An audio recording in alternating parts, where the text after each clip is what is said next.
Testing, testing. Wah! Ha! I am here. I apologize for the little bit of a late start.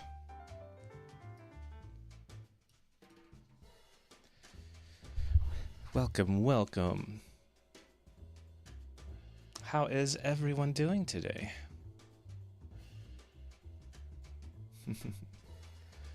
Hello, Red.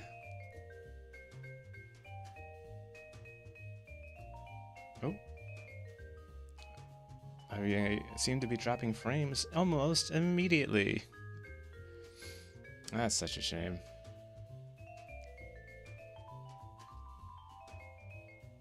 Anyway, let me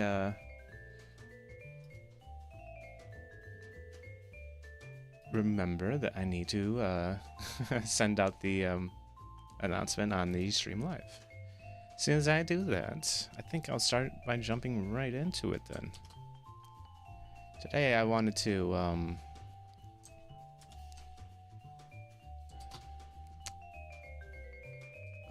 start a new game, something that I was planning on doing after Haven anyways, but today would be the mystery of Lucid9. I had talked very briefly about this in the past, but I talked more about it with Skojo just to see like what kind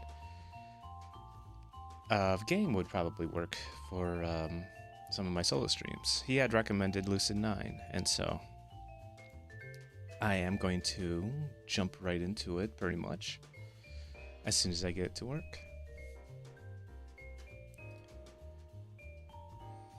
How is everyone doing today? Welcome back, Red. New BL out? Oh, a new BL. Is it a new chapter or is it just a brand new story?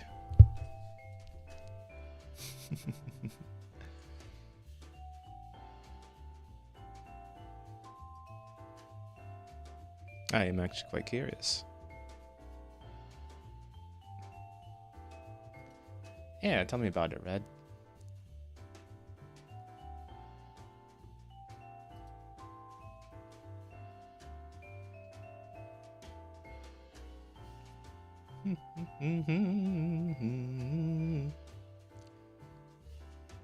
It's a new series. Ooh.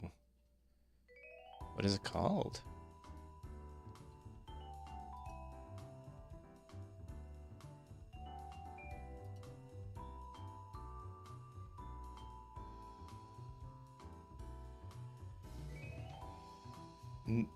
Go for it, Nakamura-kun. Oh.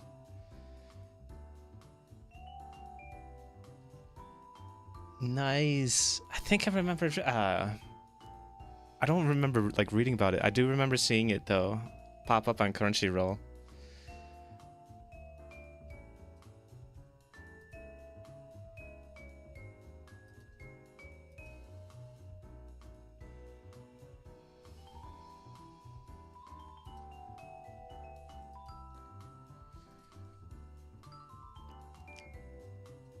It's one of your favorite mangas of the same name, yeah.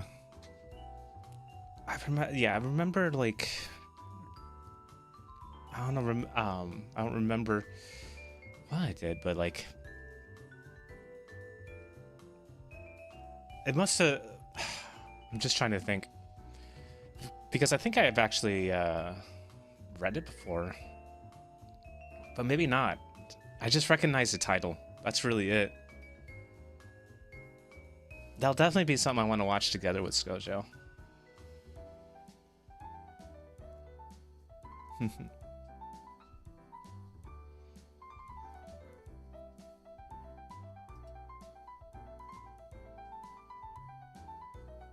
Ooh.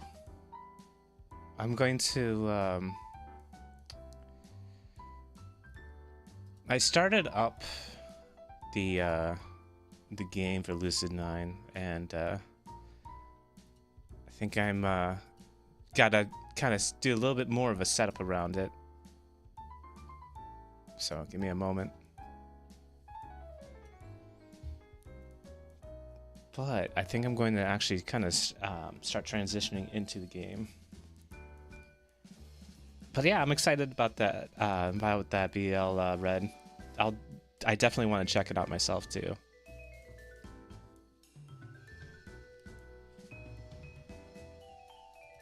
So.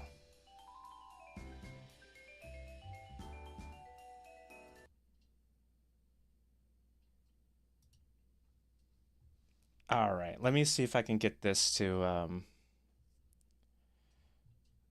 capture properly. Do.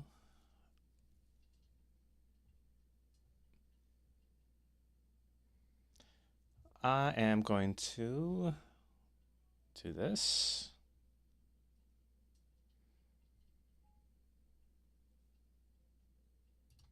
Add source, window capture.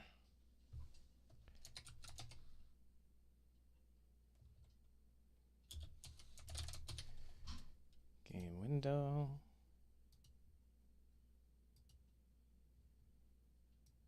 There we are.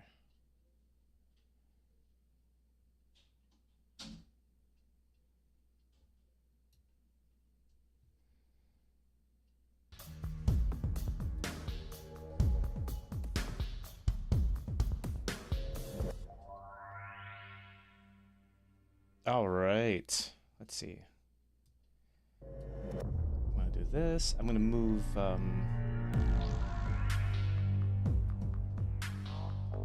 chat over. Let's see. This is what I'm gonna do.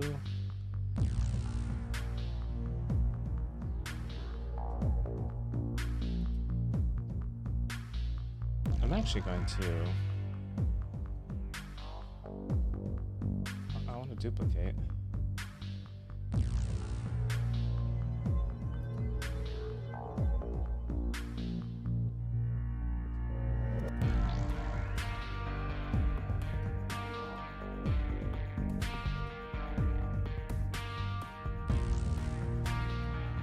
I'm gonna pop it over my head.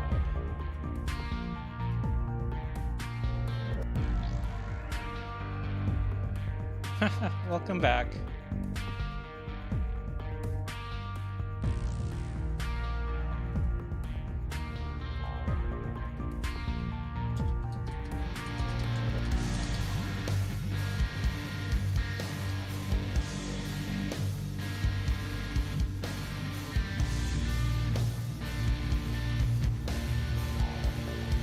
I'm trying to get the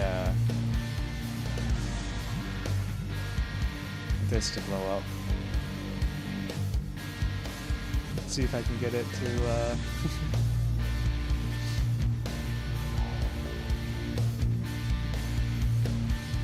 can you guys hear it just fine?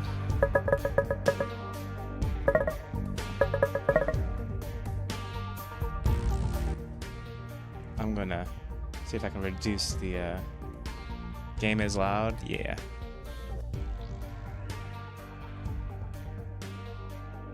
Turn down the music.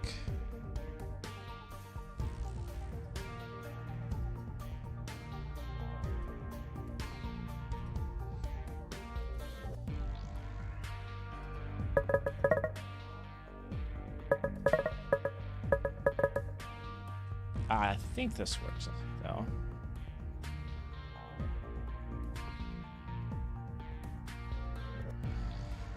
Ooh. Anyway. Yeah, let me know if the game sounds a bit too loud to you guys, but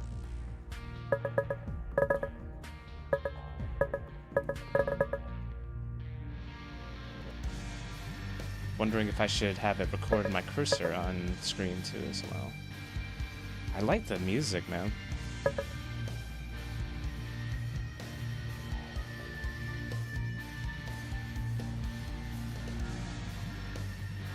I don't know. Does it seem like it'd be...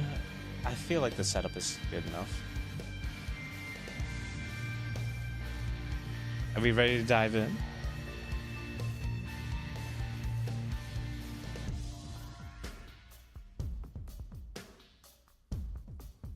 I'm ready to dive in. Red, is that a good sound? Like good ambient sounds?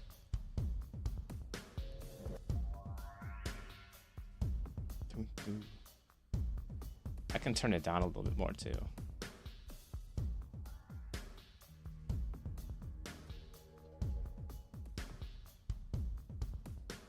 Is good. Is good. All right, now it means we're good to go.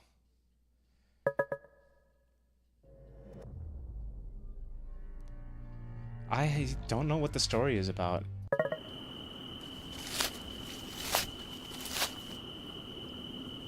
I step back and examine my masterpiece.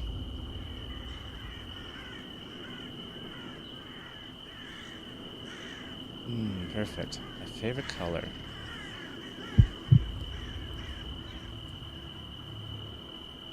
I've always loved red. It's different, brilliant, vibrant, unusual, a happy anomaly. Just like me. Red isn't much for nature. Really only shows up in autumn, and even then, it's a dreary rust or nauseating cherry. And we just can't have that. Not when it deserves so much more. A whispering breeze filters through my thoughts, brushing against my skin with icy fingers. I allow myself a moment to pause, to relish, to admire, to welcome the fresh scent of freedom. This is what I live for. When I open my eyes, I spot a frail leaf dancing upon the backbone of a passing wind, afflicting the world with its appalling shade of asparagus. I pluck it from the branch with the edges of my stained fingernails. Disgusting. How anyone can enjoy this color eludes me. A soft groan redirects my attention to the waiting masterpiece. It's lovely, really. Spread across the ground, face contorted with fear, twitching, cold fingers clutching at empty air. Not my best work, unfortunately. The canvas died much quicker than I had originally expected, even when I tried to carve a bit slower. What in the hell? Well, no matter. Today it shall be a palette for my paint. I make quick work of my new palette's chest, ignoring the twitching of post-mortem reflexes with its mutilated kneecaps. The sweet color of red, true crimson, pure scarlet, slinks down its pallid abdomen, licking at the blossoming turf below. I dip my finger into the settling pool of blood. It's warm, sticky, like syrup or settling gelatin. The sweet scent wafts to my nostrils. Ah, it smells of iron, of rust, of all things sharp and beautiful. Now, a new canvas. I check my surroundings, evaluating the surfaces and textures and sizes and shapes of every object in sight. None are quite so satisfactory as human skin with its elasticity, its porous absorption, its innately warm tint. But a substitute is required, so a substitute I must find. I feel like this is a straight up serial killer. Oh dear. Presently, I realize I'm still holding that eyesore of a leaf in my hand. Well, I suppose it will have to do. In one bold, fluid stroke, I swipe my paint across the leaf. The very essence of Van Gogh himself. Ah yes, dear Vincent. The man cut off his own ear to send a message when words didn't suffice. I always admired his style. I take a moment to appreciate the leaf's newfound radiance before searching for a proper display. Something like this deserves to be exhibited. I hang my canvas back on its branch, That's better. If only there was more of this color in the world. The unexpected interlude of my phone drives me out of my thoughts. The irritating thing just loves to ruin the climax. Yes. Caller, is it done? You're always in such a rush. Well? Yes, it's done. I was having a moment. There's more where that came from. You interrupted me. You're the one who wanted to know when it was finished. A thrill leaps through my veins as my lips pull into a tenuous smile. Well, is it? Same time, same place as usual. You know the drill. I nearly clapped my hands, but mastered myself for one final word. Understood. I cut the transmission and eagerly withdrew a small bottle from within my jacket. Only one pill left. But no matter. I'll be getting more soon enough. I popped the final capsule in my mouth, puncturing its skin with my teeth and rolling the bitter gel over my tongue. Now this is life. As a wave of euphoria sweeps through me, I turn from my handiwork, strolling out of the meadow. Today's fun is over. Tomorrow will hold just as many pleasures. Oh, I can use spacebar. Yama Ishimoto. Huh? I sluggishly pull my head upward, fixing my eyes on the woman at the front of the classroom. Are you even listening? I hide an instinctive smirk. Technically, no. I've always found napping more appealing than relearning history that's been drilled into me since age 6. Not that I can actually say that. In all honesty, this teacher doesn't deserve that kind of callous response. Yes, ma'am. Perfect. Summarize the whole section we've been reviewing. I glance at the touchscreen board mounted behind the teacher, quickly skimming over the graphics and typography hovering on its surface. History of Isamu, our glorious metropolis, beginning 2000 AD. Easy.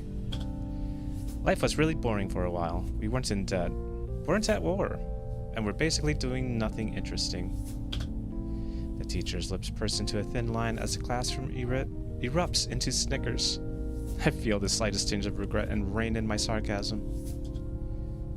Then in 2007, America entered a debt crisis that caused a worldwide financial crash. Hey, bitches and bros and non-binary hoes! Hey, Tech.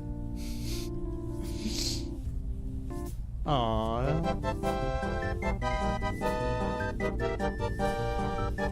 Thank you.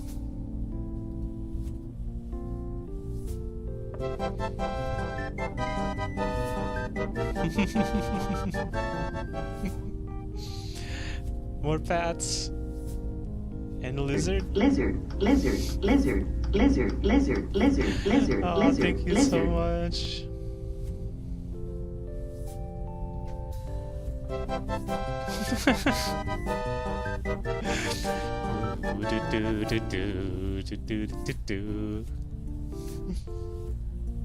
Lizard.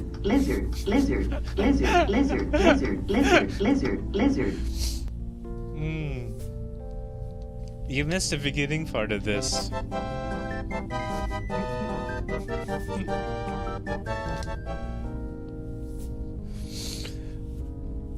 Oh, I was reading from... Lizard.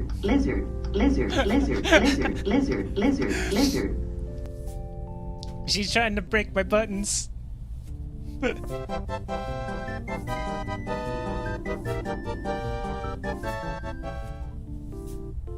Oh my god. You redeem story time? Alright. You gotta type something now.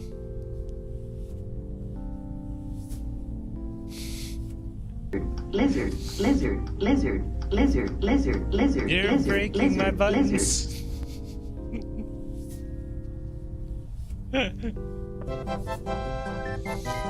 Oh my god, how much? How much did you redeem?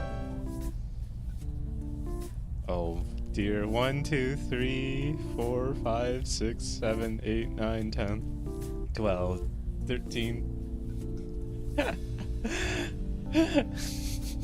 Hi, killer. Ah.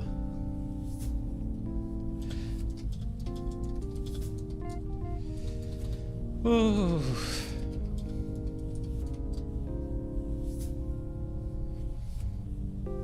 Anyway, as I was saying, if you guys are just joining, at the very beginning I read from someone who's I felt like was a serial killer. Beginning, and now I'm in the position of Yama. Student at college. I just failed to summarize what was on the board. So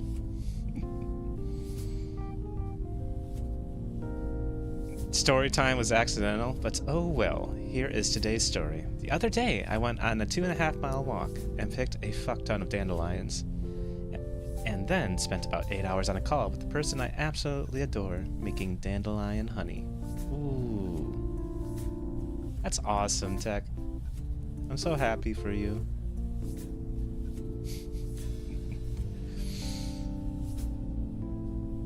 Thank you for story time.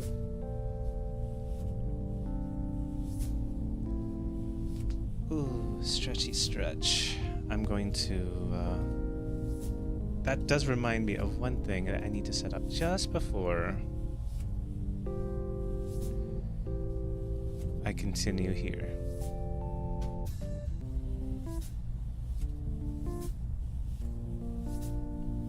I love that my my YouTube did not change. It's the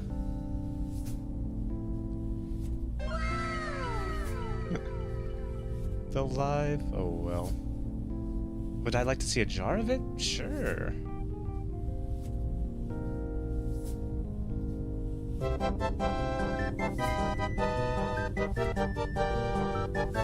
I would definitely like to see a jar of it. Lizard, lizard, lizard, lizard, lizard, lizard, lizard, lizard, lizard. Oh dear.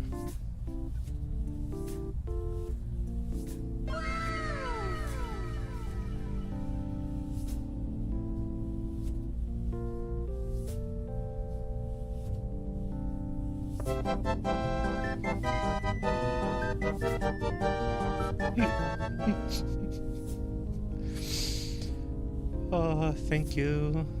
Thank you so much. That reminds me of,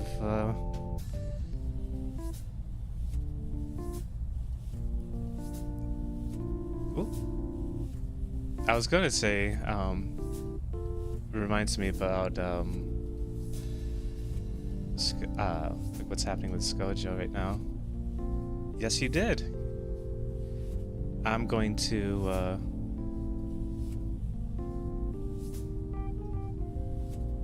I want to...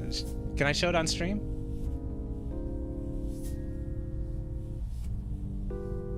It's just a jar of honey, so give me a moment.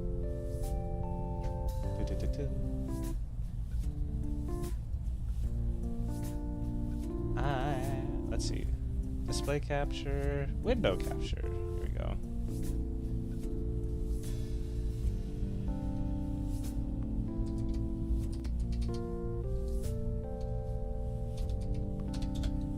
I will title you webpage.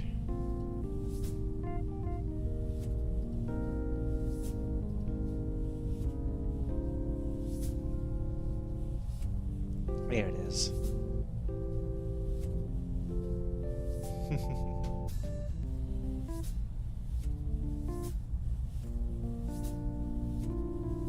That is awesome.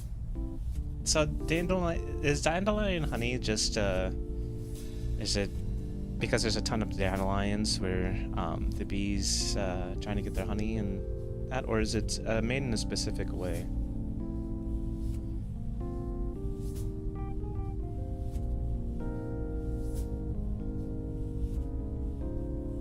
Also, I feel like too, once I get more and more into the game, I'm going to keep it going much more.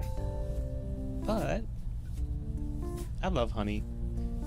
How does it taste? Does it taste any different than normal honey?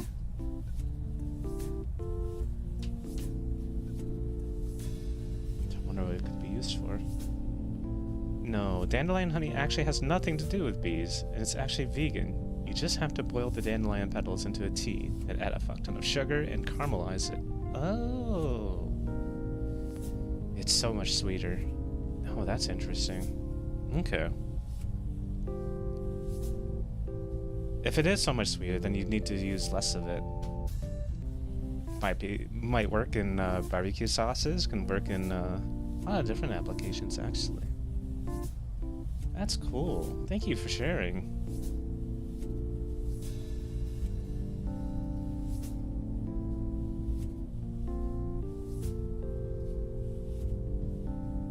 I really do appreciate it, Tech. Thank you so much. Bees use their saliva, meaning it's not vegan. I mean...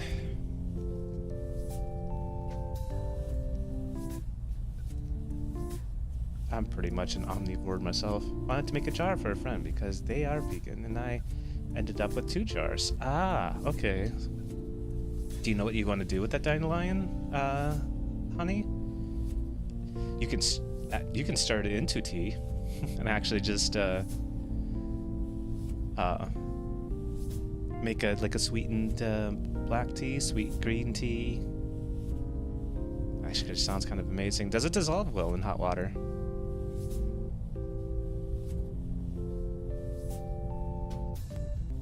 Been munching on it with toast. Ooh, you can make biscuits too. Biscuits and honey.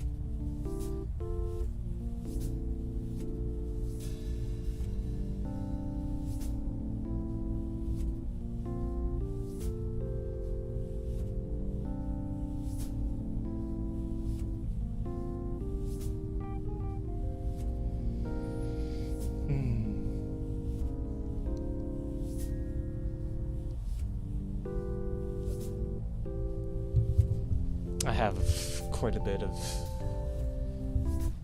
a few things on my mind at the moment. Sorry, give me a sec.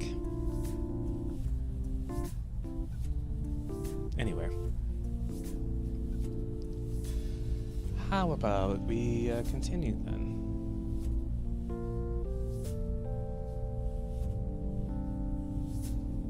Alright, I'll start over. Not start over, but I'm going to continue reading. In 2007, America entered a debt crisis that caused a worldwide financial crash. Japan was one of the countries most affected by this. Well, second to China. Teacher, and why might that be? Because we were dumb about who we partnered with? She taps her fingers impatiently on her desk, her eyes narrowing into slits. Well, she asked me to summarize the chapter. She didn't ask me how. Anyway, our glorious government didn't handle the situation so hot, so we had a lovely depression with all-time highs of unemployment and crime. Good effort. Gold star. The teacher waves her hands as the class roars with laughter. Right, that's enough. I'll be needing to talk to you after class about your attitude, young man. Meh. In other news, grass is green. Elizabeth, perhaps you can salvage this explanation. She gestures a few seats to my right, where my lavender-haired classmate sits, her spine as straight as a ruler. I feel a curdle of distaste in the pit of my stomach as I lounge against my chair. Of course, Elizabeth Oshiro, class valedictorian, school poster child, and the area's golden girl. Nap time. I settle my head in my arms as Elizabeth leaps to her feet, smiling warmly. Certainly, during this time, Japan fell into chaos. Public demonstrations, often violent, occurred almost every day. Furthermore, political scandals regarding the national government keep spreading. teacher relaxes at Elizabeth's textbook recitation. She even shoots a quick glare in my direction, as if to say, "See? Why can't you be like Elizabeth?" Eventually, local political powers became more effective than the centralized administration, hence why Isamu operates as smoothly as it does. Yes, thanks to the mayor's efforts. Perfectly done, Elizabeth. Elizabeth smiles primly and settles back into her seat, fixing her eyes on me with challenging disapproval. I only shrug my shoulders, sending her an easy smirk. Oh, beautiful and brainy. She might be worthy enough to make my list. Ooh. I glance to my left, just in time to catch another classmate. Yahiko Ikari, winking conspicuously at Elizabeth. She clearly ignores him. Well, that's Yahiko for you. I can't remember a day where he hasn't tried to flirt with some girl or another. Nor can I remember a day where he wasn't flat out rejected. Technically, he's my former roommate, which makes him my friend of 2 years. How close of a friend? Well, that's up for debate. Yahiko. Huh? She managed to deflect my charms. I wonder how. Me too. No one can resist the Yahiko Ikari. Yahiko! Yahiko clamps his mouth shut at the teacher's strident command. She leans heavily against her desk, massaging her temples with her fingers. Alright, class. Thanks to Elizabeth, we've seen where we come from. I'm sure you're all wondering what the point of this history recap was. Not really, no. We must study the past to understand the future. As such, it's imperative that the next topic be taken seriously. So, where do you all see yourself 10 years from now? I'm barely able to stifle a snort. It's only, what, second day of school? Sure, this is a third-year class. Sure, we're preparing for college entrance exams. Does that mean we have to know exactly what we want to do for the rest of our lives? That teacher pointedly looks at me, a hard glint in her eye. Yama Ishimoto, perhaps you'd like to get us started. I'm tempted to say, no, thank you, but that'd be pretty rude. I'll manage my parents' restaurant, I guess. The teacher's lips tighten ever so slightly. I know what she's thinking. No passion, no ambition. He will be a failure, this one. It'll pay the bills. What more can I ask for? Yahiko. Really, dude? Out of anything you could have picked, you picked a restaurant manager? Well, what would you suggest? Add a bunch more, dude. Like women and cars. And he criticizes me for lack of imagination. Come on, it's 10 years. Anything can happen.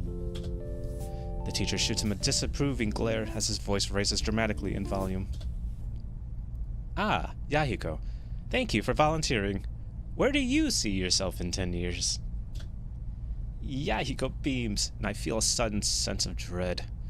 Here goes this dream, the one that I've heard no less than 200 times before. Well, Teach, I see myself with a Ferrari F500 under one arm, a Lamborghini Aventador 704 under the other, and a lot of beautiful women in between, fighting for the honorable privilege of bearing my children. The class stares at him. Ah, heck, let's have some fun, I whisper to him. What about the mansion? Right! Take all of that and put it in front of a 20,000 square foot mansion, attended to by a staff of 1,000 maids. And where is it located? Oh, it's in the Caribbean, on an island, a man-made island specifically constructed just for me, with my name lesser engraved into the hills so that every plane flies by sees that it belongs to... That's quite enough, Yahiko. Thank you for your input. Oh dear. I can't. Why does it sound like that he's just part of...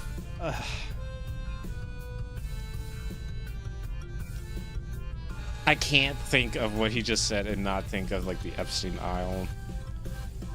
Ugh, that's so cringe on my part. I hate it. I hate it. I hate that my mind went there. Jeez. Alright, back to the game proper. That's quite enough, Yahiko. Thank you for your, input. Oop. Clearly, she doesn't believe in his dream. Actually, I don't think anyone except Yahiko believes in his dream. Then again, Yahiko has enough belief to make up for everyone else. One moment, I need to take care of something.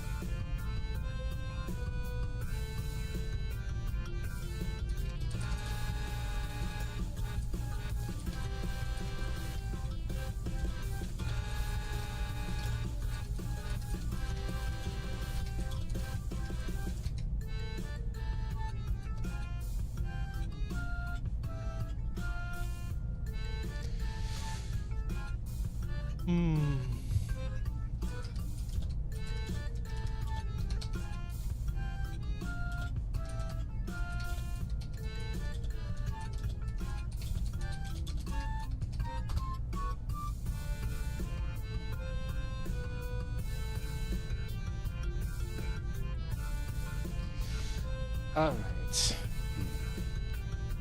Back to the game.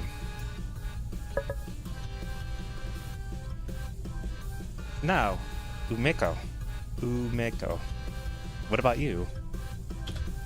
As the rest of our classmates drone on about joining some kind of mega corporation like Lemniscate or Way Forward Pharmaceuticals, I leaned forward to Yahiko. You forgot some things. I did? The yacht!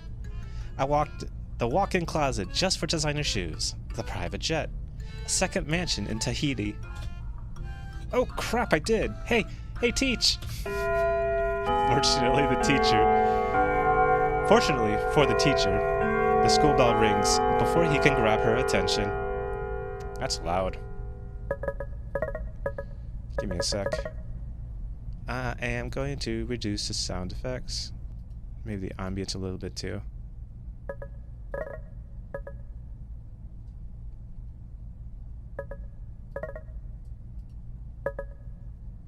I'm just going to save it too, just in case. My classmates immediately shove their belongings into their bags and bolt for the door. Meanwhile, Yahiko heads straight for the teacher's desk, eyes lit with excitement as he gabbers on and on about his yacht and his designer shoes and his private jet and his second mansion in Tahiti. A restaurant manager, huh? And then there's Elizabeth, slipping into Yahiko's now vacant seat. She shifts her backpack's weight to the desk and raises a patronizing eyebrow at me.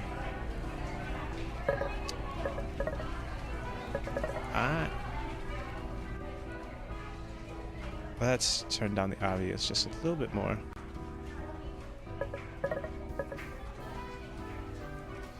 She shifts her backpack's weight to the desk and raises a patronizing eyebrow at me. Well, sorry for being realistic, Miss CEO of a mega corporation. Sorry that I actually have ambition, Mr. Manager of the family restaurant. What? I should have talked about having a mansion and cars and maids on my own personal island. You didn't even shoot for a restaurant not owned by your parents. Well, screw you, Elizabeth. I do what I want. I'll kick the bucket one day. I might as well be the one who takes over. Have some respect, would you? You should have some respect. I snicker like that. Respect? Me?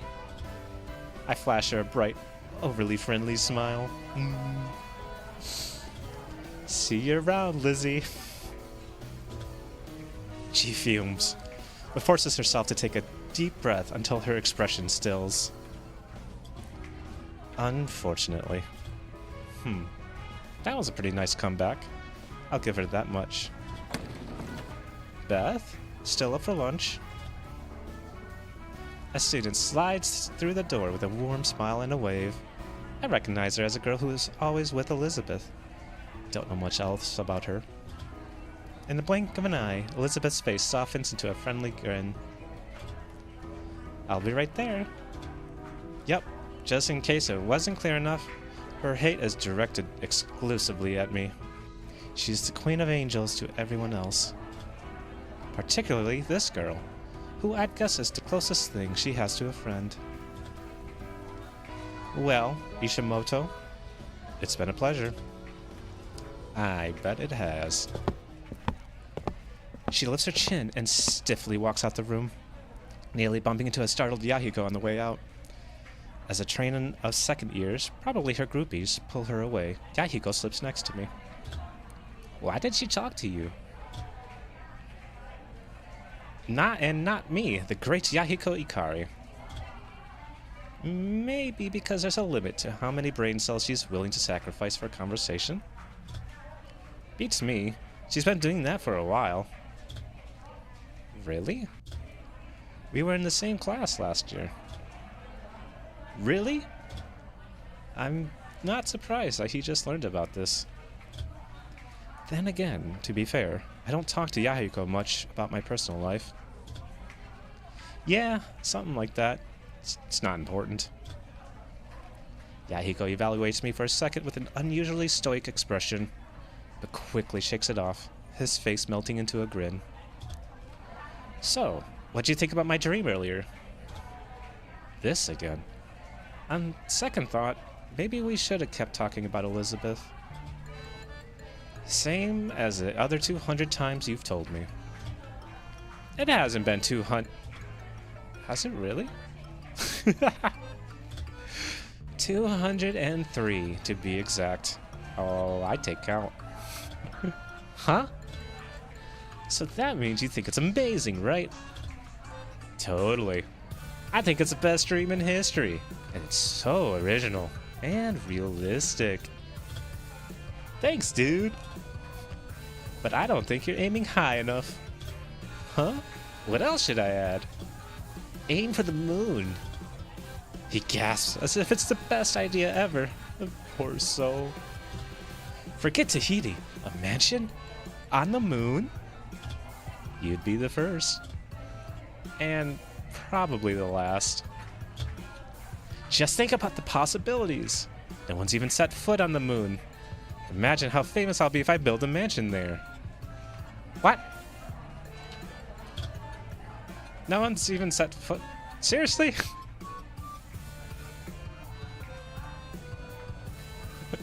Thanks for the lurk, killer.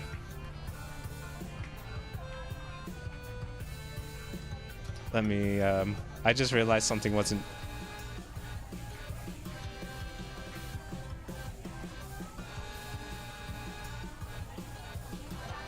There we go. I need to test something really quick. Test. Okay. I had to activate something so that I could get my get a clue on when people are typing to me.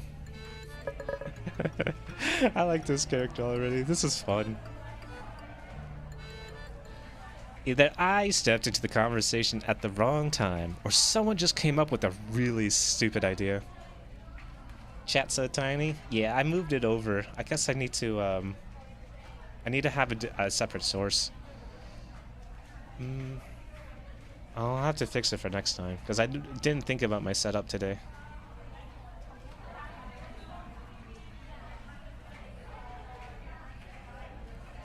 Very itty bitty, super tiny. Yeah, I know. But I don't want it to cover the screen. I'll fix it later. Should be fine for now. I can read everyone's chat out loud anyways. Who is this new person? 2 new people. Enter Rui Hayata, my friend of 10 years. Technically, she's a grade lower than me, but that doesn't stop us from hanging out. She's stuck with me through thick and thin. She probably knows me better than I know myself. Besides her stands Masada Kurogane, hardy in both build and personality. If I had to describe him in one word, I'd use fire. Easily antagonized, hard to put out, blazes every obstacle out of his way. Masato, afternoon, little daisies. What's going on here? Yahiko, I'm going to build a vacation home on the moon. Ray, somehow, I can't say I'm surprised. I know, right? I'm brilliant. Think, the first man on the moon, and the first man to build a mansion on it. Yahiko, you're... How do you not know? You're so bright, you're blinding me. Ray, what have you been telling him? That a giant leap for him is a small step for mankind. She has to think about that for a moment, but I'm rewarded with a smirk. Clever. I know. Look, if you kids are done yapping, Yama and I gotta head to track. What? I didn't think Yama was joining again this year. Of course he is. This is news to me. It doesn't seem like a good idea, considering he only went to one practice last year and ditched the rest. Well, he ain't ditching this year. Ain't that right, man? Well, now that you mention it... What's that? She's angry. You guys didn't even win last year, Masato. No need to make a big deal. Masato's eyes flare with the instinctual need to prove his worthiness of track. We're winning this year. I got a secret weapon.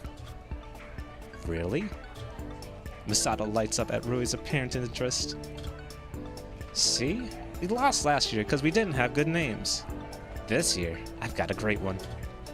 He pauses for dramatic effect. Marvelous Masa.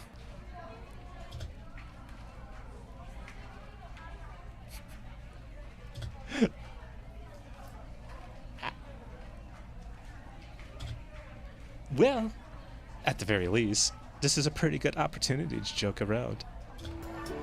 Wow, that's fantastic! And I'll call myself Speed of Light Mountain Destroyer.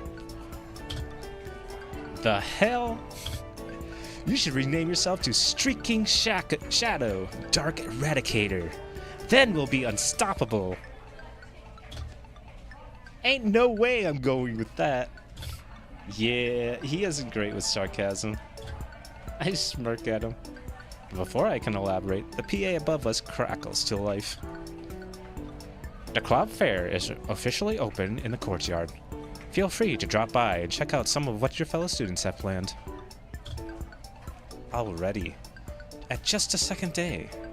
Maybe the school's just making everything happen faster this year. I don't really see why. Isamu Imperial Boarding Academy has always done well for itself, even throughout the recession. There's no need to change things now. Hey, it's club time. Let's go take a look. No, thanks. I'd rather not be blacklisted.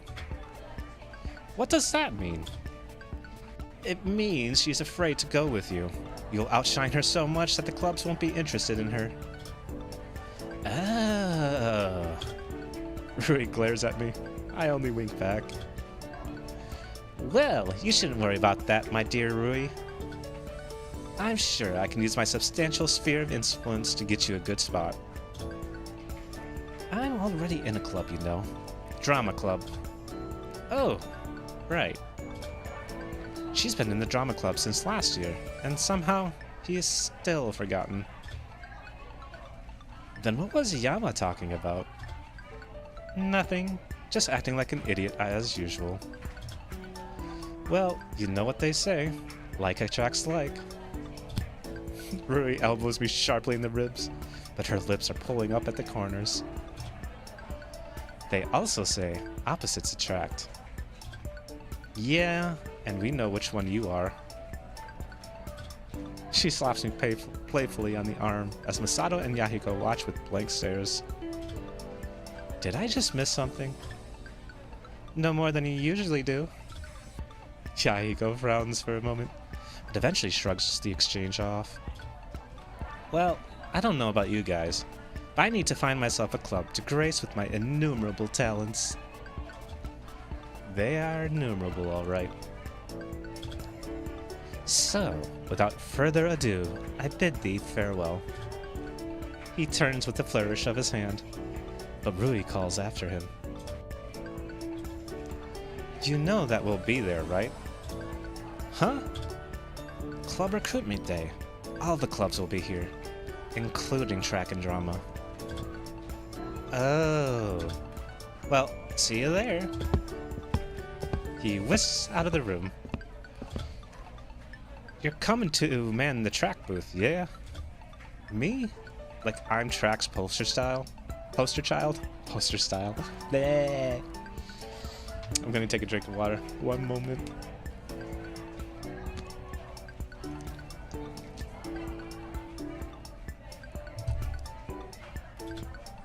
In fact, I'd probably just scare away potential recruits. Don't think like that. You can be a great asset, man. You just gotta believe. AKA every movie theme ever. We exchange snickers. Masato grabs my arm. Really, man? You coming? Surprised by his sudden intensity, I contemplated for a moment. It doesn't take long. Sure, why not? Really? Not like I have anything else to do. Masato grins, releasing my arm. Good. I gotta go set up, but I'm expecting you there. He dashes out of the room after a quick wave to Rui.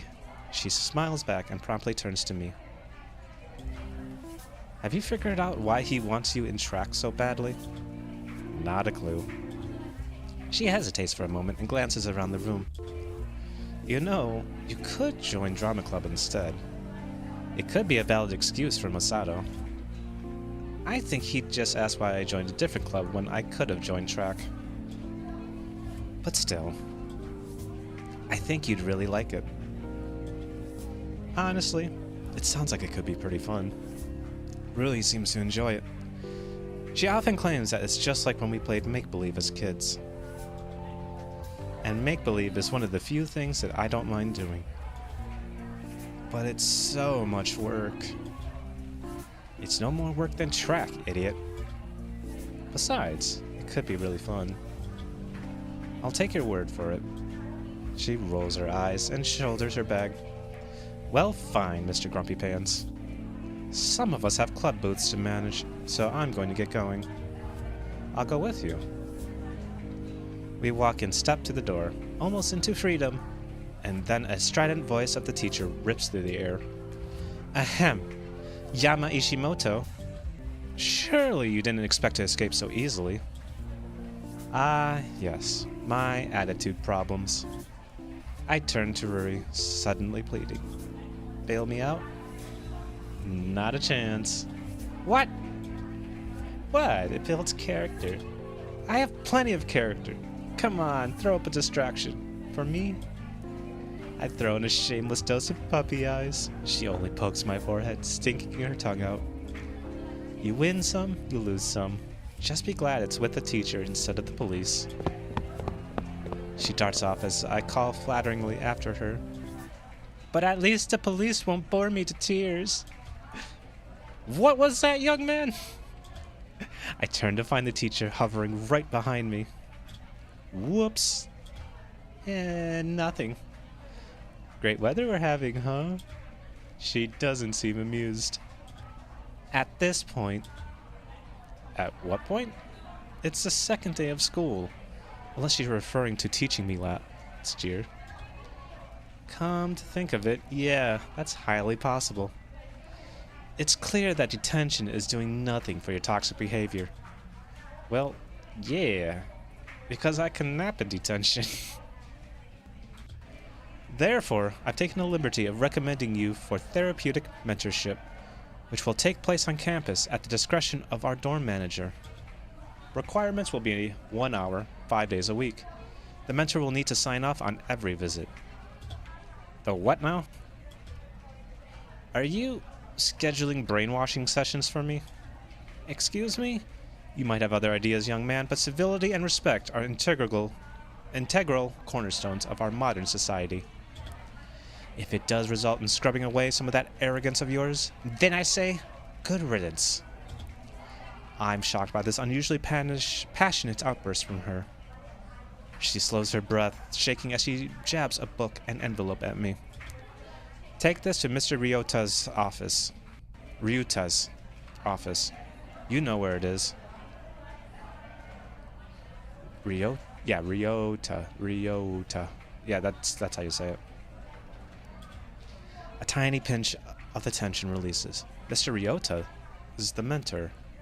Maybe this won't be so bad. I give the book a once-over. The cover is somber and 100% boring. Black letters proclaim, Primates of the 21st Century. 100 plus correctional techniques to improve the mindset of any underdeveloped adolescent. They just call me a monkey. This book is just insulting. To read. The title. Well, gee, I'm honored. Take it. I take it. Goodbye, Yama Ishimoto. She flounces out of the classroom, clearly fed up with my shenanigans. Dude, this mentorship feels like it's gonna be an awful, awful time. Wordlessly, I turn and head down the corridor. Guess someone's a little touchy. Not that I can blame her. If I had a student like me, I'd hate him too. I tromp down the stairs to the first floor and stop before the door at the edge of the hallway, bearing aside J. Ryota, dorm manager. I rap sharply on the wood 3 times. Mr. Ryota. What is it? Nuclear war? What? No. Meh, don't feel like opening the door for anything less important. I could open the door myself. Locked it. Don't bother. I press my ear against the door, listening keenly. There it is. Action-packed orchestral strings, just barely bleeding through the wood. Faint clanging of swords on shields. Are you in a clan war, Mr. Ryota?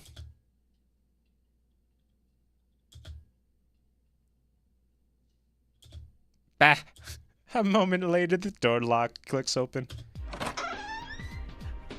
I slip inside the room, holding back a smile. The office is minimalistic by its furnishings, but fairly welcoming. Warm light encompasses the room, highlighting the comfortable chairs arranged around a coffee table that bears a bowl of potato chips. I don't see that in the image here. It looks more like the office of a therapist rather than the office of a school dorm manager. In the corner, I spot a comely mahogany desk, the top of which sits Jiro Ryota in a very dramatic position. Mr. Ryota. Welcome to the Satin Room. Have you brought an offering to appease the Dark Lord? It reads it's Satin, right? Not Satan? Satin. That's satin, the cloth. Indeed I have. With an equally exaggerated bow, I present the book and note from my teacher. Mr. Ryota's eyebrows scrunch in confusion. The hell is this? I, kinda got in trouble earlier. For talking back. Instead of detention, the teachers convinced me that I need a more permanent solution. Like death? I can help you with that. She was thinking more along the lines of counseling, I believe. Oh, okay. What the hell is this? He shakes the book emphatically. The curriculum that the teacher recommends for, you know, helping me. Oh, right. Well, I'll put it where it belongs. He promptly throws it in the trash. which extracts a laugh from me. Now, to business. Yeah, I would trash that book too. That title is awful. Let me read up on what exactly your teacher wants. His eyes drift over the paper that I silently hand to him. Ha! Oh boy, isn't this precious? Let me translate. Dear Mr. Ryota, I am having trouble subduing a boy who actually has a brain and doesn't care for the inefficiencies of bureaucracy. Sincerely, a woman who was certainly the most boring person in her graduating class. I choke back laughter as she crumples the paper into a ball and lobs it into the trash. By the way, don't tell anyone I said that, or I might get fired. And then you'd have to take counseling from Mrs. Hanazawa, and then where would we be? Consider the NDA signed. Mr. Ryota reclines easily against his chair, kicking his legs on the table. So, how's the apartment? Still in one piece, mostly. Good to hear. And Phil? Phil? The little houseplant. The one I placed on your shelf? Your memory sucks more than mine, kid. Oh, right. I vaguely remember Mr. Ryota forming an odd attachment to a plant when I'd moved into my apartment. Even to the point where he named him Phil. I think he died. That's a bit odd. I thought he was a fake plant. Nope, looked fake on the outside, I guess, but all real inside. A satisfied smile pulls at Mr. Ryota's lips, and I suddenly realize the metaphor. We're not talking about plants, are we? Your optimism is inspiring, kid. I would have thought your answer to be the contrary. Well, people look real on the outside. What, people look real on the outside, but they're all fake inside? Something like that. We were talking about plants. How was I supposed to know? Well, you know now. So now that you know, is your answer the same? No. Didn't even need to think about it. It's the truth. People pretend to be genuine on the outside, but inside, they're nothing. Mr. Ryota evaluates me for a moment. But to my surprise, there's no judging in his gaze. You must be a real party pleaser. I'll be here all week. What made you draw such a depressing conclusion? I can tell that his mind's on the fast track of psychoanalysis, childhood trauma, clinical depression, suicidal tendencies. Time to put that to rest. Because if anything should be blamed, it should be my 100% natural disdain for humanity. Power of observation, if anything. People like to be strong, confident, independent on the outside. Peel that away, and what do you get? Their heart? Then that heart must be pretty pathetic. Did I ever say otherwise? No. No, I guess he didn't. Mr. Ryota eases from the topic and leans back in his chair, drawing a planner from his drawer. Well, if it were up to me, I'd say that you're just like any other Shirley teenager going through the first throes of senioritis. Senioritis.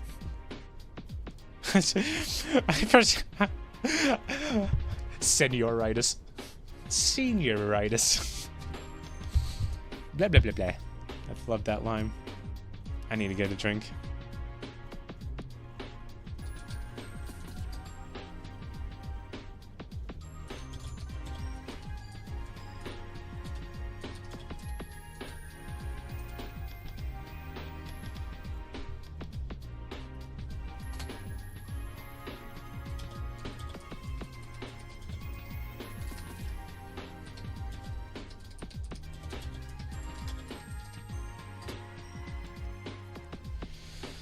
Ooh, let me drink.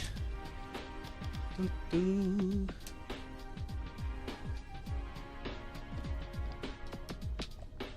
Ah, there we are. I thought our government was supposed to be more efficient since the national changes. Ha! You assume the mayor actually does anything important. He scrawls something down on his tablet and taps the screen. My phone buzzes gently in my pocket. Your teacher recommended that we meet every day, but honestly, who has time for that? We'll just play it by ear, and you let me know if you ever get the urge to murder someone. Probably means you're due for another checkup. I check what he sent me. A copy of the spreadsheet that's taped outside his door, revealing his available times.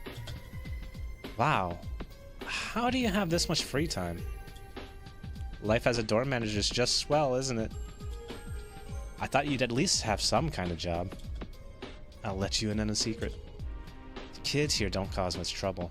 Not 'cause they're angels, not 'cause they're boring, because they're too prissy. They don't want to get their manicured nails dirty with things like graffiti or booze. But they do need someone to cry to when they stub a toe, and the other teachers seem to think that I fit the job description. Actually, it's more like they don't want to deal with hormonal brats. So instead of being a helicopter parent, I get to be a bench warmer who just nods and smiles once every few minutes. Like with me?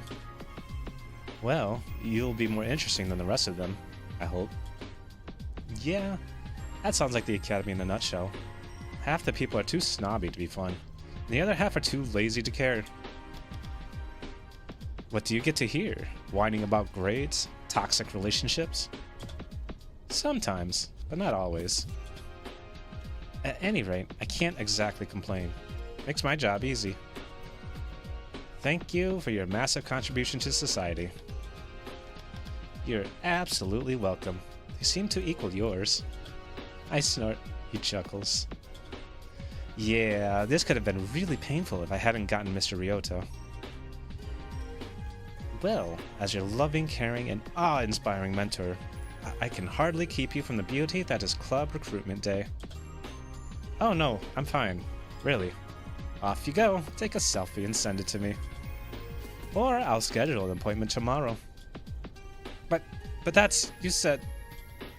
You need to expand your opportunities, broaden your horizons, go where no man has gone before. But... and most importantly, you need to get out of my office so I can check my clan. That's just sad, Mr. Ryota. World domination calls. See ya. And without another word, he's shoved me out and slammed the door in my face. I have no choice but to head to the school courtyard. It doesn't take much time to find Masato behind the track table, armed with I Heart Track flags and I Heart Track posters and I Heart Track headbands. I get this very vague feeling that he loves track. He welcomes me enthusiastically, immediately piling all admin duties on me. But true to my word, I proceed to be completely useless through the recruitment process.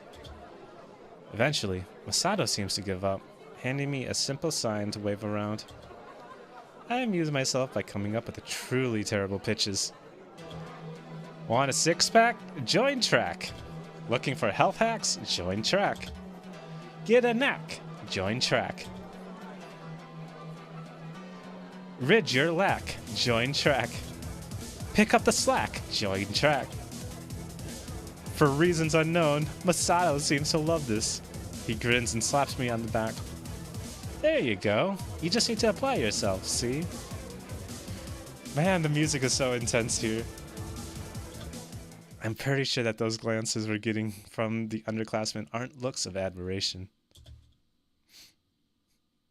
Despite my obvious shortcomings, Masato hooks 4 recruits into track. Honestly, I'm pretty surprised that he got that many. A lot of the attendees of this school are the richer, lazier kids. I also noticed that he seems to be a lot easier on them than he was on me. When the club recruitment fair is done and everything's torn down, Masato and I head to the school entrance to wait for Rui and Yahiko. For reasons unknown, Masato is ecstatically chattering about my newfound enthusiasm. You killed it today, man! That's the kind of team spirit we need! Great. I might have just gotten myself into more trouble. Well, I guess I was in track for most of last year. Might as well do it again this year. to him. And then I said, "Cheesers on a gravy stick of motherlode. We could use a man with your skills." And so he signed the contract with the blood from his veins, thereby permanently joining the drama club. Wow, I can't believe you're so good at recruiting people. You know what they've said to me? What? What? Something like, "Get a life, you're just in denial about reality." Well, darn my socks. Youth these days are so cynical. The two come to a halt as Masato waves Rui over. Well, looks like you guys have plans. I'd better leave you and Yama, I mean, you and everyone else, to have some nice time together. What are you talking about? It's more like babysitting duty, where I'm the babysitter and I have to make sure a bunch of kids won't, set the house on fire and stuff. High tech.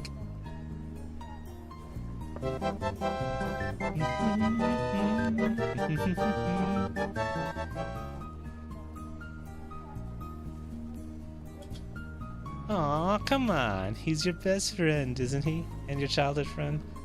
Thank you for the pat. I took. You've been put on a mission, and you will fulfill it? Ooh, okay. Yeah, but have you guys made a childhood promise together? Well, what? No way. Really?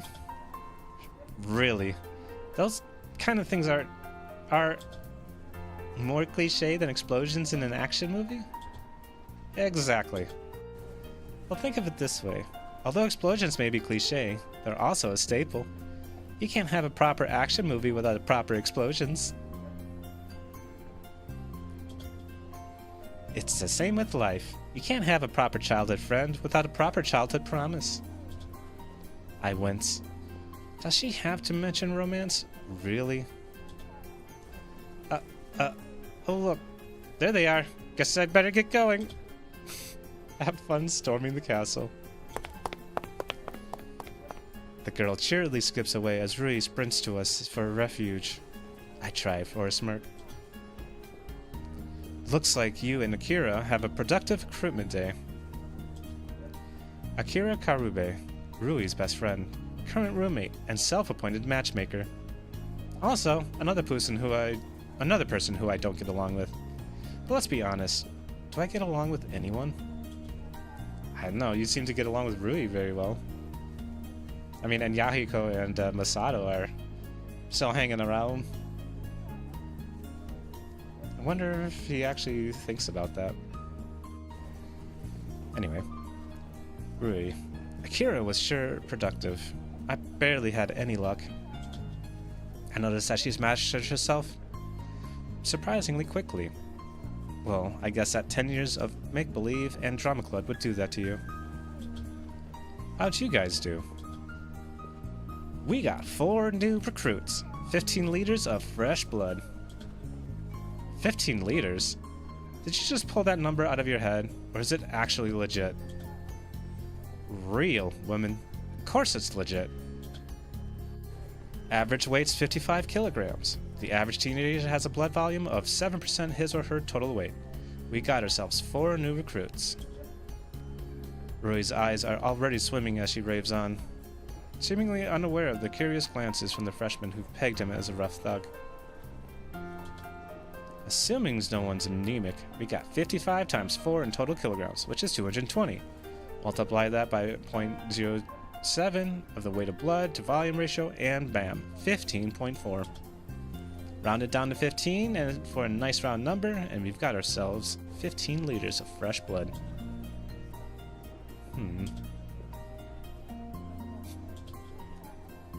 And this is why Masato's really good at catching people off guard.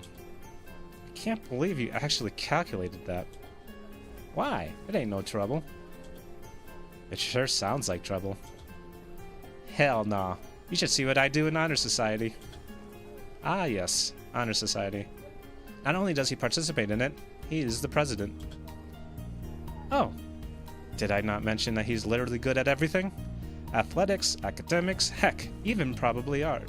Probably even art. Except sarcasm. That's one area I can trump him in. The only area. Oh, here comes the great Yahiko Ikari. Sure enough, a familiar shock of blonde hair pops around the corner. Yahiko's beaming, but I notice that he's not holding a single sign-up page in his hand. Good day to you, my pitiful peasants. You've arrived just in time to witness my brilliant plan. Technically, he was the one who came to us, but I stay silent. You see, I've decided to create my own club, a club worthy of my immeasurable greatness. In other words, he got rejected by all the other clubs. Oh boy.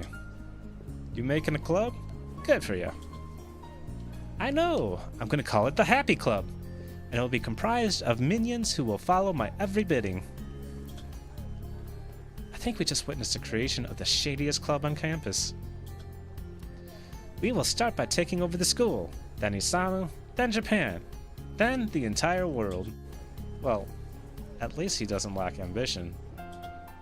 And once my mansion on the moon is built, we will have dominion over the universe itself. But he does lack brains. What you guys talking about all secret like? Nothing. We were just talking about how we haven't gone to GFC in a while. As completely unconvincing as the excuse is, she successfully turns Masato's attention to food. GFC? I like the way you think, Rui. We better go now, before the dinner rush starts. He marches up, humming cheerily, as Yahiko blathers on about how amazing his new club will be.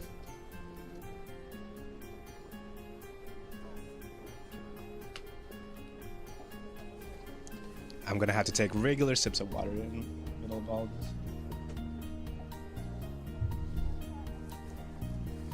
Makes my mouth dry. Great cover. I know. Totally inconspicuous. Just as inconspicuous as the time you wore a kimono.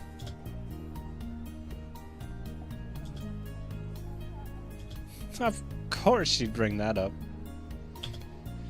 You want to get tickled?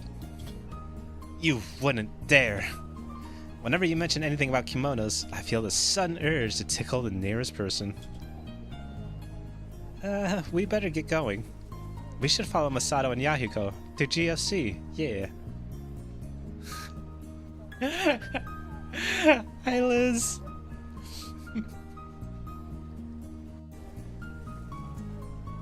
Oh, I just started playing. Hello, hello. So far, the first scene was very mysterious. It was text-based for most of it, but it described pretty much a serial killer explaining about the art of a human canvas. And then it just turned into a normal school day.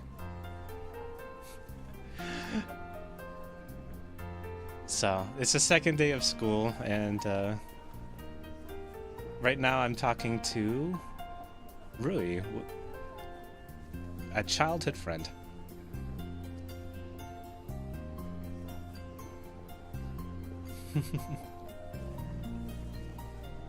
You're so overwhelmed and overstimulated at work. Today is a lot. Aww. I know. I wish I could hold you and help you calm down. I would love to be able to do that. Thank you for hopping on stream though, Liz. I know you're busy. I like the music.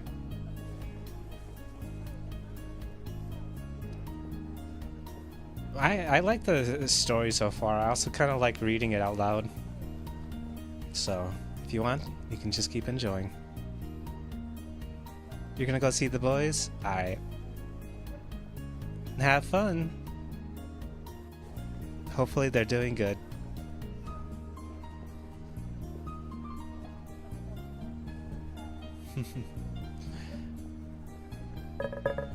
Really, we better get going. We should follow Masato and Yahiko. To GSC, yeah. You're staying in stream? Ah, thank you. She speeds away before I had the chance to stop her. I only chuckle to myself as I catch up. As we make our way to the lively shopping area a few blocks away from campus, a couple of details catch my attention. There's endless posters and billboards plastered with faces of politicians with broad, candid smiles, proclaiming in bold letters, "Back to prosperity. The recession is over," and "Do more with more," upon scrolling tablets of giant projected screens. That's normal. There's the smoker and his buddy, the random drunkard, a group of tourists clutching electronic pamphlets titled "Welcome to the Glorious Metropolis of Isamu," while taking pictures in front of every possible location. And most of all, the ordinary Isamuite. Wow, that's... It's kind of hard to read that out loud. Isamuite, that would be it. Power walking down sidewalks with resumes clutched in their hopeful hands. That's also normal. Everything is normal. Completely normal. So, why do I feel so uneasy? You're so tired, Liz? Oh. I fell asleep last night talking to you, Liz. I'm so sorry about that, but I just had a dream that we were just snuggling together. I didn't even realize it until I woke up the next day.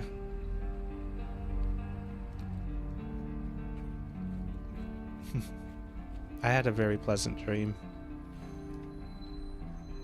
I want to snuggle so much.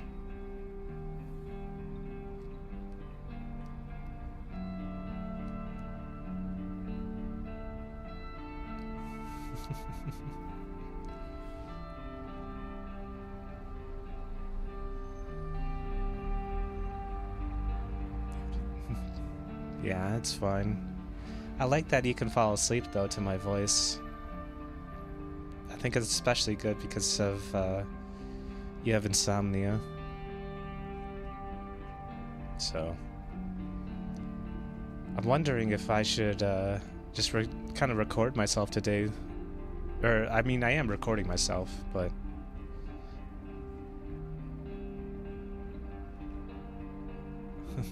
I gotta get you some recordings.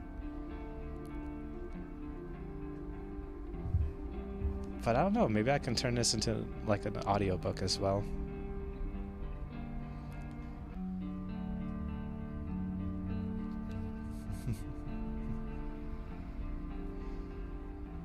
Anyway, I'm gonna continue. So, why do I feel so uneasy? Maybe it's the skyscrapers. I've never liked them. They're too tall, and I always get the impression that they're watching me.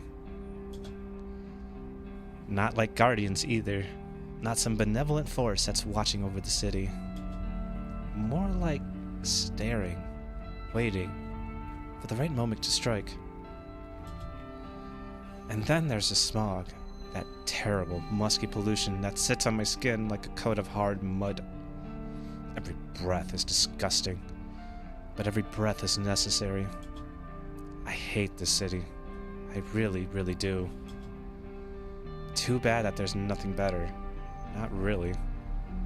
Too bad that Isamu has always been the best, if not only, option. Pay attention, you idiot! I'm startled out of my thoughts as Masato grabbing my arm and yanking me out of the street. Do you not see the red light? Red means stop. And stop means your velocity reaches 0. You could have been run over by a truck. Despite myself, I'm touched by the concern. I'm fine. Let's go. After eyeing me for a long moment, Yahiko shrugs and bounds to the GFC's automatic doors, activating the motion sensor with a flourish. Ladies first. Lady? Where? Right here. She slaps a hand on my shoulder with a cheery grin. Oh, good one. You mean Yama's been a girl this time? Oh, heavens no. That'd be really awkward. Why? Masato just coming. Really, let's have some chicken. Boy, I'm so hungry. Fried chicken. Mm-hmm. She quickly skips into GFC, leaving Masato thoroughly bewildered. I don't get it. Why is it awkward? Beats me. Actually, I'm pretty sure I have a good idea, but there's no way I'm bringing it up. Look, are we having chicken or not? Of course we are. What do you take me for? GFC.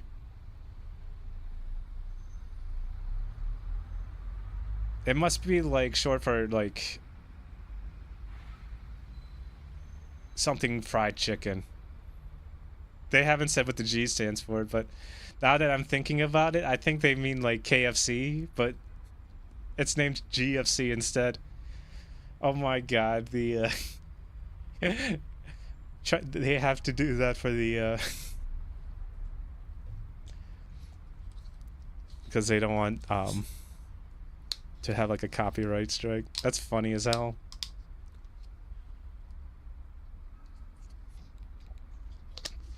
GFC. I wonder if they will say its full name. Grand fried chicken. I don't know what it would be. I know it's fried chicken. Well, good thing that neither he nor Yahiko are very perceptive. Without further ado, we enter GFC. I knew it! Gelatinous fried chicken. I love the derpy kernel. Great fried chicken.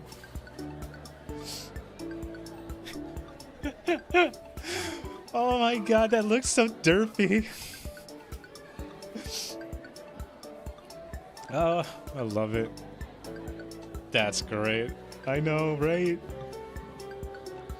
General fried chicken. That's what it is.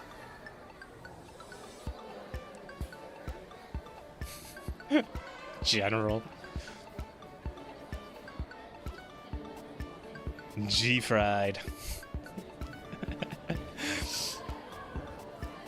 Yes, we do get to see what they named it in game.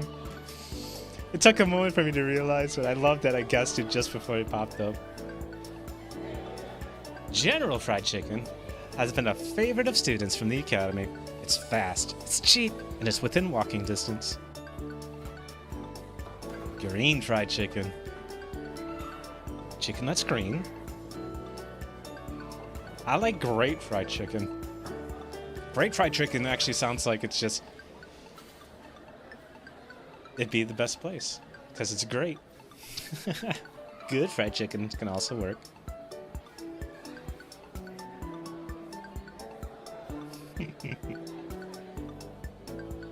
Green fried chicken come from green chickens, and they lay green eggs. That'll work. Green eggs and ham.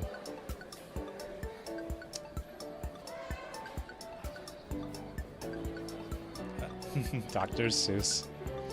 Gotta love that.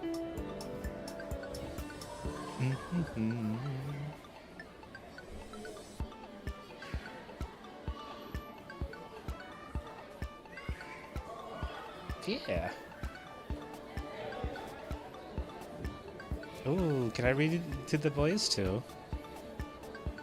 That'll be so nice. There's a show on Netflix for green eggs and ham? Wait, I kind of believe it. I think I remember hearing about, like an animation or something like that that does it.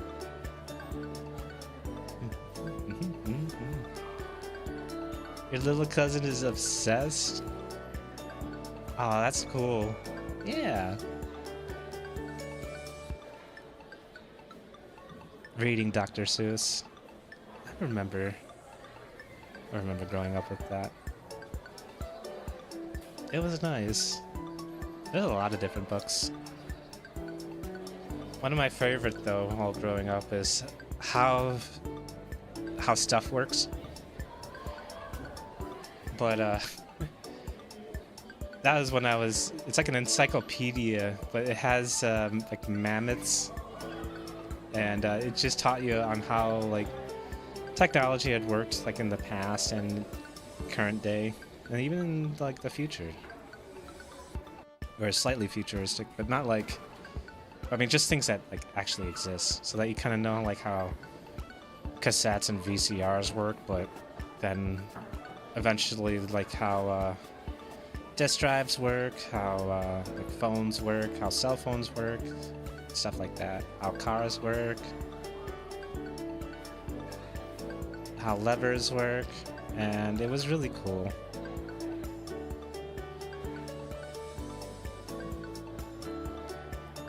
Anyway, we're here at General Fried Chicken. It's fast, it's cheap, it's within walking distance. It's also pretty nice, considering that it's a fast food outlet. The tables are clean, the walls are lined with cushioned booths, and the red and beige paint slathered on the walls seem fresh and pristine. For some, the smell of heavy grease and oil is overbearing. For us, it's the smell of pure heaven. Ugh, this place smells like death. Well, lizard, most of us. lizard, lizard, lizard, lizard, lizard, lizard, lizard. Lizard.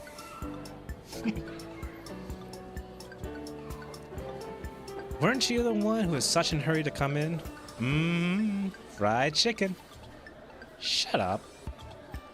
After we order and pick up our chicken, we slip into the nearest booth. Masato rifles through his wallet, a frown crossing his lips. Damn. The dough's cocky. I have no clue what he just said. What does that mean? What? Thankfully, no one else seems to know either. Masato is slightly startled, as if he hadn't noticed that we were there. Nothing. So, how was class? That's pretty suspicious. But we all decide to let it pass. We're nice like that. Pretty good. But I don't know anyone in my class. What? Are they giving you a hard time? What? Nothing like that. It's just, you know, you guys are a year older, and Akira's in a different class this year. Bah, I'm sure you'll make truckloads of friends. Yeah, you're almost as charming as me. Thanks, guys. Despite the cheery exchange, I noticed there's a shadow to Rui's eyes. She definitely should have a lot of friends. She's likable, warm, fun, and talented. But for reasons unknown, chooses to spend most of her time with me, a useless cynic, and Akira, an optimist with a few screws loose.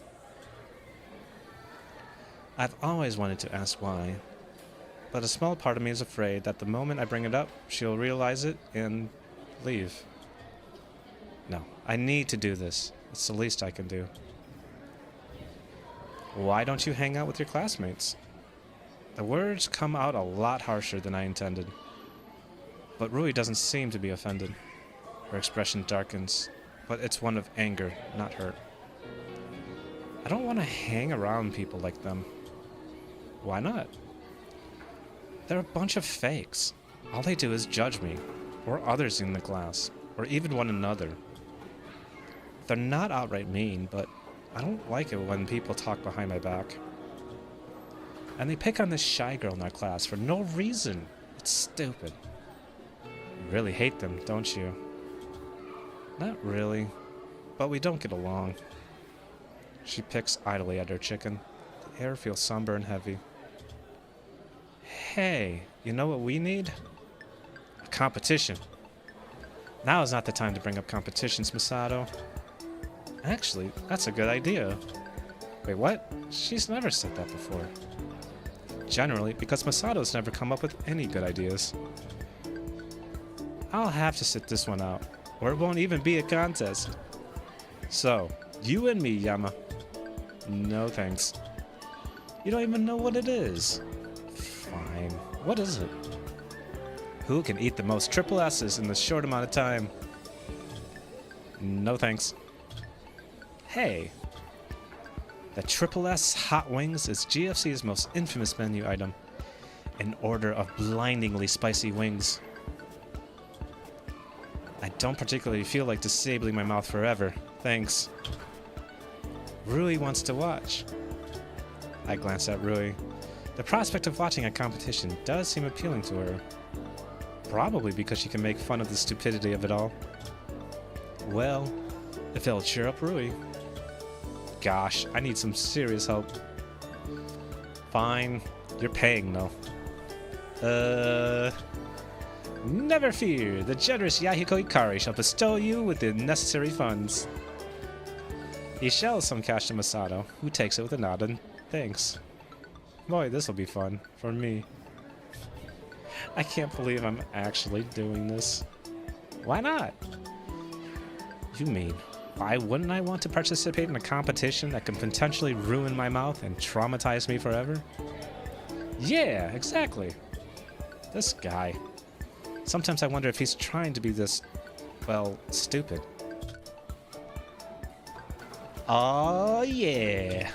Masato returns and slides 2 platters of triple hot S hot wings to the center of the table. Now remember, every good competition needs a good audience. Let me hear it for our team Kurogane. Woo! Hey Rui, why aren't you cheering? Huh? I'm in character as an audience member who's cheering for Yama. Pshaw, you and your drama club. Fine, give it up for Team Ishimoto. Yeah! Everyone in the restaurant drops into silence and stares at us. I elbow her in the ribs, feeling a flush creep up in my cheeks. Stop that. What? I'm in character. Sure you are. Okay, whatever. Let's get going. We lean forward, hands just a hair away from the tray, as Rui looks on with an expectant smile. 3, 2, 1, go! Masato immediately starts shoveling hot wings into his mouth, but I take a few moments to gather myself before I take a bite. The chicken seems to explode in my mouth, sending streaks of fire down my tongue. I cough violently and gulp down some water. This was a terrible idea. Woohoo! You mustn't fail me, marvelous minion! Oh. Everyone actually is watching. Hey, you gotta cheer for Yama, or this isn't any fun. But now I've noticed, it's kind of embarrassing. Gee, thanks. It's not like I'm doing this for you or anything. Grimacing. I shove the remainder of the wing into my mouth and spit it out. The meat burns down my esophagus and simmers into my stomach. Come on, Yama needs his cheering squad. Rip-rip-ree, kick him in the knee. Rip-rip-rass, kick him in the other knee. Go Sato, go Sato. Masato spits out his bones on the platter. 3 wings down already, and I've just started my second. For some reason, that makes me feel unusually competitive. Woo! You got this! You're beating him! Ice cream soda, banana split. We think your team's full of... Shift to the left, shift to the right. Stand up, sit down, fight, fight, fight. As she finishes her chant and quickly turns away to hide her embarrassment, I barely work through one more mouthful of fried chicken before giving up. There has to be another way. Yeah, 5th one down. Keep going. Go Yama? My eyes land on the innocuous packet sticking from beneath the chicken bucket. GFC hot sauce. Well, desperate times call for desperate measures. While Masato reaches for his 6th wing, I surreptitiously rip the end off a hot sauce packet and squirt it over his platter. He only smirks at me. Ha! Gonna take more than a little ketchup to win. He bites triumphantly into the wing. Oh, That's no ketchup. He freezes. I swear that steam is coming out of his ears. It's GFC's signature hot sauce. Ah! Hot, hot, hot! A desperate Masato launches out of the booth and sprints to the soda machine. Wait. That was cheating. Is it cheating if there weren't any rules in the first place? Either way, it was pretty dirty. Poor Masato. She looks pointedly at Masato, who's slowly dragging himself back into the booth while chugging a huge cup of water. I feel like I'm watching a freaking horse race, not an eating comp. In a way, it kind of does feel like that. I feel a slight tinge of guilt at his suffering, but Rui's obviously improved mood makes it worth it. This ain't the end. He keels over the table, somehow managing to continue drinking from his cup. Oh, that reminds me of the latest episode of Gover Mecker. Of what? You mean you haven't heard of Gover Mecker?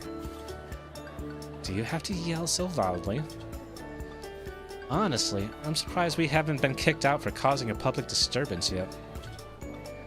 But one cannot help but yell at the epicness of Gover Mecker. Okay, fine. What is it? It's this web series that a couple of my hallmates made. Remember? Over the summer? Oh yeah. I saw you running around wearing a long blonde wig or something.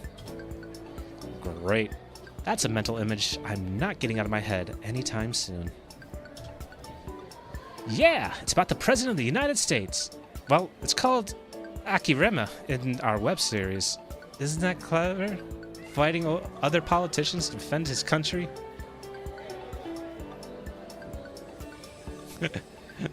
America? Akirima? They just swapped some syllables around.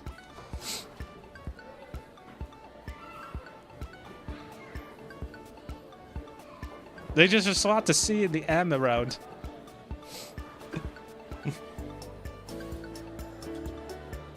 So, it's like a political drama?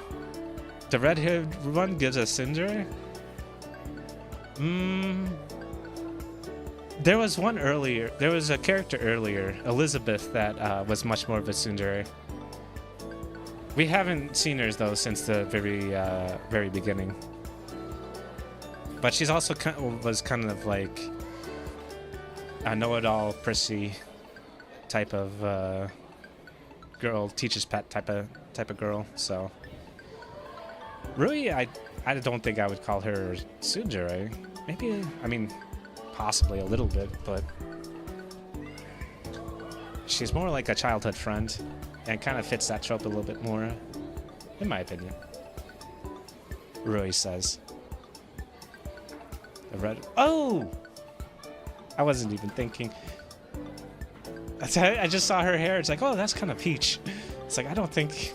The middle one. No, I think he's just fiery and competitive. I don't think he's a tsundere. The guy on the right, yeah, the guy in the middle, that's Masato. He's just usually like a fired up guy. He's great at everything, though. If I say so. I mean, he might be a tsundere. I don't know. Don't know enough about him. We can find out. Alright. Rui says, so, it's like a political drama? No way, dude. That's boring. They battle it out in giant robots. The president's is red, white, and blue. It even has an eagle motif and everything. That sounds like the stupidest thing I've ever heard. That sounds like the coolest thing I've ever heard. Is he for real? Of course, I'm headlining the main event. I'm the president's aide. If you're the president's aide, you're a side character. You're not the lead. Huh? Really? Well, I, for one, am proud of you.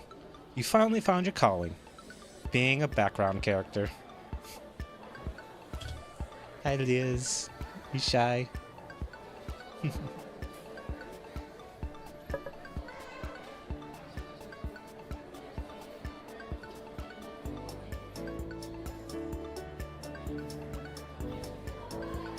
Head pats for Liz. You have to go back to work? Aw. Thank you for hopping on, Liz. I love you, Liz. Hopefully it's not too stressful.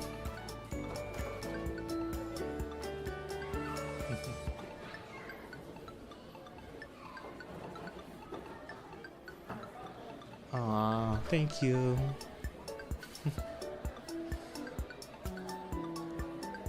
Now I'm flustered.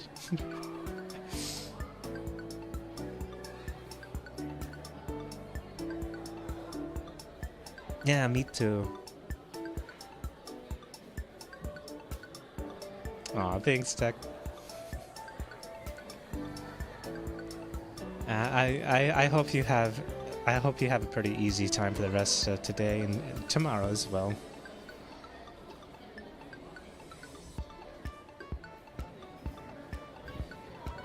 Bye-bye, Liz. I know you're doing your best.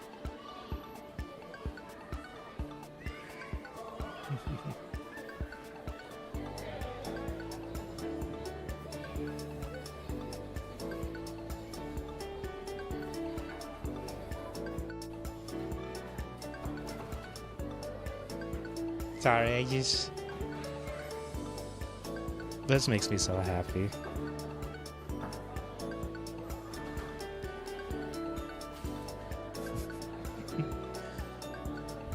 I'm just beet red right now.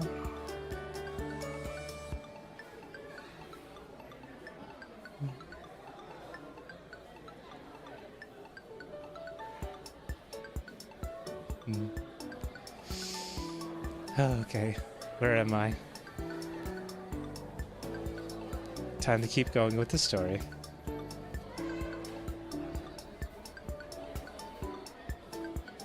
Yahiko. I know, right? I'm going to be a star. Wait, what? Ladies and gentlemen, meet the physical manifestation of the saying, ignorance is bliss. Episodes are all up on the website. Just go search the title, Go Vermecker, and you're all set. We'll have to check it out. Are you serious? How else will I know how to viciously badmouth it? Something triggered a song in your head? What was it that triggered a song?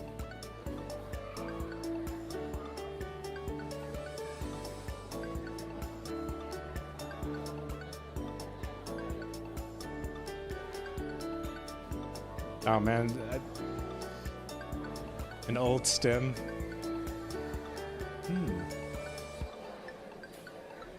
What's yeah, what song, Tech? And what triggered the song too? I'm kind of curious.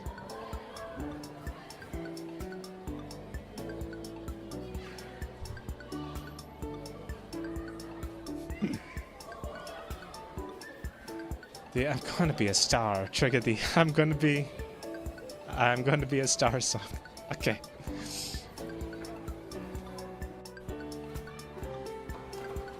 Ooh. I actually can't even remember that song. Maybe I haven't even heard it. I don't know if it's something I can look up right now, though.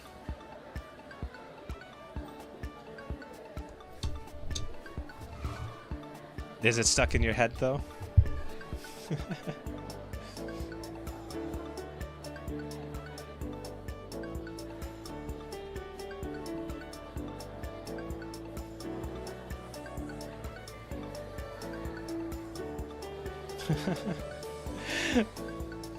Oh, well. I don't know. Just sing it out loud. Last time it lasted about 2 weeks, so not that bad. I get that too with a lot of songs. Sometimes it's nostalgic ones, sometimes it's brand new ones too.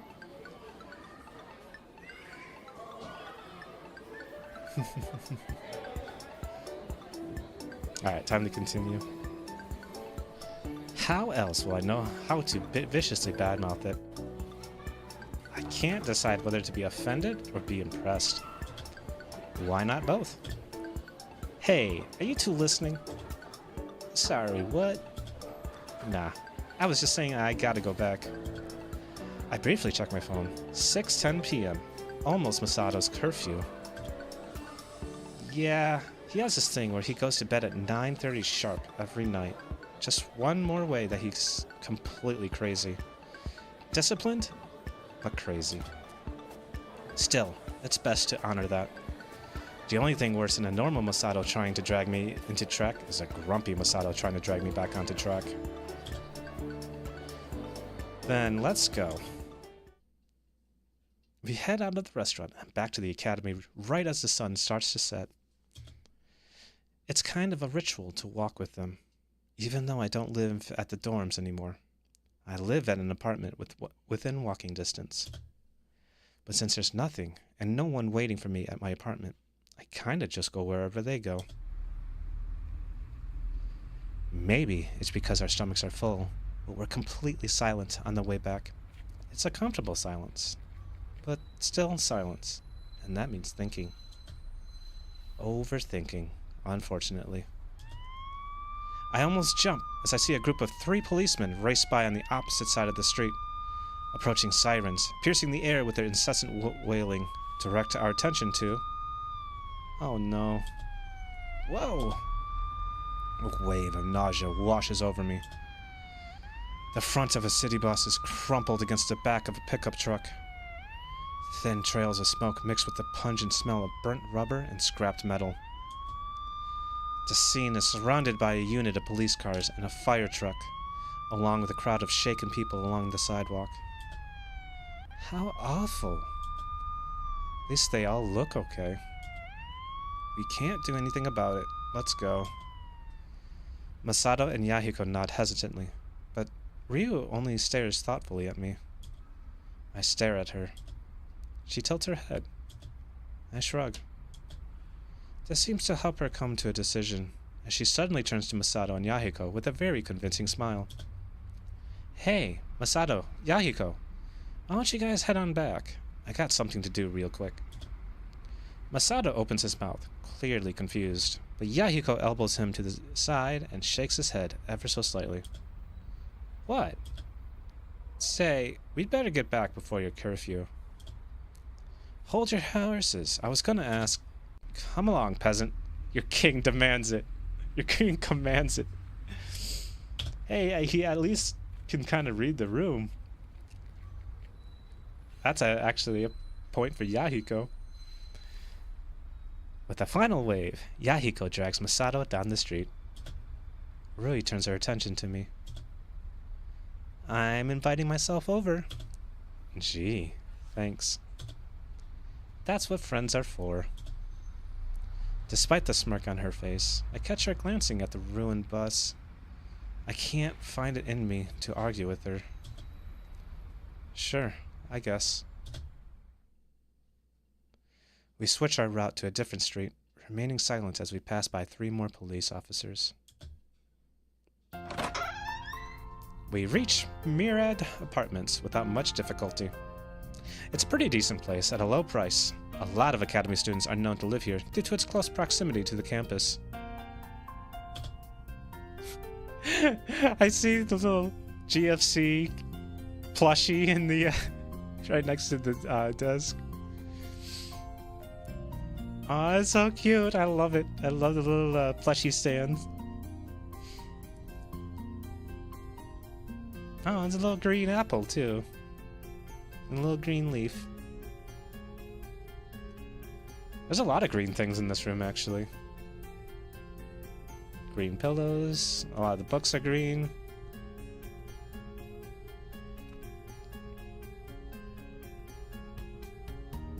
Do a lot of students live here? Yeah, why? Well, what if someone sees us? I don't want them to get the wrong idea. I feel a little uneasy as I remove my shoes. Judging from the blush on her face, it's less that she's worried about a ruined reputation, and more that she's trying to cover up certain feelings. Feelings that I'm not ready to deal with. Don't worry, I'm sure they just think you're one of my guy friends. I don't even look like a boy. I only smirk at her as I flop on the sofa. This is the place I know as home sweet home. Simple furniture, random pieces of clothing here and there, and a basic kitchen crammed into the corner.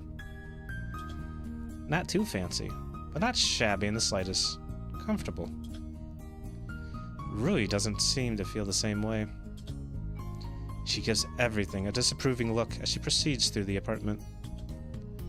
I think this place has gotten messier. It doesn't look like that to me, although I don't know. Should have a background that actually makes it messy. So, sue me. Can I actually? No. She looks over me for a moment, and something in her expression shifts. So, that bus. I sigh noisily, close my eyes. Can we talk about something else? You hungry? Huh? I can make some omelets. Isn't that a breakfast food? Instead of replying, I just hear the rhythmic patter of footsteps against the carpet. In just a few minutes, there's a clack-clack of a knife against a chopping board, the gentle sizzle of oil in a frying pan, and tick-tack-tack of chopsticks whipping against a bowl of eggs. A heavenly aroma rises in the air. Rui? At the lack of response, I open my eyes. It takes a little effort, but I manage to pull myself up and head to the kitchen. Rui! I stop short. Rui zeroed in on the stove, sprinkling ham and cheese over a bubbling layer of egg and humming a catchy little tune. The apron tied around her waist should be way too big for her, but somehow it looks perfect.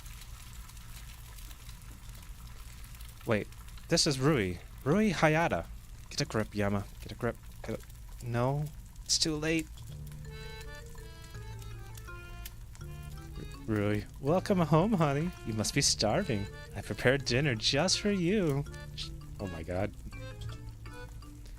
Wow! I'm so lucky for marrying such a wonderful woman. Not to mention, adorable. Oh, sweetie, I'm the lucky one. Look at your chiseled jaw, your beautiful eyes. I'm not the one who's a work of art, baby. Well, why don't you have a seat, Pumpkin? Dinner is almost served. I simply can't wait to taste your delicious food, Angel. What would you prefer, darling? Dinner, a bath, or me? Oh, sugar, we both know the answer to that question. In that case, love, the first course will be your lips. My fist!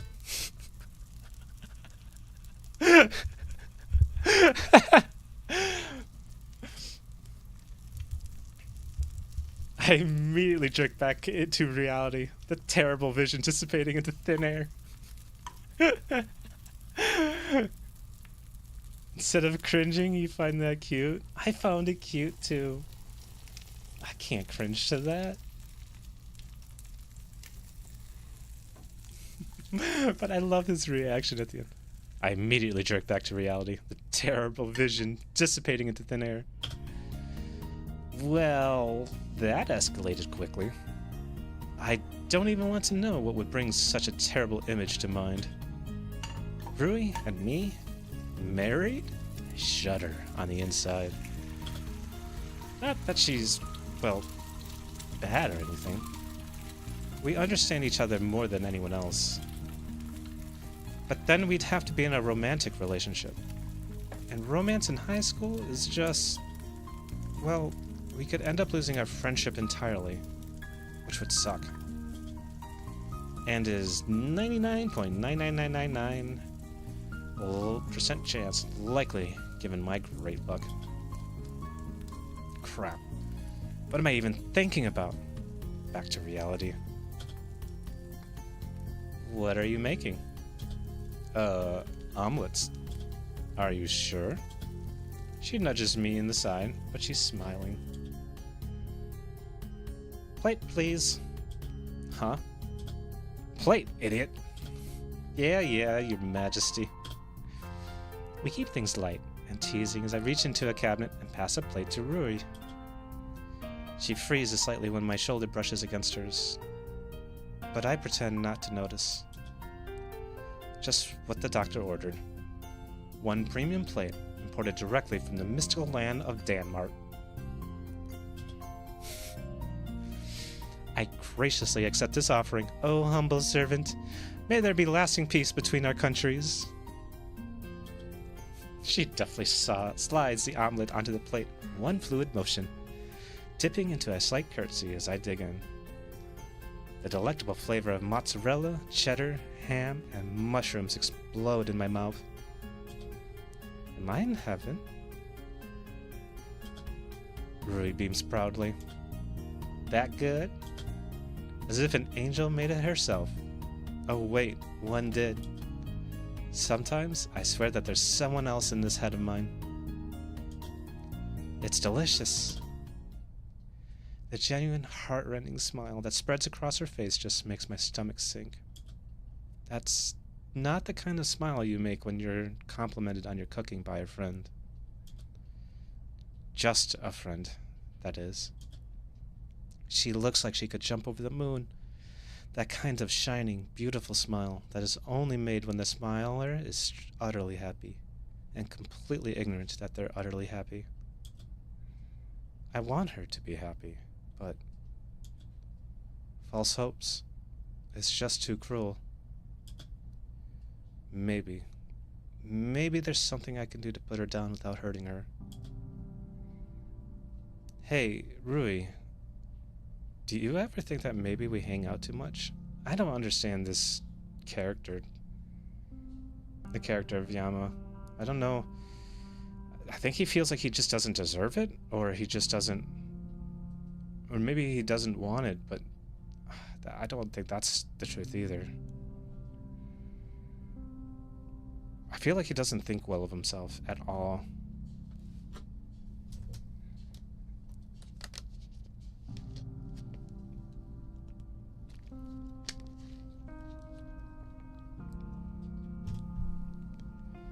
Hey, Rui? Do you ever think that maybe we hang out too much? What? Gentle. Be gentle. Be the gentlest human being on earth. Except the thing I'm quite possibly worst at is being gentle. You know, high school is the time to explore, especially since we're getting ready for university. So maybe we should be spending time just, looking at other things, going to events, stuff like that. You're telling me that you're going to an event with people? I'm saying that we shouldn't be together so often. Her face immediately falls. Damn it. I already know that my words have hit her harder than I've intended. After all, pretty much all we've been doing for the past 10 years has been hanging out. We were each other's only constant, amid new locations, new schools, new friends. That one firm foundation that's there until the end of time. If you separated Rui from Yama and Yama from Rui, I'm not sure what you would find. To have me, who's always been relying on her, leeching off of her, suggesting that he wants to go on his own way and do his own thing.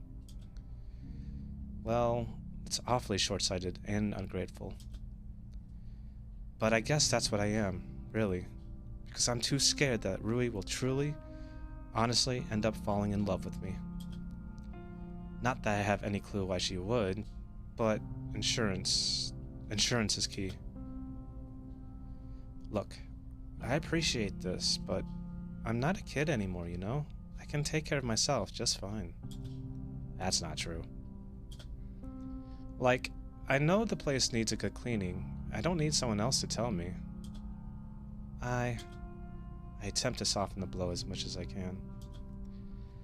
I like hanging out with you, but when it comes to this point, I think... I'm so sorry, Yama. I didn't mean to offend you. You...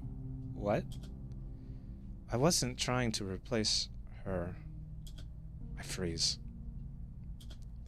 A sudden pain fills my lungs, like I'm breathing in fire. My vision spins for a moment and... no. I fight it. And it's gone. My knees suddenly go weak and I stagger forward, quickly catching myself on the couch. Rui rushes forward, but I quickly throw out a hand. This. You see this? You're being a burden now. The words are too harsh. I regret them as soon as they slipped out. Aww. Can you just let me think right now? It's what I've always said whenever I want to be alone. Well, and truly alone. The need to think has nothing to do with it, and Rui knows this. I'll be right out. Goodbye. To make her feel this way is despicable. The back of my mind congratulates me with a wry, well, you got what you wanted. She'll make some other friends now. I silently watch Rui as she slips on her shoes, and abruptly fixes me with a pleading look. See you tomorrow? Because she wants to know that everything will be okay. Because she wants everything to return to normal. I should go the whole way. I should say no, probably not, or maybe. We'll see. No, you shouldn't.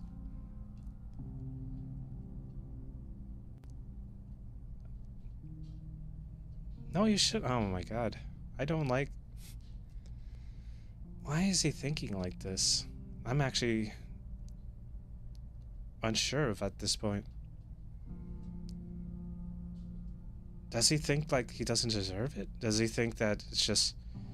it will never work out? That he thinks that lowly of himself? I think so. Oh, that's so sad.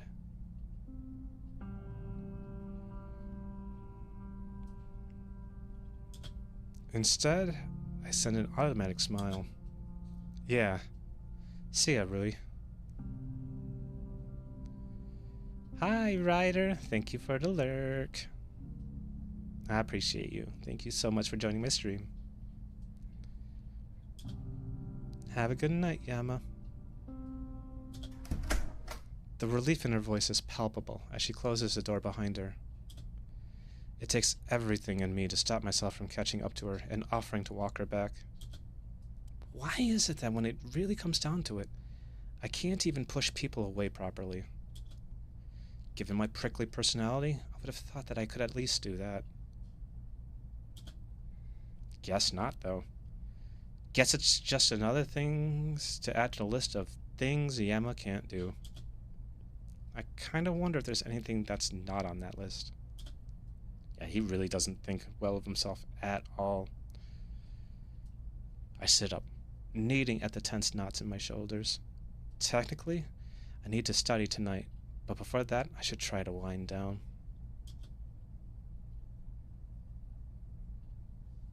Ah, this is my first choice. Wind down.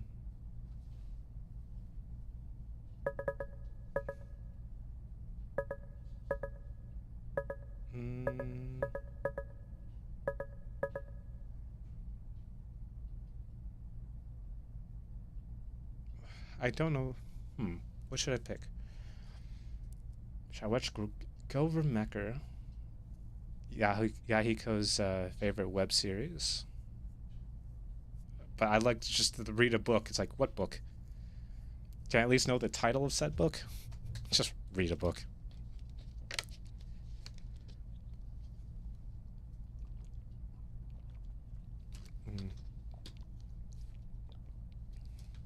See, I'm trying to wind down, trying to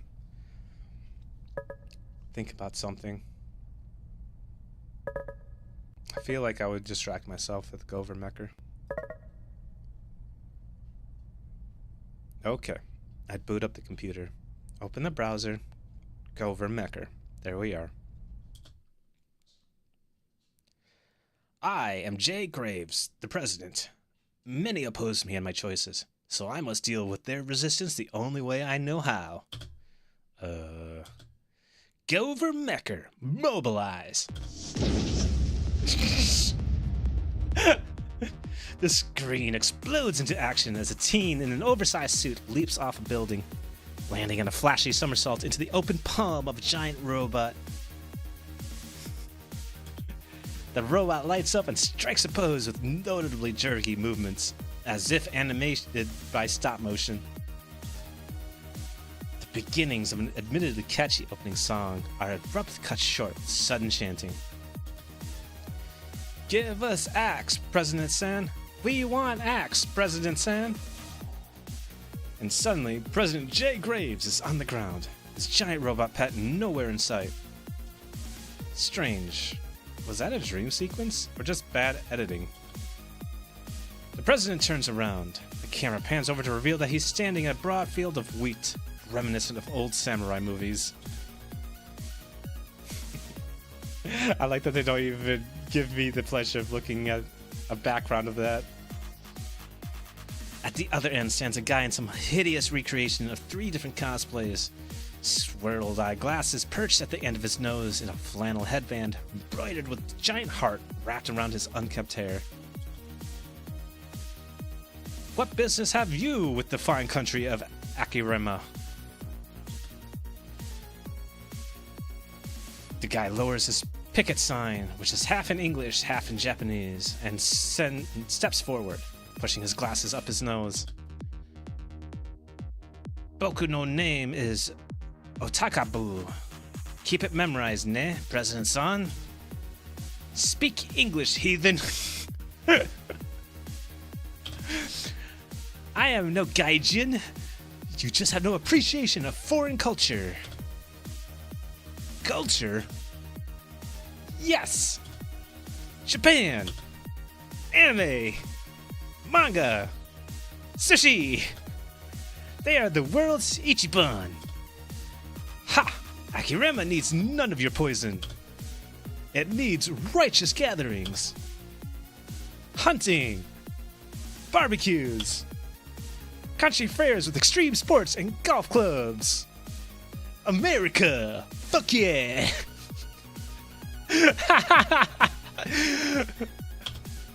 None of these weeaboo shenanigans. Wait, aren't you Japanese? Boku wa double weeaboo, of course! The weeaboo of American culture, who are weeaboos for Japanese culture. Why, that's genius! Otakabu threatens his picket sign out up to the sky. Of course it is. Our glorious Nippon is genius, land of the rising sun. Approve our anime expo, President San, and no blood will be spilled. Ha! Over my dead body. Then over your dead body it will have to be. He reaches into his backpack, which is blanketed with stickers of various anime figures, and throws a long rectangular pillow at President Graves. The wheel of fate is turning. In a poorly green-screened sequence, the pillow begins to transform into a giant doll in a Lolita dress with a wig of luscious purple hair pulled tight over its head. If I squint, I can see that its face is dulled with exaggerated blush, eyeliner, and lipstick. It's an atrocity to the eyes. No! Don't you dare hurt my darling! Yes, hold him! My waifu! President Graves flails his arms in struggle, but the doll grips him tightly. An easy task, considering that it's roughly 3 times his height. President Graves stares in disbelief at the towering femme fatale, with which languidly blinks back at him with 2 looming painted eyeballs. What sort of shenanigan is this? My waifu! The very best, like no one ever was. Moe of the highest level. In a sudden burst of energy, President Graves throws the doll off him. Waifu Moe! This is Akarima! He reaches into his oversized suit and pulls out a trumpet from nowhere, playing a very out-of-tune military reveille. They, the people, need no waifu. They need a true Akiriman hero. Captain Akirima, mobilize! The field backdrop crumples to pieces as a teenage guy in a skin-tight wetsuit bursts into the scene, swinging a pizza pan spray-painted in red, white, and blue. Chugging behind him is a president's mech, and it's all red, white, and blue with an eagle motif glory. Still animated in awkward stop motion. For liberty and freedom of speech. Give me one moment, everyone. There is someone at the door.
I am back.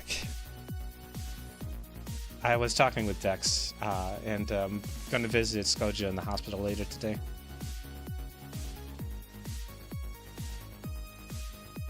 And so we were just trying to figure out and coordinate. I will be stopping before 5 p.m. For my stream, but I was going to do that naturally anyways. So, all right, back into the action for liberty and freedom of speech. He leaps into President Graves' mech. Why isn't the president using it himself? And promptly pulverizes the waifu into the ground.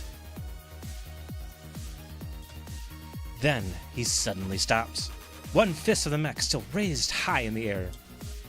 Wait, if Akirima has freedom of speech, shouldn't Otakabu be able to hold an anime convent?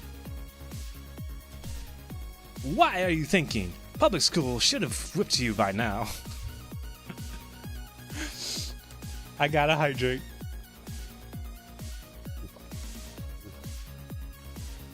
Thank you. I've had a tickle in the back of my throat. It is now gone. Oh, right. With a casual shrug, the mech hoists Otakabu over his head, spins him around a handful of times, and hurls him upward. Otakabu is blasting off again. He disappears with a twinkle into the distant sky.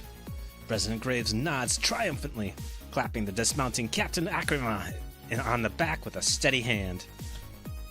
Good night, Akirima. May you sleep in peace. His phone gives a gentle trill as the credits begin to roll. Hello. Annoying voice. Hey, girlfriend. You need to, totally get over here. There's, this big meeting. People want you. Thank you, assistant.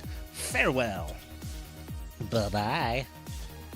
The phone clicks shut. And wait, was that Yahiko's voice? He did say that he was the president's aide.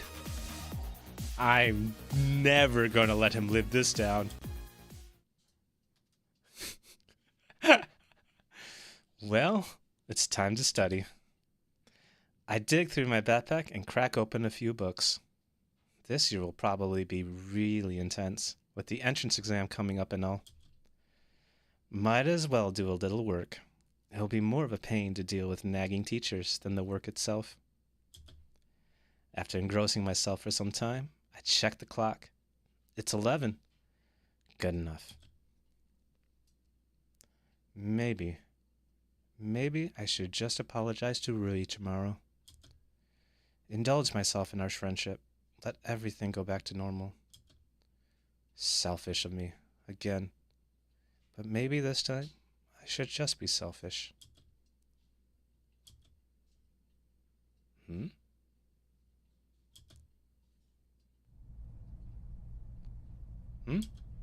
Why is it so bright outside? What? It's already 8:30? I leap to my feet, scrambling to pull my clothes on and tear out the door. It's kind of a weird thing. I'm not even a good student. In fact, I'm pretty much every teacher's nightmare. Being in a rush to get to school isn't like me. Maybe it's because there's a difference between choosing to ditch and ditching by accident. One is your conscious decision. The other is not. Highly descriptive, I know. I'm told that my essays are a joy to read. By the time I actually enter the classroom, it's already 8:42 a.m. The teacher glances at me from his periphery, but surprisingly enough, he doesn't try to humiliate me. In fact, he doesn't make a single comment. It's as if I wasn't late at all. Elizabeth, on the other hand, is wearing a prominent glare as I slip into my seat. She keeps her mouth shut, but her face radiates with disapproval. This is the tsundere. This is who I consider the tsundere of the story. Yahiko nudges my foot and gestures frantically. Dude! His voice spits out in a hurried whisper. I lean over to hear what he has to say. What? Of all days to be late, you had to choose today. What, was there a pop quiz? There was a pop quiz? I'll take that as a no. Dude, I'm talking about that cutie over there. You missed your intro earlier. He gestures vaguely to the back of the classroom. I sneak a peek when I'm sure that the teacher isn't looking. I find the girl sitting by the window, head delicately turned against slender fingers as she examines something in the distance. In ordinary circumstances, I might have thought her to be gorgeous. After all, she matches the ideal of traditional beauty to a T. Silky hair, porcelain skin, delicate lips, the whole 9 yards. But instead, I only find myself thinking, what the hell? Promptly followed by, who, what, when, where, why, how? Very intelligible, I know. But how else am I supposed to react when an old friend, who I haven't seen in ages, just randomly walks back into my life? Not only that, but as a transfer student to my school, on the very last year I happened to be there. Her eyes snap to mine, but before I can see her reaction, I quickly whip back to the front of the classroom. Maybe I'm seeing things. Maybe it's not really her. There's no way it can be her. Right?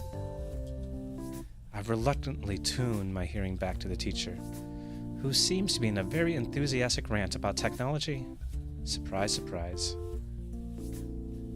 Liz, alright, so I think it's the time to quit your job? Oh no. What's going on?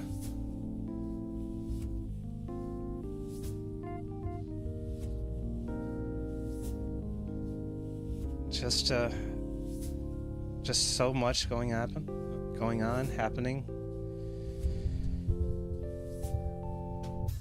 I hope you're doing okay, Liz. I wish I could just give you a nice big hug.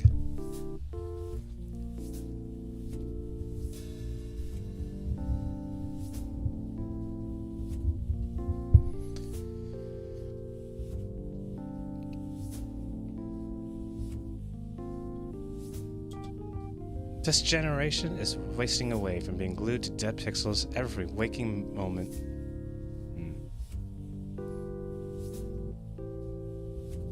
You want to tell me about it, Liz? I'm here for you.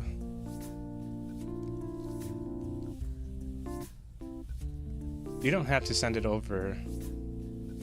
You can send it to me in the DM too.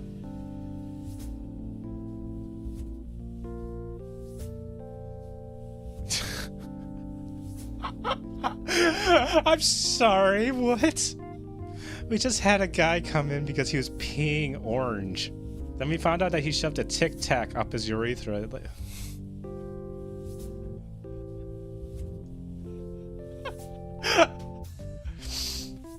Oh dear.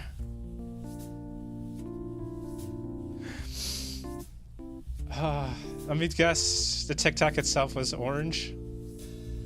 Wouldn't that burn? Oh, jeez.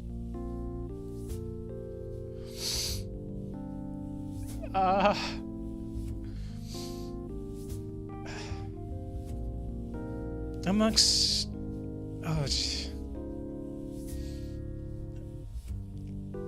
Part of me wants to just bang my head against the wall. Of course you're being orange. It was an orange Tic Tac. How is... What? I mean, I guess it has to dissolve. Did he flush it out then, I guess?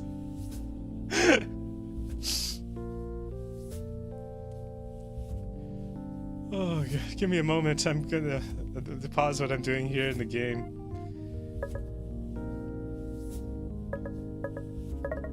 Just in case.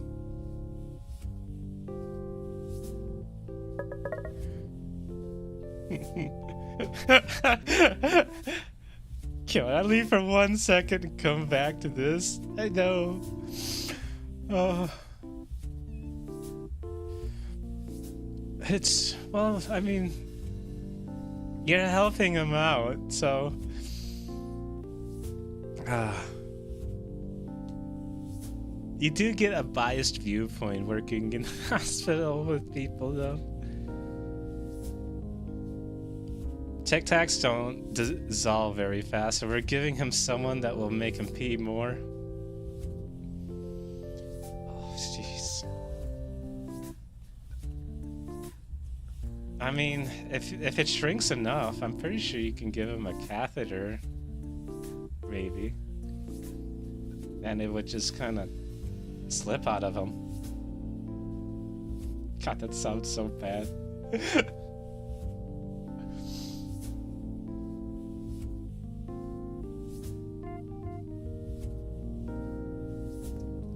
Diuretics. Diuretics it is.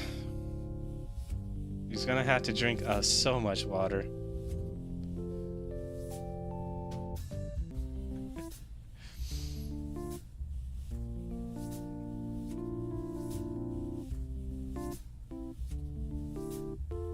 I mean, to me, it is highly amusing. Thank you, Liz. That was so funny. It was highly amusing.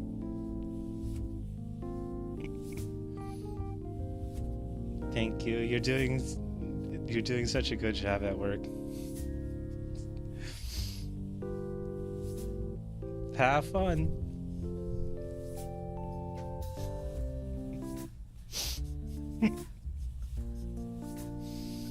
Oh, I can't. That's so great.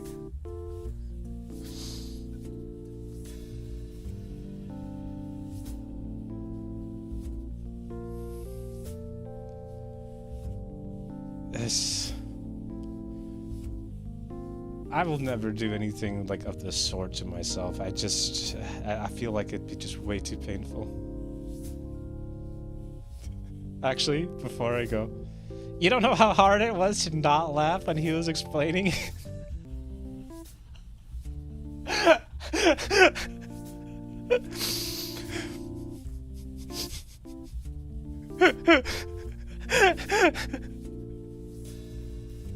I can't. Oh, but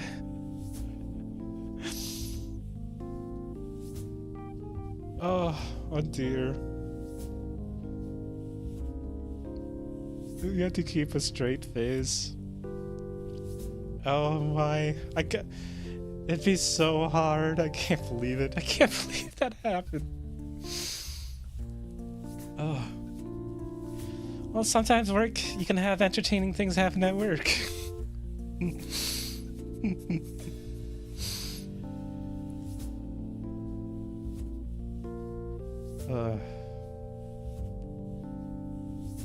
It's good to have something not serious happen. I mean, it's still serious in a way that you have to help him out, but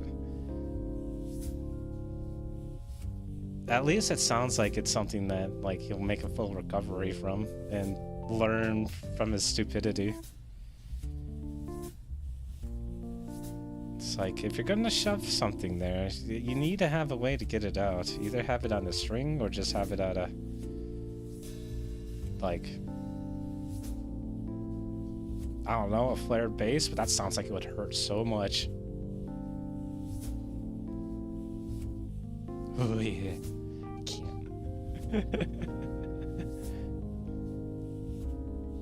You're gonna go back to work? Aw, I love you too, Liz. Thank you so much for sharing. Should you tell Skoja to make him smile a little? Yeah. Yeah, send him the message in the story. I don't know if he's watching the stream, but yeah, he would definitely appreciate it. I am gonna go visit him later today too. And I'll bring one of his favorite board games. A tabletop game, actually. It's called the Nilageddon. It's Extreme Nacho Edition.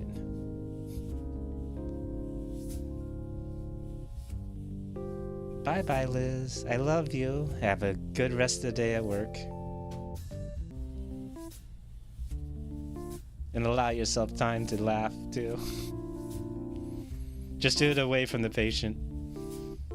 And don't tell anyone why.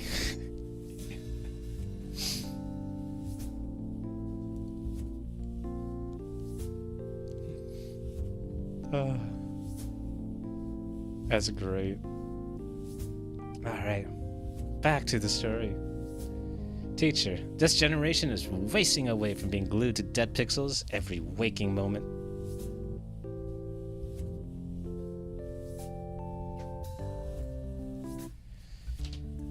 Well, today, I'm not having any of these newfangled contraptions. We're returning to trusty pen and paper. As the class erupts into groans, he scribbles 3 words on the board with a stylus. Your dream job. They just won't give us a break, will they? Furthermore, the teachers deactivated our tablets and is currently handing out sheets of lined paper. Handwriting? Really? As Yahiko passes the stack of paper to me, he leans close. So, what do you think? I think I'm tired of writing about my non-existent future. Huh? I was talking about the new girl. Oh, right. The new girl. Was her name Misaki Kazehaya by any chance? How did you know? So it really is her. I never thought I would see her again, much less in my own classroom. Oh, I know. You must have some sort of psychic ability. What? I mean, how else could you have known her name? Can you read her mind too? What does she think of me? How he came that to conclusion is beyond me. Nevertheless, it seems like an excellent opportunity to screw with them. It'd be a shame not to. I press my fingers to my temples, pretending to tune into Misaki's thoughts. I see. What? She has a huge crush on you. Really? But...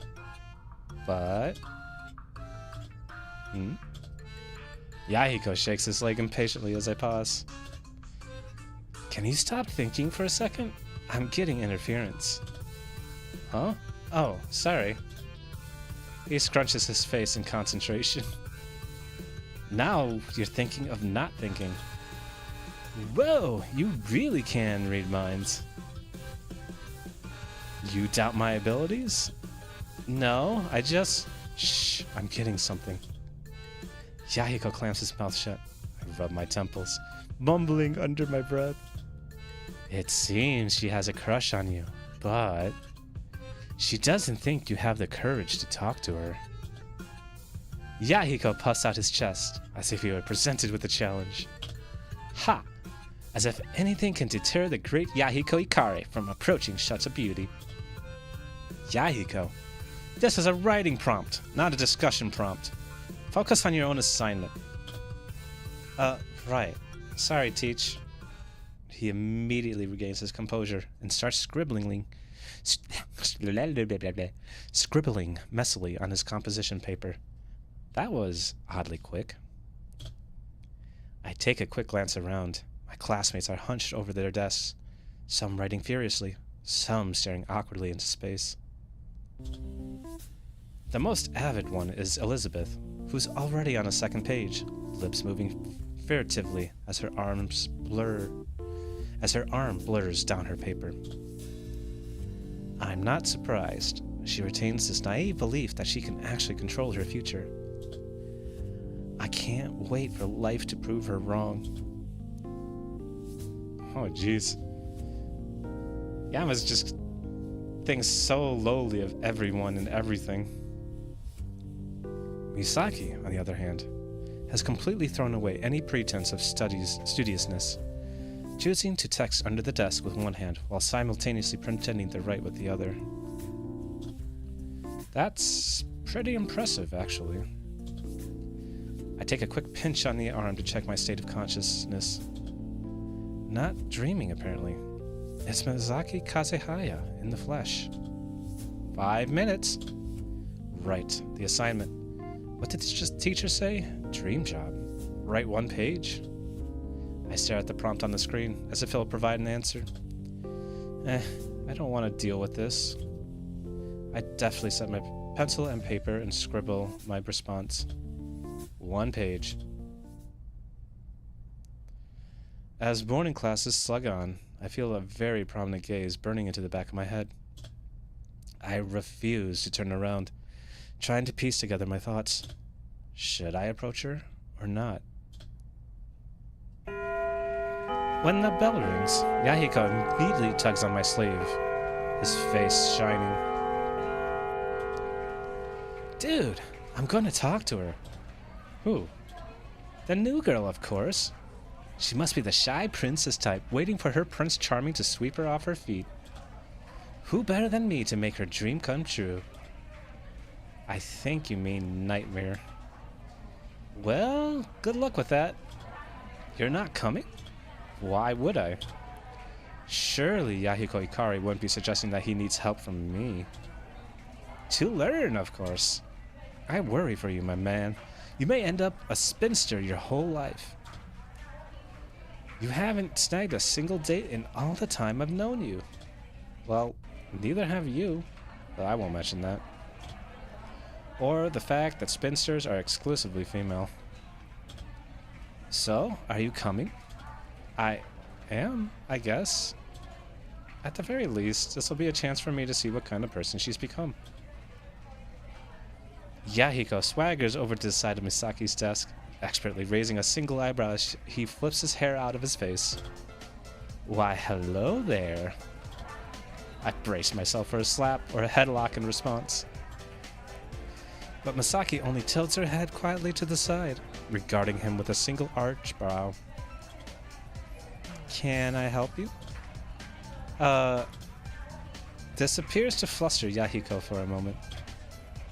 Thankfully, he's not the school's best Casanova for nothing. Which, honestly, really tells you something about the quality of our Casanovas. Actually, yes. Do you have a map? Because... Before he can even finish this sentence, Misaki's fingers whip around her phone with ease of long practice. One moment.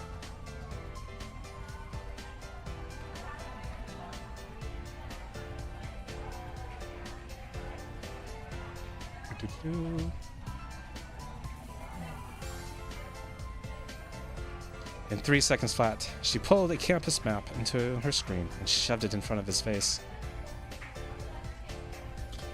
Here, where in particular are you looking for? Wait. Oh, are you also a transfer student? But what? That certainly would make much more sense. I was just thinking, it's a little strange that a student would be asking me for directions, since I just transferred here.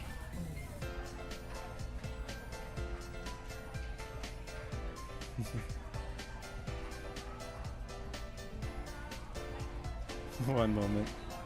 Excuse me one moment, I'm gonna drink and stretch.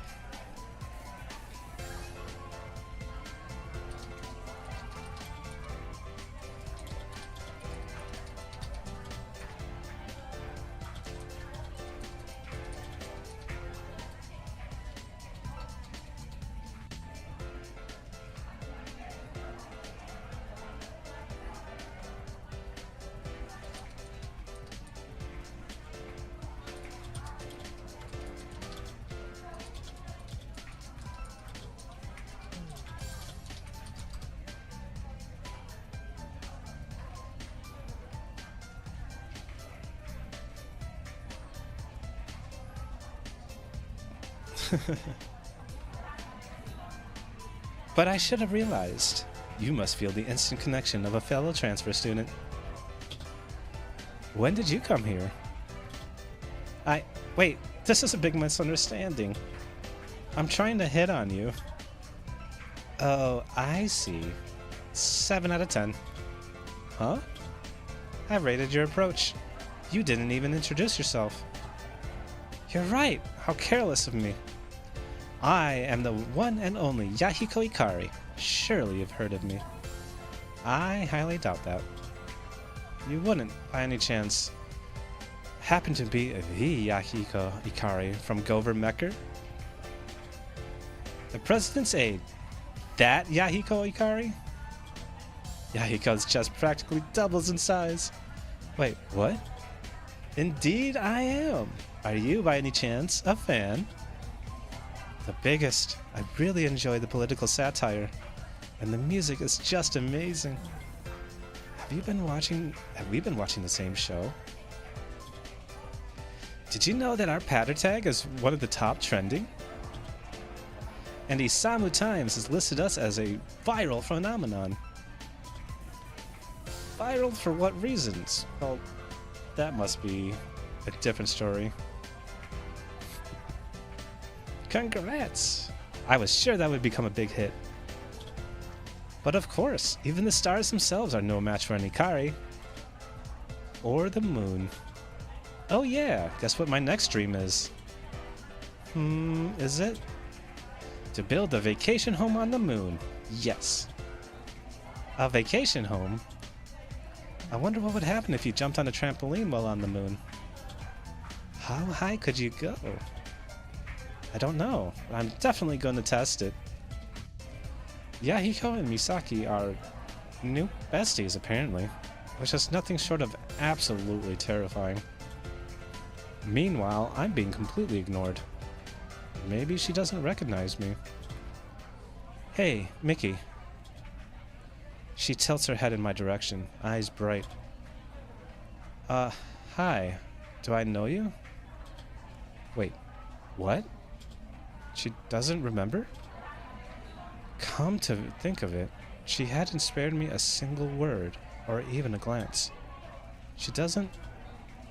How could she not? It's Yama. Yama Ishimoto? He's my minion.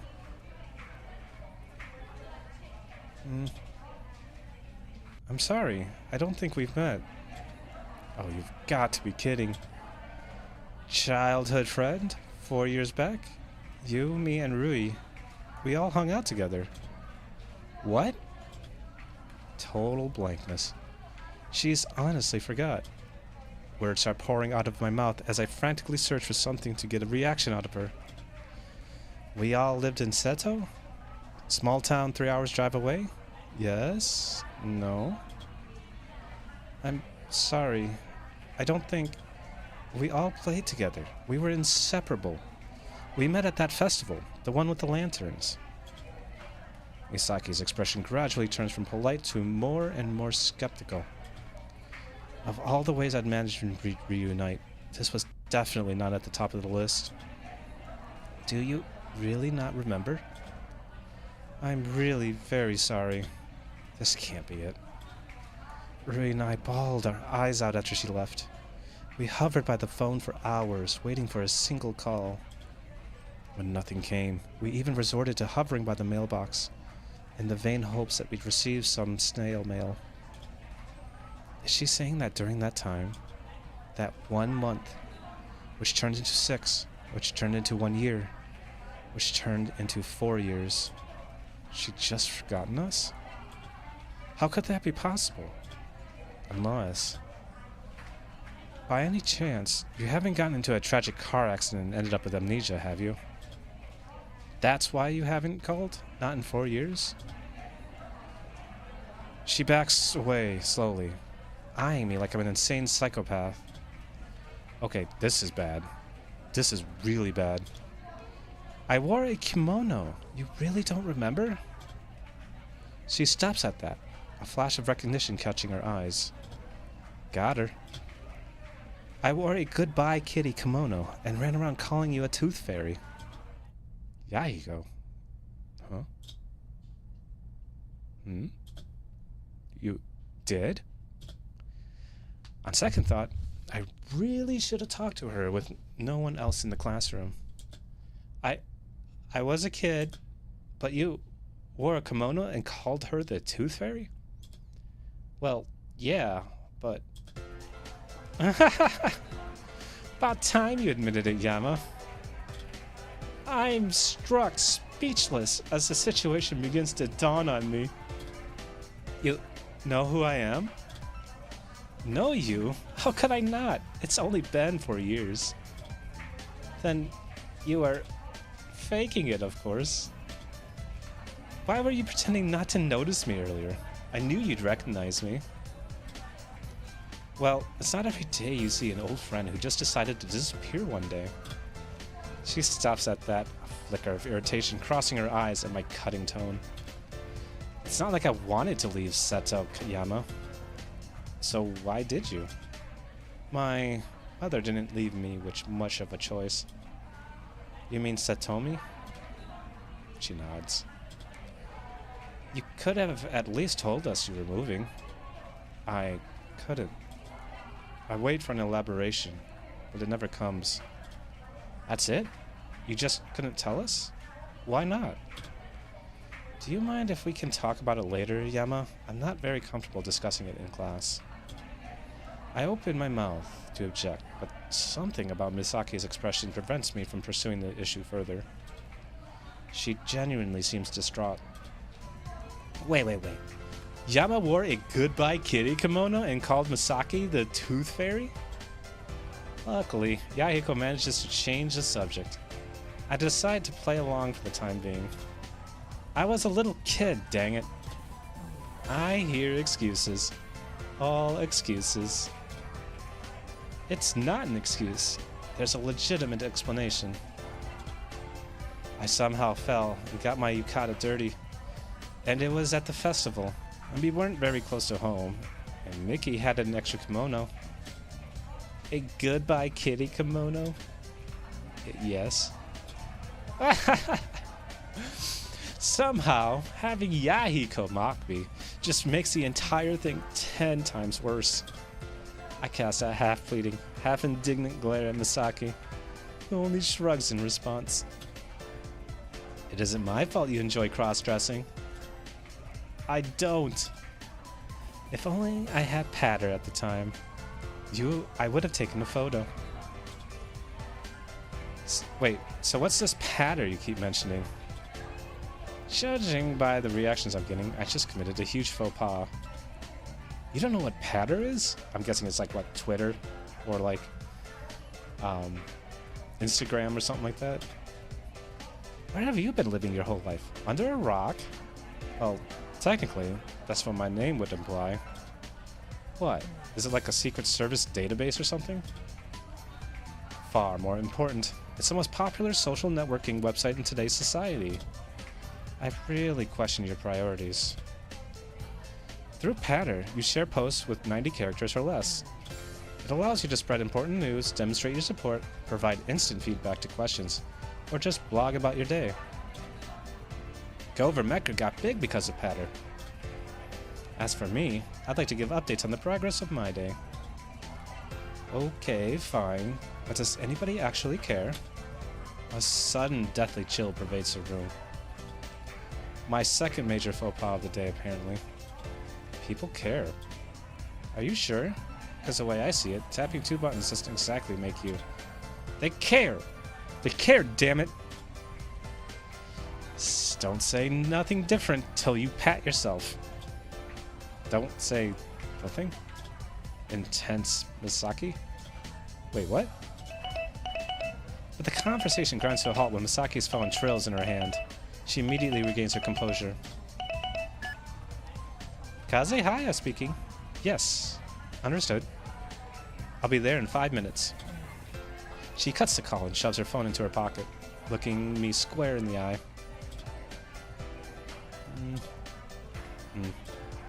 I must go. Duty calls. Duty? What kind of duty? My employer has a job for me. Job? How? What about school? Oh, I'm sure they'll excuse this one. Let's talk again later, Yama. Oh, and make sure to bring Rui, okay? Bye. And like a tornado stalking its next target, she blazes out of the room. I'm left completely dumbfounded with a Yahiko who's dancing around the room, like he just won his mansion on the moon. I have a fan. I have an actual fan. A real fan. I wonder how long it'll be before I can pledge her to my service as my first true minion. I wordlessly leave him to his fantasy of world domination and head to the cafeteria. It's more out of routine than actually feeling hungry. The shock of running into an old friend after 4 years might have something to do with that. Maybe I should be angry at Misaki, but at the same time, who knows what had happened with her and her mother. She seemed pretty uncomfortable talking about it. At least she's here now. I guess that's all that matters. If Misaki wants to tell me, she will in her own time. The cafeteria is broad and beautiful, boasting polished surfaces and tidy, well-lit spaces. Modern furniture settles well on the brushed mahogany floor. Students in pristine uniforms travel to and fro, scooping food from the extensive buffet counters around the perimeter of the cafeteria and returning to their friends. I spot Rui in the back corner of the cafeteria, staring up at the skylights with a thoughtful tilt into her head. Actually, this would be the perfect time to tell her about Misaki. Rui would be thrilled to see her again. Hey, Rui. She jumps slightly at the sudden sound, and only then do I remember I'm supposed to be apologizing for being dramatic yesterday. Except, I've never been great at apologizing. Or even good. Or, actually, even mildly passable. Say, how are you? I'm doing okay. How was class? It was okay, I guess. Oh, okay. We shuffle for a moment and I finally clear my throat. About yesterday. It's okay, Yama. I know that seeing the bus must have brought up some memories. You were just lashing out. But I shouldn't have. No, I guess not. So next time something like that happens, I reserve the right to slap you silly. And just like that, everything is right between us. What have I done to deserve a friend like this? I don't know, I feel like you don't treasure her like you should. Or thanks, but she's so cute and adorable. She's being very supportive. I just hope he realizes that before it's too late. But buy me lunch. What? Oh, come on, it's only fair. If I go into debt, I blame you for constantly mooching off of me. Are you ever going to pay for your own food? Probably not.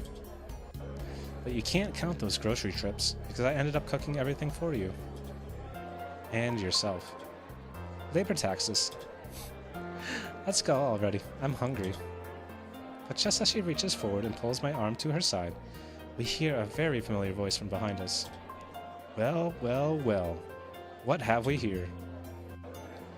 We jerk around in synchronization and promptly come face to face with Mr. Ryota. Rui quickly squeaks and jumps away, suddenly bashful. Oh, hi, Mr. Ryota. Look at you two. The adorable childhood friends, finally getting together after years of unneeded drama. Bah, I feel sick. What is this, some crappy anime? What? We're not together. I wouldn't go out with Yama in a million years. It's actually really adorable. I struggle to maintain a straight face. I know, I'm just too good for you. She snaps back into the Ryui that the rest of the academy knows her as, witty, confident, and a touch malicious. She opens her mouth, no doubt to smite me with some comeback or another. But Mr. Ryota breaks us up. Well, if I don't end up barfing my guts out, you guys will have the most adorable wedding in all of history. And there goes Ryui. How could you say something like that, Mr. Ryota? You're a teacher. You should know better. Oh, come on. You two will look back on this day. Mark my words. With a cheerful wave, he splits to the faculty express line. Everyone around them sees it. I wonder what Yama is actually feeling like. And why he feels the way he does. With a cheerful wave, he splits to the faculty express line. Those worlds sound fairly ominous? I can already imagine all the embarrassing stories he'd liberally share with the other wedding guests. We'd probably have so many people rolling in the aisles from laughter that Rui wouldn't even be able to walk properly. What the heck am I even thinking about? Wedding? Rui? Mr. Ryota is being his usual self, I see. Yep. Now he's got me thinking about... Nope. Not going there. Maybe now would be a good time to switch topic. Oh, right. I even have the perfect material. Hey, Rui. You're not going to believe this, but I saw Mickey today. Mickey. Mickey? I called her Mickey. Mickey. Rui's face caught complete blankness in the space of a millisecond. It is really shocking news. Maybe I should have eased it a bit. She ended up transferring to this school, and we coincidentally wound up in the same class. Dead silence. I finally start to feel a prickle of apprehension. We can hang out together again. We can... Did you talk to her? What? Of course. It's Miki. Rui, what's wrong? Aren't you happy? Well, no, I'm not. As far as I'm concerned, she has nothing to do with either of us anymore. Don't you remember? We were kids who held a stupid grudge for something beyond her control. Come on, we're older than that now. Oh, are we? She didn't really apologize, did she? Well... I pause for a moment. Rui's expression immediately darkens. I see that she didn't, and I know why. Because she wasn't there to see you fall apart. I don't think you remember, Yama, but you were in a really bad place after she left. Even to the point where, I mean, you know. But that wasn't because of Misaki. I mean, yeah, but she triggered the whole thing. It's just, when I think about it, I get mad at her. Really mad. So it's probably best for both her and me if she stays away. So, you're not gonna be friends again? The thought is so baffling that I can't help but stutter. In my mind, we'd always been a package deal. Me, Rui, Misaki. It was either all or nothing. I mean, you're your own person, so you should hang out with whoever you want. But I can't be buddy-buddy with Misaki until she realizes what she's done. I never thought Rui, of all people, would be irrational. How bad had I been exactly? I'd never seen Rui so upset. At least, not in a really long time. Sorry to be a downer. Why don't we just grab some lunch? How about you go on ahead? I need to talk to Mr. Ryota. Okay. Surprisingly, she doesn't ask me any more questions. She heads to the lunch line without a word. Maybe she also feels rotten inside, like something has been lost forever. God, I hate how he contradicts himself. Was I really in a bad place? Herp derp. And then he barfs out a sentence like this thought in his mind. Oh, yeah. Yama, you're still in a bad place. You're still in a really bad place if you're still thinking like this. Something that has been lost forever? And he doesn't even realize it. Oh, no. I really hope he can recover from this. I'll have some choices in the future, so I'm gonna answer them like how I would. Maybe she also feels rotten inside, like something has been lost forever. I shake these thoughts and immediately locate Mr. Ryota, who's just popped out of the faculty line and, conveniently enough, is heading in my direction. He watches our separation with an eyebrow raised to his hairline. Oh, Are the newlyweds already running into trouble? I ignored this. Good timing, Mr. Ryota. I wanted to ask you something. If the question is whether to officially ask Rui out, the answer is yes. What? No. No, that is not the question. Oh, really? That's a bit boring. Ryu and I aren't... You know what? Never mind. I was wondering what it means when you see someone you haven't seen forever who you thought disappeared off the planet. It means exactly what you just said. Your life actually is a crappy anime. I never said that. Oh, you didn't. Mr. Ryota. Sorry. Can't help it. Now, who's this person you haven't seen in forever? She just transferred into my class this morning. Rui, her, me. We were really close when we were little, back in our hometown Seto. Transfer student. Childhood friend. Don't even think about it. Too late. My life is not a crappy anime. It's not. You're right. It's a really crappy anime. So, what's the problem? Well, I talked with her, and I think we'll be friends again. But Rui is jealous. What? No. What is this, junior high? Sorry, I'll shut up.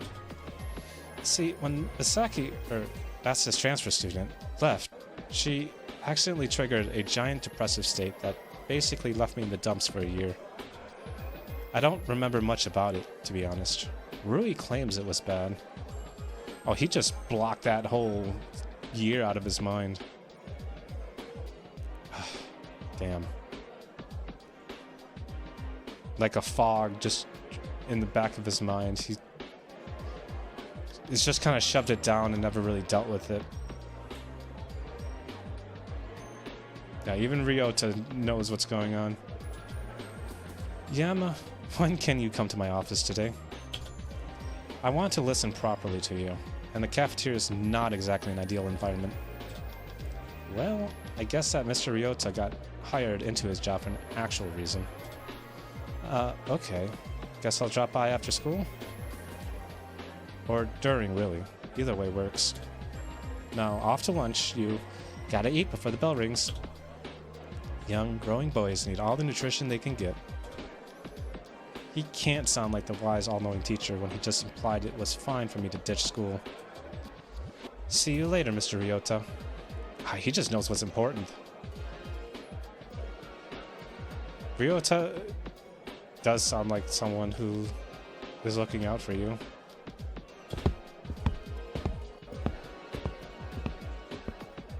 He only responds with a casual wave before he saunters over to the nearest table, chatting easily with a group of students. I snag a plate of food and search for Rui, but she's nowhere in sight. Guess that conversation took a little longer than I originally intended. I quickly scarfed my food down and returned to the classroom. Alright, class. Let's take a secondary roll before we head to the courtyard. What? We have more PE? The teacher's halfway through rolling her eyes before she catches herself. Guess it's not a good example to roll your eyes in front of your students. No, Yahiko. Today's career day. It has been announced over the PA for the past 3 days. Afternoon classes are canceled so that third years may explore possible future occupations with specialists. Oh, right. Questions of the future. Writing prompt about our dream job. Now, career day. I think I'm sensing a pattern here. We're already running a little late, so let's make this quick. Anyone missing? Nope. That prompts us to glance around. I think he's right, ma'am. Everyone's here. Everyone, except Misaki, who apparently is at her job. Time to do some not-so-subtle recon. Teacher, where's that girl? The one sitting by the window. The teacher waves her hand dismissively. Special circumstances. Anyone else? Despite myself, I feel a prick of curiosity. Special circumstances? What kind of circumstances would warrant such an offhand dismissal from the teacher? I thought most teachers loathed making exceptions for mandatory events. Just what could Misaki's job be? As the teacher continues to survey the classroom, I feel a nudge against my arm. I'm surprised you brought it up. What? Usually, you wouldn't say anything even if you noticed. You would have thought it too much trouble. Her words are remarkably neutral. It's awkward. It feels like a trap. I think you would stop pretending like you actually know me, or that you have a brain. You're insufferable. She storms to the back of the room in a huff. I'm insufferable. She's done far, far worse, and she's still judging me? What a hypocrite. What did she do?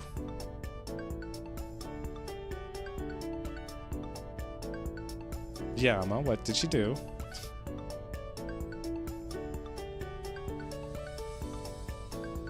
You're gonna have to explain that line. Alright, looks like everyone else is here. To the courtyard, destiny awaits.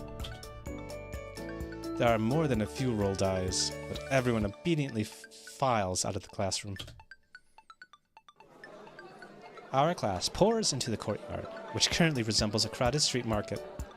Columns of booths are set in orderly lines, each attempting to outshine the others with progressively more outrageous signage and progressively louder music. I wonder if they got a booth for my future job. Come to think of it, in all the 203 times he's talked about his dream, he's never once mentioned his future job. Just all the things he'll own. Oh, and what might that be? Isn't it obvious with my stunning looks and all? So, a trash can? Is that even a job? Of course it's a job. Oh, well, no. I want to be a model. That's Wait. It's not as silly as it seems. I mean, seeing how he just believed that being a trash can was a profession, he can't have a job that requires him to think. He also can't have a job that requires social interaction. He'd just repel people instead of attracting them. Those are his two biggest flaws, and modeling doesn't need either. As for his looks, I hate to admit it, but he's not so bad looking. He'd probably be able to land himself a girlfriend if he just keeps quiet. It almost sounds like a serious plan. Yahiko, my friend, I'm glad you finally realized the cruel truth. What are you talking about? I'm just saying that it's a good idea, especially coming from you. Isn't it? Once I become famous, the entire world will be able to witness my magnificence. I'll be on TV, the internet, advertising blimps, basically everywhere. On second thought, maybe it's a terrible idea. Well, if you don't mind me, I'm off to meet my destiny. And with that, he skips off into the crowd, leaving me awkwardly leaning against the wall like some kind of delinquent. I'm not really sure what to do. I'll be wasting my time if I look around, but I'll be wasting my time if I stay here. What a conundrum. You there. I turn to the source of the voice, a man in a medical coat, standing in front of a booth boasting the holographic sign, Way Forward Pharmaceuticals, Hospital Division. Hunch, I'm guessing he's a doctor. Are you interested in becoming a doctor? Bodies? Open wounds? Yeah, no. Sorry, I don't think I could deal with the pressure of being a doctor. If that's what you're worried about, then don't worry. I'm a heart surgeon, and I get an entire team of people helping me during the operations. Well, if I have people helping me. Scalpel, please. Nah. What do you mean, nah? I thought I was supposed to do all the cutting this time. That doesn't matter. It sure does. I see what's going on here, man. You want to take all the credit. Well, guess what? That ain't happening. What are you talking about? I'm the doctor here. Doctor? The patient is in critical condition. If you don't act fast, he's going to die. The patient is dying, dang it. Give me the scalpel. Whoa there. Don't be getting your scrubs in a bunch. Doctor, the patient is dead. See, look at what you did. Look at what Yeah, I don't think being a doctor is right for me. Are you sure? We've got a great internship program. I'm good. Thanks, though. Another nearby tooth. La la la la la. Another nearby booth catches my eye. A multicolored sign claims that it's from the National Education Institute. Behind the booth table, a tall woman in glasses is speaking animatedly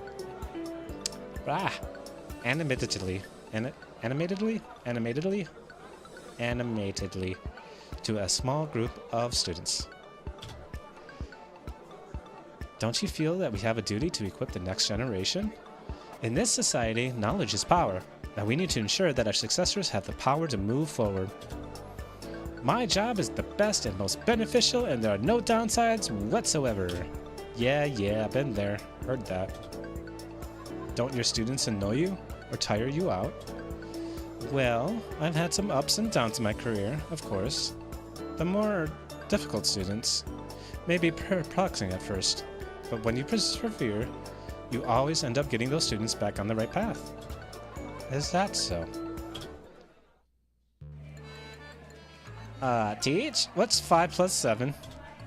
This is high school, Mr. Ikari, not primary school. You should have mastered addition by now. But teach? Excuse me, Mr. Kurogane? Smoking is not permitted on campus. Hand those over. You ain't the boss of me, kid. Kid? I'm your teacher. You're shorter than me, kid, and that makes you kid. Alright, that's it. You're staying after class. You've got detention to serve. Says who? Says you? You couldn't even take on a diseased chicken with one claw tied to its tail. Why can't you be that eloquent on your essays? The teacher? What's wrong? What? Are you crying? Again? What for? Oh, you're angry at me. I'm sorry. So terrible. I can't. Hey, don't cry. Yeah, I don't think I have enough patience to deal with students. I meander down the row of booths, apathetically peering at any that seem mildly entertaining. One man with a remarkably bushy mustache raises his fist in the air, yelling at the top of his lungs. Do you love Japan? Join the Japanese Self-Defense Force today! Wow, I thought those kinds of diehards patriots only existed on TV. Any man who's able to follow orders can be seen as a hero of Japan. If you're still alive. Grenade! Cover it, soldier! What? But we could just run away. Jump on that grenade, or I'll have you court-martialed for insubordination. But I'll die. All the better. Hop to it. That's so cruel. I love his imagine spots, though.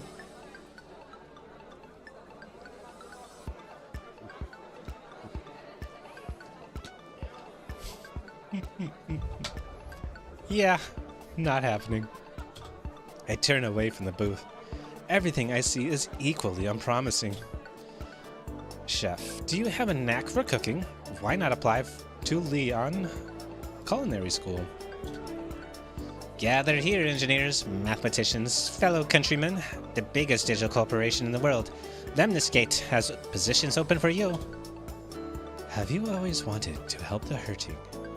Join us at the Cumulus Therapy Center and transform the world, one life at a time. A quick glance in the other direction reveals that I seem to be the only one having trouble. I find Elizabeth deep conversation with a police officer just a few feet away. Wouldn't have thought her to be the type. Maybe she's sucking up to them so they'll let her off for corporate fraud? Meh, can't really judge her. At least she found something that she's interested in. Me, on the other hand, well, I have nothing. What's up? Can't find your life's calling? What? I turn to the source of the voice. A scraggly man slumped against a rickety folding chair, a worn beanie plopped on his head, and a threadbare trench coat thrown over his shoulders. There's no sign on his booth. Is hobo a legitimate career? Hobo. Ha! Youngsters these days. You hold your future in your own hands, and you don't even know what to do with it. You're lucky, you know. There was a time when people didn't have the luxury of choosing their career. Upon second glance, I noticed that there are several rolling racks of books settled upon the back of the booth. There doesn't seem to be any rhyme or reason to their genre. Science fiction, mystery, fantasy, young adult. But they're all under the same name. Are you a writer? He smiles when I ask him this. Heh, what, surprised? Who'd you think I was? An adventurer? Globe-trotter? A homeless guy, actually. He throws back his head and laughs. Ha ha ha. You've got life. I can't wait to read your stories. Somehow, I don't think that being a writer would fit me. Oh, somebody help me. Whatever shall I do? Fear not, generic damsel in distress. I'm the hero. I lost the previous battle, so this is the heroic rematch where I'm guaranteed to win. How fortunate. After you win this final battle, I shall bestow you with an obligatory smooch of victory. Hey, you can't just ignore the villain. I got your girl, Yama. Oh, spare us with your evil gloating. It'll only lead to your downfall. But I gotta. Give a motive rant so we understand your identity as a tragic villain? Nah. I'll just put that as a footnote. Okay, I'm tired of this needless banter. I've actually written the princess's backstory so that she's a badass in distress. What? But you didn't even foreshadow that. Too bad. I need to move the plot forward. Hiya! No. Yeah, I don't think I could come up with original material. I don't know, that was the best one yet. I was entertained. That's why you just rip off real life, you know? Thanks, but no thanks. He shrugs apathetically as I walk away. A nearby small group of students catches my eye. They're gathered in front of a man in a long, sweeping lab coat. Although his voice is placid, there lies an undercurrent of power in every word he says. Life is a fragile thing. There is an unspeakable number of ways for the human body to fail, and even more for it to be broken. Death was accepted as an inevitable part of life, a natural stage in the cycle of this world. But it doesn't have to be that way. The man in the lab coat straightens as the students break into hurried whispers. Through research, we can create medicine that fights diseases and treats disorders, extending our lives exponentially, and maybe indefinitely. Ah, so he's a medical researcher. He fixes his gaze on each individual in the crowd, not in a hostile manner, but certainly in an unnerving one. A day may come when we can defy death. His eyes land on me. The intelligent arc of his brow and the commanding line of his jaw shifts slightly as he examines me. I feel frozen beneath his piercing gaze. It isn't exactly uncomfortable, just strange. Eventually, he turns away, adjusting the golden glasses that are settled on the bridge of his nose. If you seek to make a lasting influence on the world, join us at Way Forward Pharmaceuticals in the research division. Together, we can accomplish the impossible and prevent the inevitable. The crowd of students breaks into applause, their faces agape in wonder. I can only scoff. No one can defy death. Anyone who thinks otherwise is just delusional. As I turn away from the Way Forward booth, the PA hums to life. Attention, students. Mayor Inori will be speaking at the center stage in 5 minutes. The students around me gasp audibly, breaking into frantic whispers. Mayor Inori, here, in person? Our school is important, you know. Why wouldn't he come? Come on, let's get a good spot. Are these kids really that excited about seeing their mayor? I've never seen anyone that excited as a student to see a politician.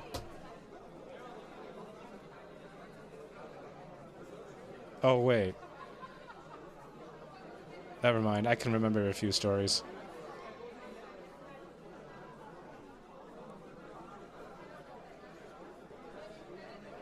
I guess I'll just chalk it up to kind of fanaticism in a little bit. I don't know. It's not something I would ever say out loud, though. I don't know. I'm not really excited about seeing a politician practically ever for myself. Just call me indifferent. It's just funny to see this. All right. Male student 2. Come on, let's get a good spot. I followed the massive throng of students gathering around the courtyard's center stage. Sure enough, Masaru Inori, the ever-popular mayor of Isamu, is in the flesh. He gives the students a cordial wave from behind the impenetrable line of security guards. You know, back in my day, when dinosaurs roamed the earth. This extracts a laugh from the crowd. We'd always ditch career day. We'd pop over to GFC, you should have seen it before it was renovated, and stuff ourselves on wings. They were only double S's at the time. Shows you how far we've come as a society, eh? Crowd chuckles again. Among them, I catch the distinct tint of Elizabeth's giggle. As usual, she's eagerly jotting notes on her phone, hanging on to the mayor's every word. The brunette girl, who's always around Elizabeth, is also next to her. Surprisingly, she seems equally engrossed in the speech. And yes, I hated career day. I thought it was a waste of time. Thought that they were restraining me at a time when all I wanted to do was explore myself. Who I was, who I wanted to be. But later, I realized that I was thinking about career day in a completely wrong way. It wasn't about deciding my future. It was about exploring possibilities. He allows a moment of thoughtful silence before he continues. The truth is, you'll probably change careers multiple times in your life. In fact, the average number of job changes is estimated to be 15 times. You could be in med school all your life, but have experience in construction, woodworking, design, architecture, statistics, engineering. Maybe even ostrich babysitting or bicycle fishing. Elizabeth smiles into her hand as the students laugh like a perfectly timed trap. But as vast as the future is, you know what you don't want to do. You don't want to be hurt. You don't want to go each day full of insecurities, doubts, and fears. You don't want to be lied to, or backstabbed, or treated like a fag. I won't lie to you. It's a nasty world out there. But I think we can all agree that, regardless of who we are or where we're from, we each have an important part to play in the safety of this country. Okay, I like this politician. I can see why he's so popular. I feel like he's being... what he's saying, I feels... Blah, blah, blah, blah. It's pretty real. So go on, explore. You guys are bright. And hey, you guys are in a better spot than I was. I thought I'd like nothing more than to become an anthropologist. Not that even I knew what that meant at the time. It just sounded cool. His parting sentence elicits another laugh as he steps off the stage, offering a final wave. The students erupt into cheers in response. I quickly shuffle away from the crowd before the noise overwhelms me. I don't want to like the guy. Heck, I don't want to like any politician. But he seems to be less evil than the others I've seen. There you go. I got the same impression. Furthermore, he made a good speech. He came across intelligent but genuine. Two major opposites of politics. Maybe I'll vote in his re-election. Maybe. Hello, stranger. Oh. Hey, Miki. I abruptly stopped in my tracks, finally taking in what she's wearing. Well, you're dressed up. But just putting it lightly. She's draped in a silken kimono that ripples around her figure like water. Hair inset with a minimalistic ribbon and crystal pin. She could own the red carpet, or a throne even, with that outfit. pretty. My mind supplies unhelpfully. I quickly grind that part of my mind to dust. That's all you have to say? Well, what were you expecting? Poetry? Oh, dearest, you liken yourself to starlight, with eyes like a moon and a mouth like the purest golden flame the sun e'er did see. She promptly slaps me on the back. Very funny, Shakespeare II. Although I'm impressed, your recitation was pretty decent. I feel like she's insulting me, but she genuinely seems shocked. So what brings you here? Do you want to become a model? What? Oh, no need to be embarrassed. Male models are hardly anything new. However, they do tend to be physically fit. Do you happen to have a six-pack? I'll pretend I heard none of that. What makes you think I would ever want to be a model? You're standing by my company's booth. We are a modeling company. Surprised, I cast a quick glance behind her. Sure enough, a large banner reads, Lotus Modeling, above a tent with striking photo spreads. Hence the kimono, I assume. You assume correctly. So where's Rui? I haven't seen her all day. That awkward moment when... really? That's funny. She attends this school, right? What? Of course she does. So you've seen her today? Yeah. You didn't tell her about me? Hello, social drama. I missed you not. How can I word this delicately? Or better yet, avoid it completely. You should probably be getting back to your job. I have my eye on you, Yama. Do you really think I can't tell when you're lying? I believe in my ability to run away. Always the same, I see. I've made a mental note to harass you about it later. Until then, Yama. She floats back to her booth, greeting any curious glances with an effortless smile. A model. Her job is modeling. Somehow, I find that a little underwhelming. I almost expected her to be involved in something drastic, like the Secret Service, or the film industry, or even the Olympics. But modeling? Where you pose and change and smile for hours and hours? Adventurous, stubborn Mickey? It doesn't seem to fit her. Whatever. Guess it's none of my business anyway. It's time to see Mr. Ryota. This time, he opens the door as soon as I knock. I must have caught him at a good time. Welcome, Ishimoto. We've been expecting you. He cackles maniacally and taps his fingers together. You should have turned in your chair while stroking a cat. Bah, everyone's a critic. Would you have rather been left standing outside in the cold? Outside? I'd be in the hallway. You seem awfully eager to prove your mentor wrong, boy. Well, or whether I prove it or not, it's still wrong. Right? Ah, yes. But that would never fly in a court of law, you see. Imagine it. I declare the defendant guilty. Because from a metaphysical standpoint, it is true, even if we have no epistemological link of knowing so. That's a word. I want to try reading that again. Imagine it. I declare the defendant guilty, because from a metaphysical standpoint, it is true, even if we have no epistemological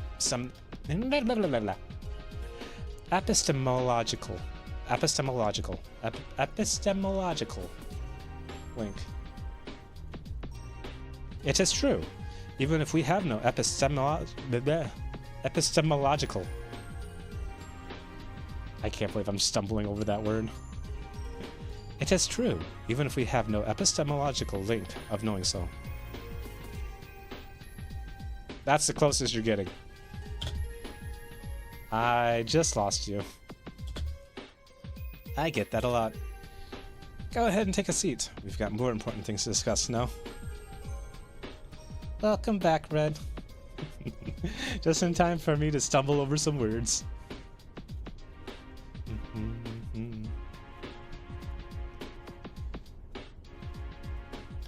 Mr. Ryota, go ahead and take a seat. We've got more important things to discuss, no? Hesitantly, I slide into the nearest couch. I've always seen Mr. Ryota as an intelligent man, even if I laid back. But I'd never actually, well, not understood him. I wonder how much brain mass he's hiding behind that cheery facade. So, the new transfer student, Yusaki Kazehaya. I hope you don't mind. I did a little lookup on her. You can do that? Well, there's no explicit rule saying I can't use the confidential databases. I'm pretty sure there is. Nope, I may be faculty, but I'm not a teacher. It's only stated that teachers have to request special permission. I checked the loopholes. Red. Why can't it get hot already? It's so cold. Oh. And here I am. It's also already over 100 degrees Fahrenheit here.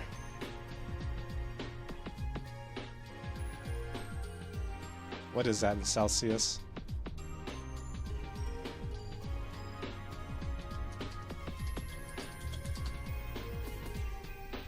Almost around 38 degrees Celsius.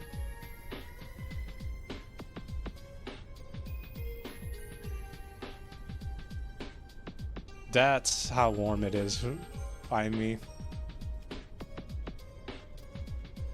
Although it has cooled down over the past couple days, but it's still like between like 32, 38. Oh, it goes much higher to here. How high does it go?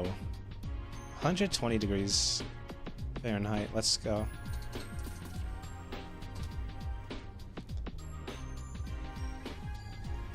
So, almost 49 degrees Celsius.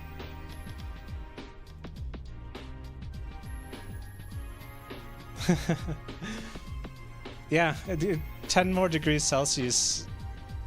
A little bit more than that. I'm pretty sure there's times when it's hit 50 degrees Celsius here. But that's in the deep summer. Like, at the peak heat hours. Welcome to the desert. This is how we roll. Oh yeah, definitely. People have cooked on the streets. You can bake in your car. Like, literally bake.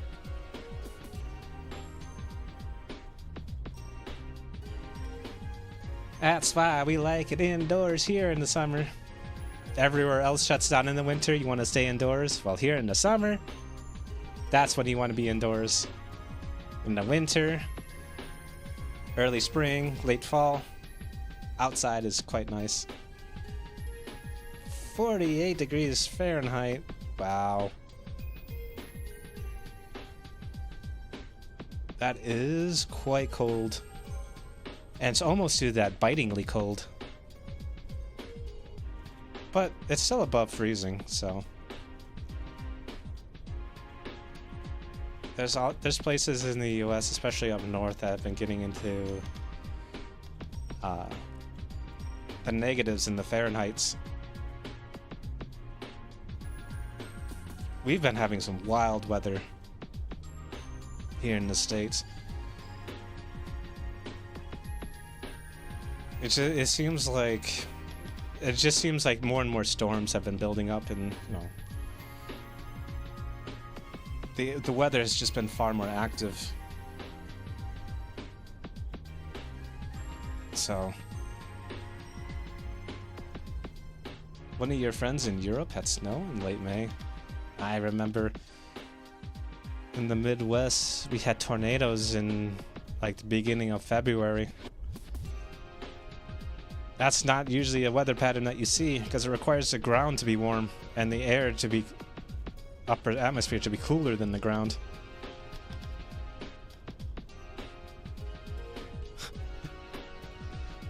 Late May. It wasn't even low.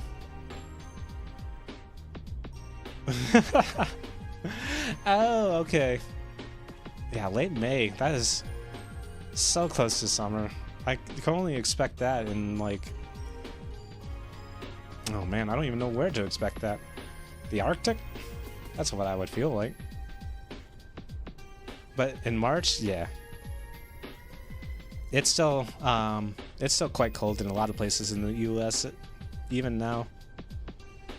Just another Arctic blast away, and you'll keep seeing snow in April as well.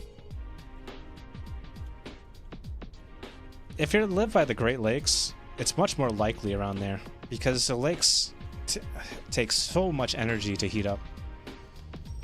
They literally like delay all weather patterns by like a month to a month and a half. So like if you feel like it's spring everywhere else at the end of March, it's still winter for them. But that means their winter starts in January.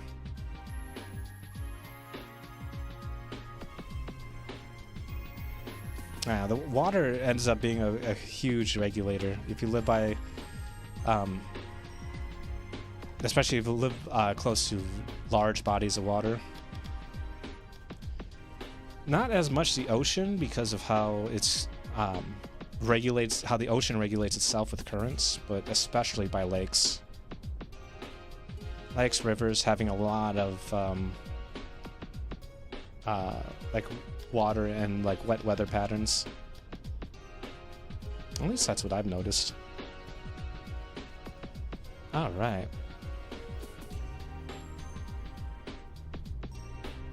You forgot your glasses at work and your eyes have been struggling on games? Don't worry, I'll read out loud. You can just close your eyes and listen red. Or at least see the big vague picture. Mr. Ryota says, I checked the loopholes.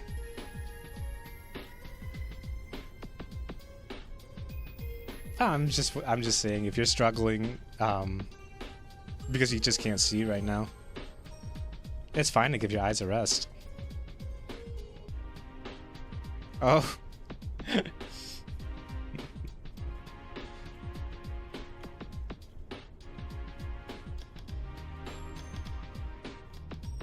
And you seem to make motion sickness as well. Yeah, just relax for a bit.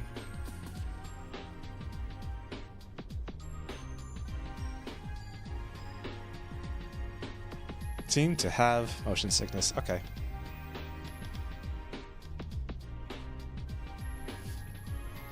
Don't worry about it. It's still very easy to understand you, Red.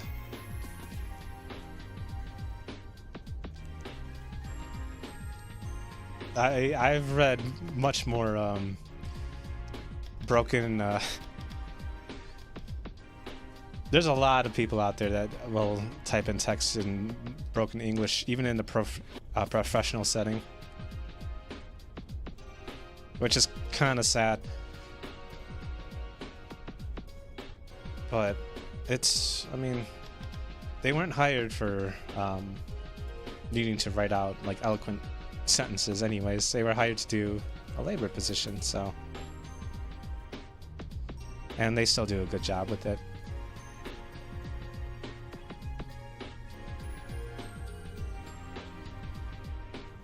Yeah, at least you know you're theirs, and theirs.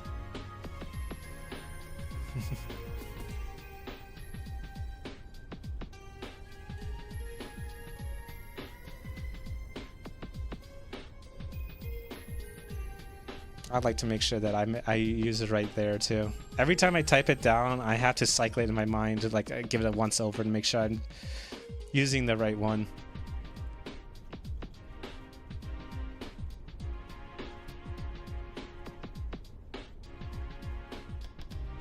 The last one's meant to be a plural, not a contraction.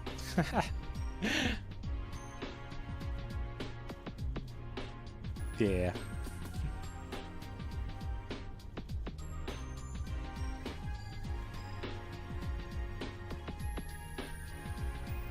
But you can just add an S at the end. That should just make it maybe. It looks wrong too. I'm actually kind of curious.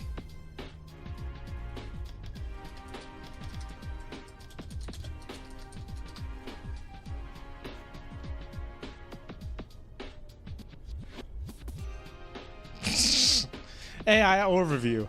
I type in Google multiple of there, and then AI overview. Multiples of 3 are numbers produced by multiply 3 by an integer. It's like, nope, AI, that is not what I typed. Thank you.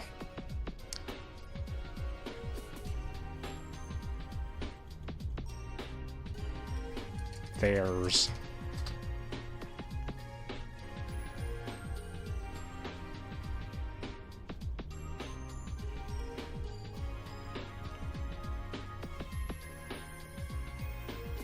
Informal.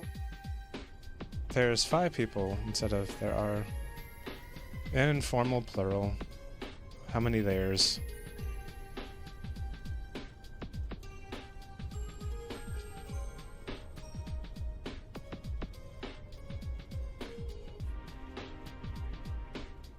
It's. I don't think there really is one. I'm at least looking at the happen.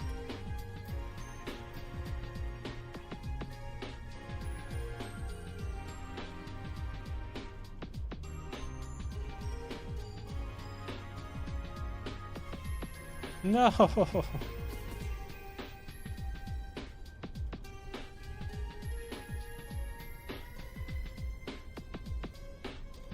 Damn it. I got a second session.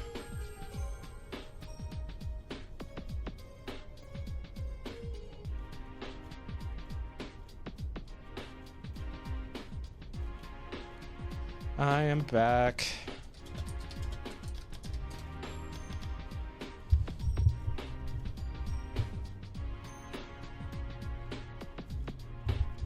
Anyone there? Hello. I'm gonna wait just a little bit and see if I can get a response.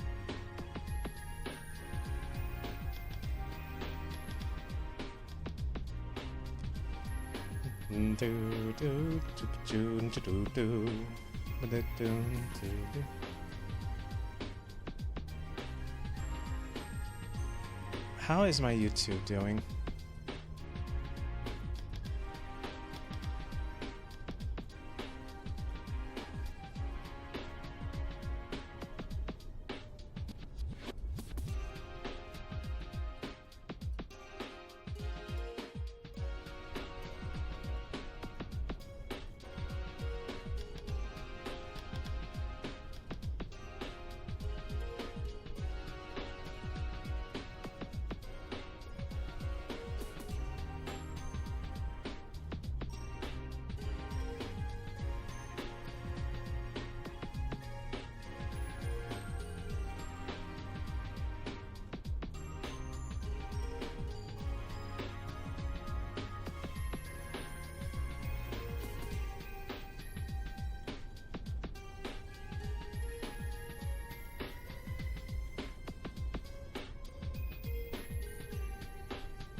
Why is... I realize that this...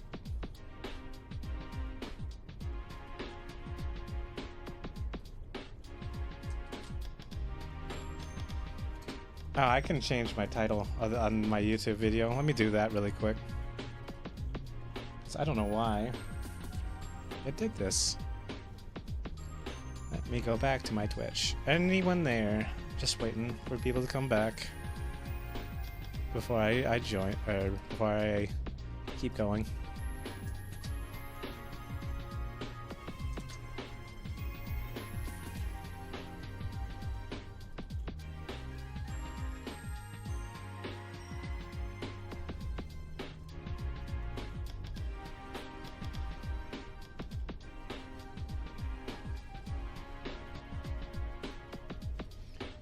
Anyone back? Hello, hello. I lost everyone for a moment. Hopefully I can get you all back.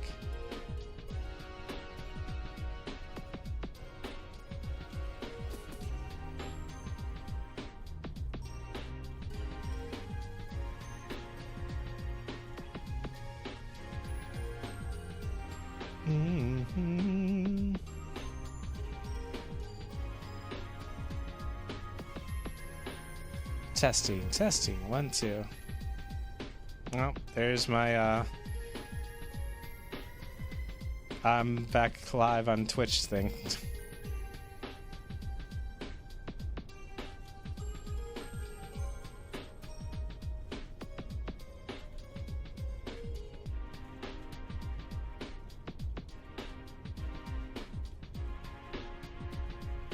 Anyway.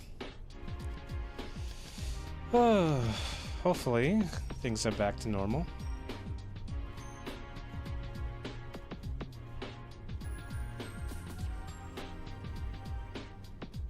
Is everyone back?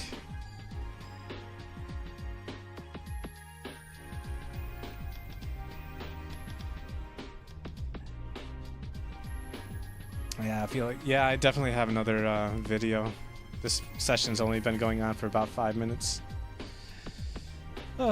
Anyway. I am going to continue.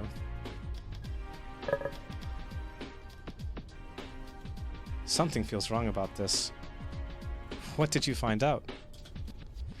Well, if I tell you, then that's a solid breach of confidentiality. I don't want to go to jail yet. The food's too good here. Mr. Ryota, I really worry about you sometimes. And this is me talking. So instead, I'd like to hear your thoughts on the matter, Yama. How did you two meet? And you mentioned that she left? Yeah.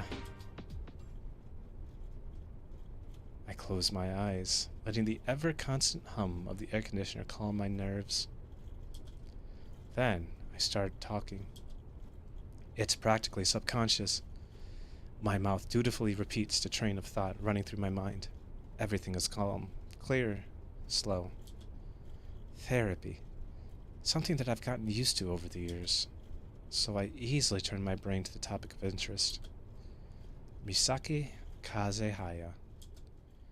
I'd met her when I was young. Not too young. A baby still forming thought patterns and ideas about the world, but young enough to be highly impressionable. It had been on a day when I thought nothing could make me smile. Not the vibrant lanterns strewn between the roofs of multicolored booths, not the festive rhythm of the taiko drummers, urging on the parade of light-bearing dancers, not the stands in which a variety of nutritionally questionable foods were being served. Not even Rui, who dragged me out of the house, despite my best efforts to stay miserable. It was only around an hour into the festival, but I was ready to go. When Rui went to the bathroom, I seriously considered ditching her and going back to my room. Apparently, I was scowling, deeply at that. I didn't know it until a passing girl suddenly stopped in front of me. Does your face always look like that? To say the least. That didn't help my foul mood. I glared up at her. She was pretty. Well, that was the first thought in my head. That instinctive spark of appreciation whenever a guy sees a pretty girl, no matter how much he wants to feel otherwise. Her hair was braided back into an elegant half-updo, light ebony curls framing her porcelain face. Big eyes, long lashes, pointed chin. The kind of traditional beauty you might see in a kimono commercial. Of course, the first spark of interest was immediately overridden by indignance that only an 8-year-old boy could feel. What are you looking at? Don't look so grumpy. You should be celebrating. She didn't know anything, of course. Not until a few months later. Festivals are stupid. They are not. Why? There isn't even a reason to celebrate. The girl's face twisted into something resembling anger. It looked strange on her face, like a guinea pig attempting to seem menacing. You don't even know what the festival's about, do you? Well, of course I didn't, but I wasn't about to admit that. Of course I do. Oh, yeah? What's it about? Well, you make lanterns. Uh-huh, and? I fisted my hands at her condescending tone. You write wishes on them and stuff. Wrong. Am not. Yeah, you are. You don't write wishes. You write what you want to tell dead people. Ridiculous, I should have said. Why would I even want to talk to dead people? But I didn't mock it. I couldn't mock it. Dead people? Yep. I can write a message to Auntie on this lantern, and she'd see it. How do you know that? Haven't you heard the story? No, I hadn't. But my 8-year-old pride prevented me from saying that, of course. Thankfully, the girl took my silence as confusion. Well, once upon a time, there was a princess. Was she pretty? Yeah. Good at singing? Yeah. Boring. It is not boring. An indignant anger on her face made me snicker. The first time I'd smile all day. Yeah? Well, what happens? Does she get in trouble and the charming prince has to save her? Just listen. Look, she's actually a big meanie. A mean princess? That wasn't a fairy tale staple. Oh? Yep, but her bodyguard was in love with her and turned her good again. I felt disappointed. The story had a promising start. Bleh, what did he do? Cast a spell? Give a true love's kiss? He died. Oh? Don't look so happy. That time, I broke into a tiny laugh. But it made her good again, right?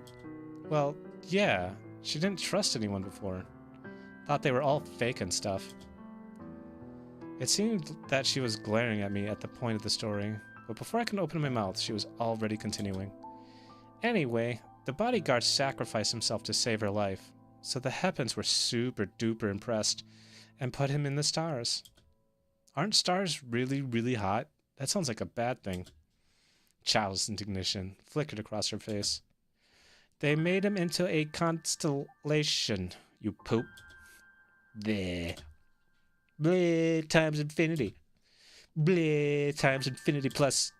Anyway, the princess realized how beautiful love really is. Because he died? She saw how much he loved her, so she decided to be a better person and trust people again. This had nothing to do with writing messages to the dead on lanterns. I was rapidly losing interest. Let me guess, she lived happily ever after. Well, no. The bodyguard died, remember? I liked this bodyguard. She glared at me, but somehow it felt less severe than before. She wrote her promise on a lantern and sent it up to the sky so he could see. 'Cause he was a constellation, remember? Now, I realized that I could have said a lot of things. That's stupid. He's dead. What could he do about it? But that wasn't on my mind at the time. Everyone turns into a bunch of stars when they die? I think. You think or you know? If they did something to super duper impress the Heavens, I guess. I smiled at that. My eyes scoured the street and landed on a simple booth. A handful of other kids were gathered around a short portable table, scrawling on lanterns with calligraphy pens clamped in fisted hands. Let's go. But I already made a lantern. Write to another dead person, then. With this overwhelming display of tact and political correctness, I raced towards the table, snatched a lantern from a smiling adult, and plopped down with my pen at the ready. Who are you writing to? None of your beeswax. I began to scrawl characters on my lantern. The girl hovered over my shoulder, squinting judiciously at my jagged brushstrokes. Why is your handwriting so messy? It's not messy. I can't even read it. I whipped around, narrowing my eyes accusingly at her own lantern. While yours... I searched for a fault. But not only was her lantern graced with perfect calligraphy, it also proudly bore a few elegant cherry blossoms. Well, yours looks girly. She raised a single eyebrow. It was a remarkably sophisticated expression for a 9-year-old girl to make. I am a girl. And there was nothing much to say to that. Yama, where have you been? It was as if Rui had materialized out of thin air. I hadn't even noticed the rapid pitter-patter of her footsteps. Sorry, Rui. Jeez, could have told me. You were in the bathroom. Clearly displeased, Rui turned her back on me, but smiled at the other girl. Thanks for taking care of him. Surprisingly, the girl smiled back, easy as you please. Well, weren't they getting along just fine? Why did they have to give me such a hard time? Maybe it was a girl thing. I'm Rui. I'm Masaki. I'm gonna make a lantern. Are you gonna make a lantern? Yep. How'd you make those flowers? They're really pretty. I can show you. And just like that, the two of them were friends. It took a little longer to warm me up, but whatever the two of them set their minds to, they accomplished. They had always been that way. So fiery, so capable, so lovely. Two playful angels who, for some reason unfathomable to mankind, saw fit to hang around a bucket of depressing sludge like me. Why do you think about that about yourself? Mr. Ryota's voice seems to come from far in the distance, faint but recognizable. I respond distractedly. You know me. I'm not useful, or popular, or particularly intelligent. Silence follows this statement, so I only continue.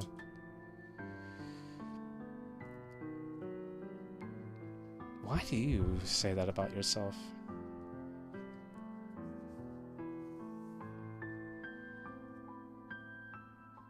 I get it, though. I remember being so sad, being so incredibly depressed for a lot of different parts of my life. But there were always people around to help cheer me up. And I thank everyone, each and everyone in my life that have done that for me. Our families were close. Masaki's father would always throw these get-togethers at their house over the weekends or during special occasions. I remember him being really overwhelming at first. He was a lot like Masaki, only bigger and louder. I rarely saw Masaki's mother. The times I did see her, she was pretty distant. Besides that, I don't really remember much about her. At first, we were inseparable, Masaki and us. But then her father had lost his job, and we started seeing less of her. And eventually, they just left. No warning whatsoever. Even our parents tried to get in contact. No luck. It had been as if the Kazehayas had disappeared off the face of the planet. That must have been a really hard blow. Rui says that it had been. Honestly, I don't remember much of what followed. It all passed in a haze. Essentially, I felt abandoned. I had this idea that everyone close to me would leave me. I don't think I could even cry. I only felt empty inside. But Rui says that it really was a terrible time. She says that I didn't eat, didn't sleep, didn't even play any games with her. She says that I looked like a ghost. Heck, practically became one. And I don't remember it, but she says that one day. What was that? A spark of memories? Yama, what's wrong? Nope, sorry, that's it. Sob story over. Are you sure?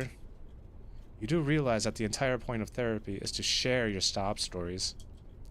It's not a burden, Yama. I'm glad to hear you out. I feel tired. I think I'll have to stop here. It's mainly an excuse, and a very effective one for therapists.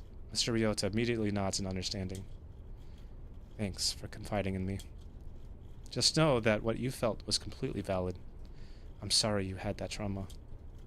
It's fine. I got over it. I'd like to go now, if that's okay. If you're sure.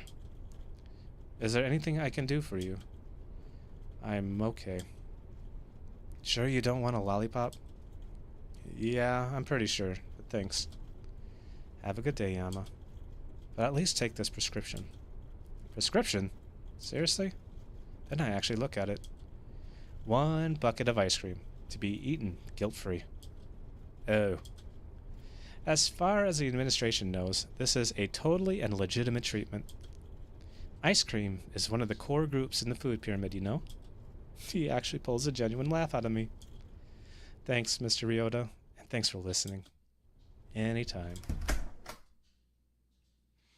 I exit Mr. Ryota's office in a considerably better mood than when I entered it. I actually don't feel tired. I feel rejuvenated. Seems like those memories have been weighing on me a long time. Maybe therapy really will be beneficial. Deciding to take his prescription to heart, I head straight to the downtown shopping area. With my mind cleared, I get to pay a little more attention to the weather. Beautiful, cloudless skies, the slightest hint of cool breeze. Cloudless skies, huh? Yep, that picture is definitely cloudless.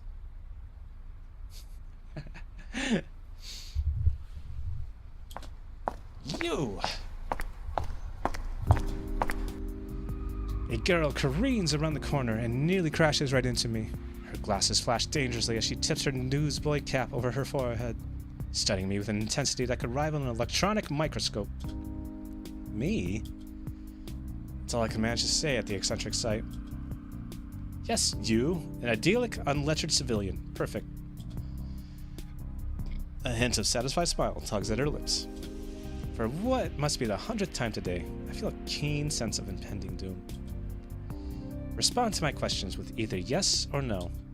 Do not deviate, do not invent, and for the sake of both of our sanities, do not dawdle. First, am I correct in assuming you are an academy student? You must have the wrong person. I have never seen you before. How can you judge the purpose behind this encounter without knowing the criteria I have set in my approach? I am not mistaken. You are my target.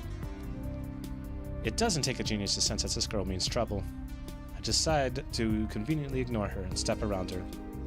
She only steps with me, blocking my path again. Oh, great. I can sense where this is going. As I envisaged, the subject demonstrates a remarkable inability to utilize basic cognitive functions. Talk about uncalled for. Abusive words, overly complicated language. She clearly has a few screws loose. Maybe I should call the hospital, see if they have a runaway mental patient. She's not wearing hospital clothes. Look, kid, I don't know what your problem is, but... Kid? The pleasantly cool air suddenly develops a rather harsh chill. She must be in one of those phases. Just another 14-year-old expecting to be treated with the dignity of a grandmother. I'll bet a 14-year-old who apparently memorized a dictionary. Well, whatever you are, generally speaking, it's pretty rude to just run up to some stranger and insult them. Truly, your idiocy has risen to a level beyond which I had previously surmised. She immediately digs into her pocket and flashes something in front of my face. Shigure Enomoto, freelance detective. Legally certified to inspect crime scenes, obtain private files, and, if necessary, interrogate unduly inquisitive citizens with the observational finesse of a blind bat. And you shall note that I am 26 years of age. Wait, what? You're 26? Unless you presume to imply that you are deaf as well, dumb, I suggest... But you're so short. I practically feel ice crystals forming in the air. Well, I should strongly prefer to be short of stature than short of cerebral matter, as seems to be your tendency. Ouch. Not a bad blow. But wait, if you're a freelance detective, does that mean that this is an interrogation and I'm a suspect? If I have to go to the police station, do I get excused absences from class? I see no need to reverse your expectation that you'll be taking the unexcused absences as they are. Consider it an inevitability similar to your clinical depression. That stops me. What? How could she possibly... would she even make her think of something like that? You might as well carry a sign. From your uniform, you are a student at the academy. From the fact that you are wearing it, you attended school this morning. From your presence in town rather than in class, you are, as I believe they call it, playing hooky. From that prescription slip, you are enrolled in the recently developed therapy method that the Academy has been boasting. From your fairly normal physicality and social skills, your problem is most likely clinical depression, or something like high-functioning autism. From, okay, I get it, you're a detective. And you're impressed, but pretending not to be. It's pretty impressive. The observations themselves might seem like common sense. The person who can actually synthesize them is a rare find. Which, of course, kinda just makes her even more annoying. I relax a little, oddly relieved that she hasn't secretly researched me. Now it's your turn. My turn. Of course. What can you see from my physical presentation? I invite you to give your brain some much-needed exercise. That gets close to firing me up. Close. Sorry, but I have my therapist's instructions to follow. Unless you have any actual business with me, I'd appreciate it if you left me alone. I step around her again. This time, she doesn't move. But just as I think I'm home free, I hear a soft whisper drifting from behind me. Do you not wish to play a bigger role in society than an inconsequential pawn in this game of life? Or will you restrict yourself to the confines of your own abilities just because of her? I quietly stop. Turn around slowly. Tell me how you know that right now. I shall, after you prove yourself mentally capable of comprehending the simplest of my explanations. Fine. She wants to play it that way? Let her play it that way. Time to focus. I'll start with...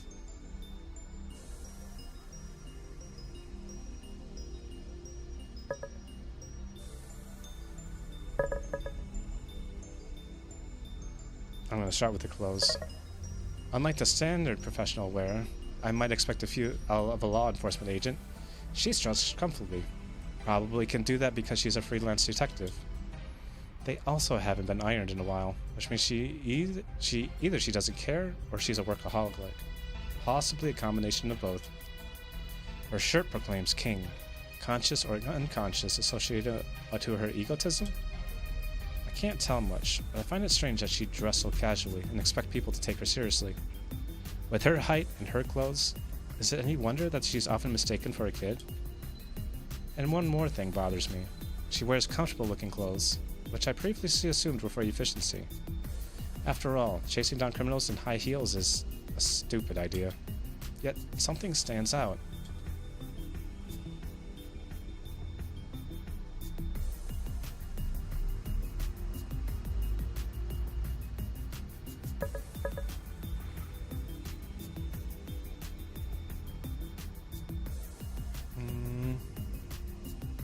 The hat definitely stands out. I don't know about...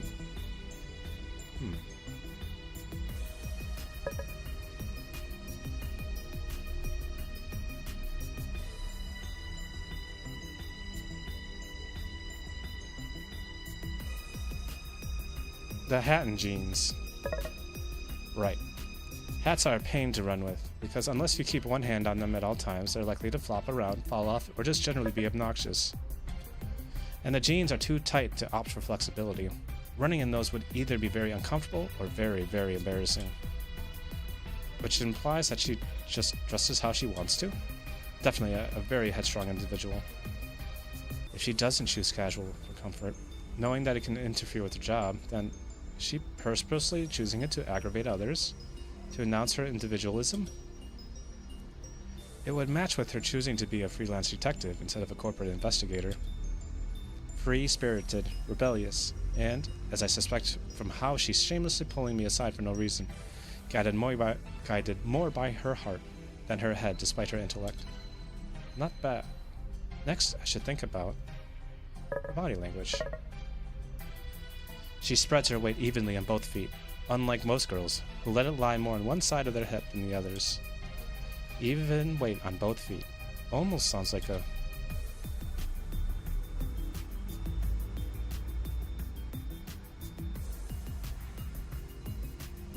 It does sound like a fighting stance. But it also sounds like a formal posture. I don't know, I could go both ways with this.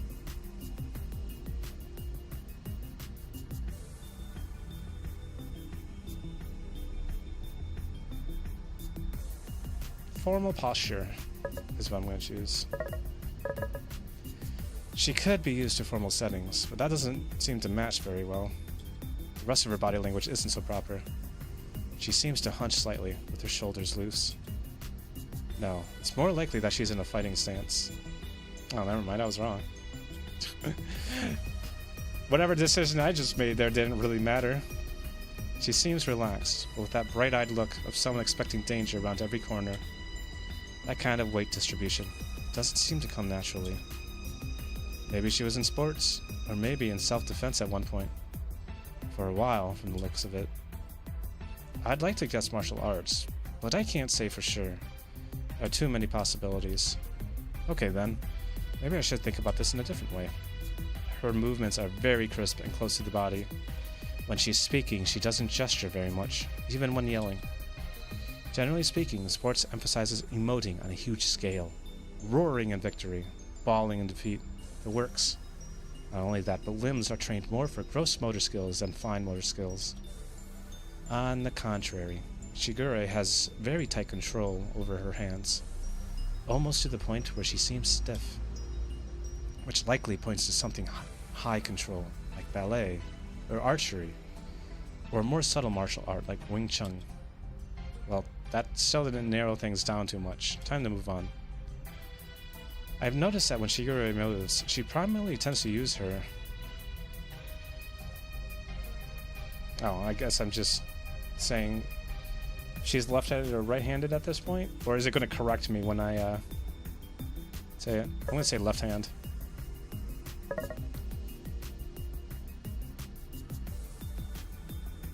Her left hand is always hovering by her hip, where it's likely her holster would be. Maybe? Could be coincidental. She doesn't primarily lose her left hand for gesturing, at least. I think I'm on the wrong track. Of course.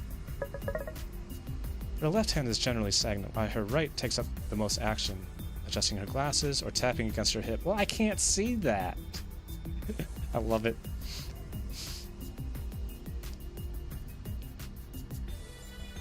Ugh. Anyway. Probably safe to assume that she's right-handed.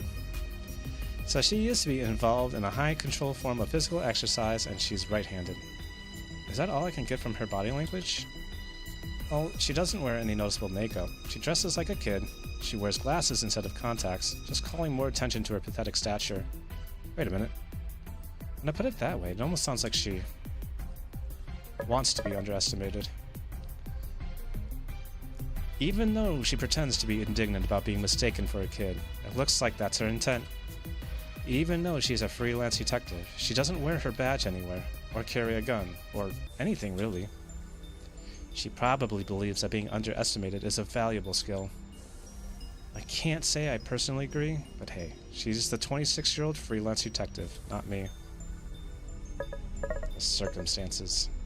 I like that the other option for that was mentally disabled. Like,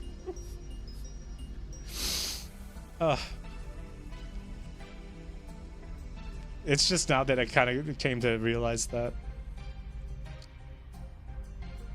Maybe I should have picked it for fun, but I don't know. I wanted to keep my chain of thought consistent. Why here? Why now? Why me? These are all questions I need to address. The detectives approached me and bombarded me with questions, but I see no other policemen. Is she doing this because she's bored? No. She was specifically looking for an academy student for some reason. I'm coming up short in this area. I'll have to think about this later. Take a step back to look at the full picture. No. This isn't it. Not quite. It's good information, but it's basic. Nothing stands out. I can't actually use any of this. Time to think a little deeper. Is there anything that can help me? Anything at all? Something I've missed. Enomoto speaking. Yes. If you cannot resolve such an appallingly simple task by your own means, I shall consider your intellect no different than that of a headless chicken's. Good day. Now, you may want to hasten your efforts before the ground upon which we stand becomes our gravestones. Yeah, I'm on it. I say this distractedly primarily because I noticed she has a flip phone. Ancient technology by today's standards. Buttons, 2-inch screen, primitive camera, the works. Not just that, but it's a terrible looking flip phone. The kind of decor that you'll see on the prepubescent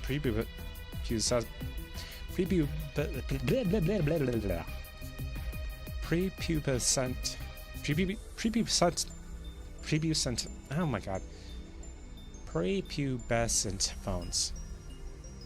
Let me try that again. Not just that, but it's a terrible looking flip phone. The kind of decor that you'd see on prepubescent.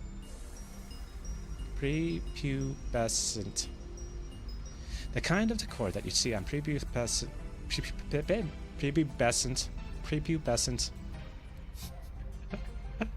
Damn it. The kind of decor that you'd see on prepubescent phones. Close enough. Rhinestones, heart stickers, even the random scrawl from a Sharpie that was too faded into the metal for me to read.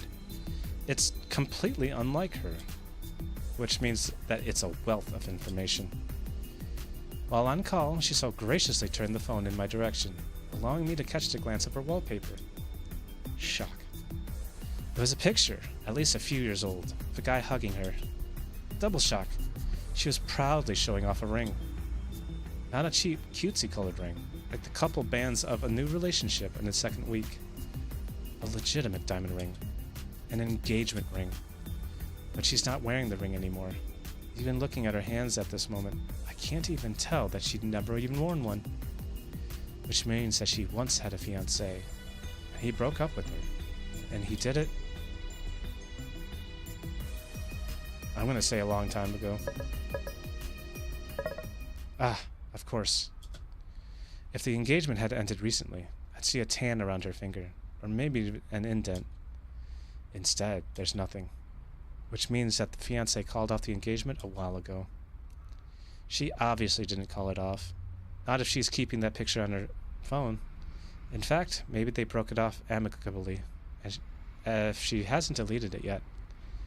Either that, or she's a stalker. Alright, that's much more like it. I think I'm ready. I square my shoulders and look her in the eye. Sorry about the wedding. Hello? What wedding? Is she serious? How can I possibly word this delicately? Yours, the one that your fiancé called off a few years ago. Did he? Didn't he? Unless she does have a wedding ring, and she just doesn't wear it? Is it in your pocket or something? You might seek to articulate yourself better. Is what in my pocket? Your wedding ring. Why would I have a wedding ring in my pocket? If your fiancé didn't call off the wedding, then... Wait. No, there's one more possibility. And since she's in law enforcement, it wouldn't be unlikely. I immediately shut up as the realization dawns on me. I see you have realized. Yes, he never called off the wedding. Because he died. I suddenly feel very, very callous. I'm sorry. Silence. Say nothing that you do not mean. Unless you are manipulating others to extract information, as that is an occupational hazard. Right. Even as she continues on, I mentally hit myself for my error. I shall admit, civilian, that you have done adequately. Train your senses consistently, and you might become moderately useful in the future. Thanks, really. I'm overwhelmed. But I ask you of this. What is the meaning when a freelance detective approaches a student and asks a string of seemingly unrelated questions of him?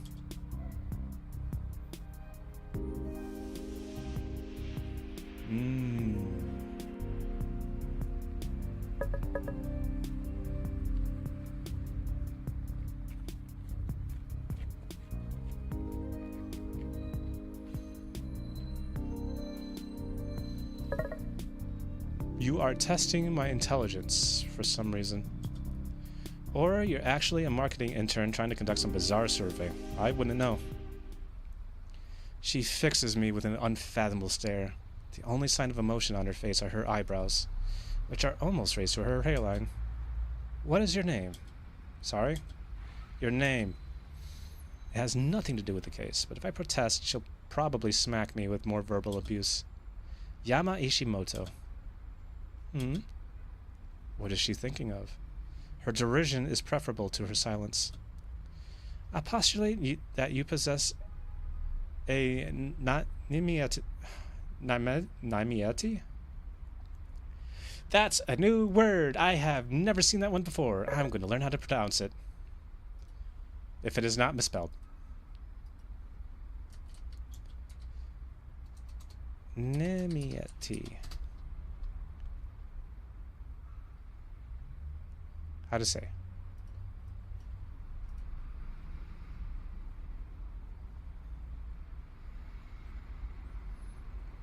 I like that. How would you say, Nimieti? Here's a YouTube video. It's a minute long. Really? Oh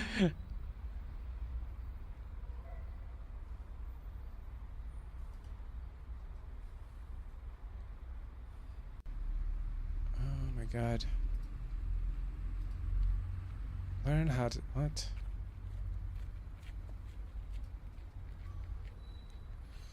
Oh my god. There are some websites that are just so obtrusive that they have to send every single ad in front of your face at all times. Like, I don't understand how that happens.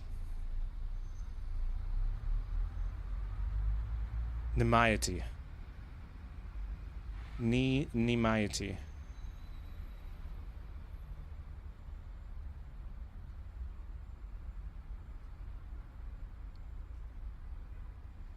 Nimiety? Nimiety. Meaning.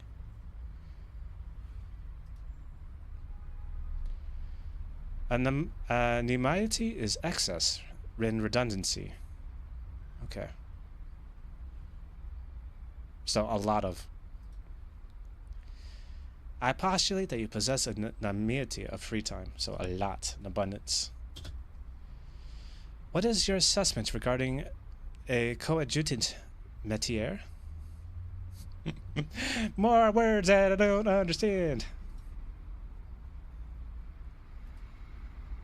Coadjutant.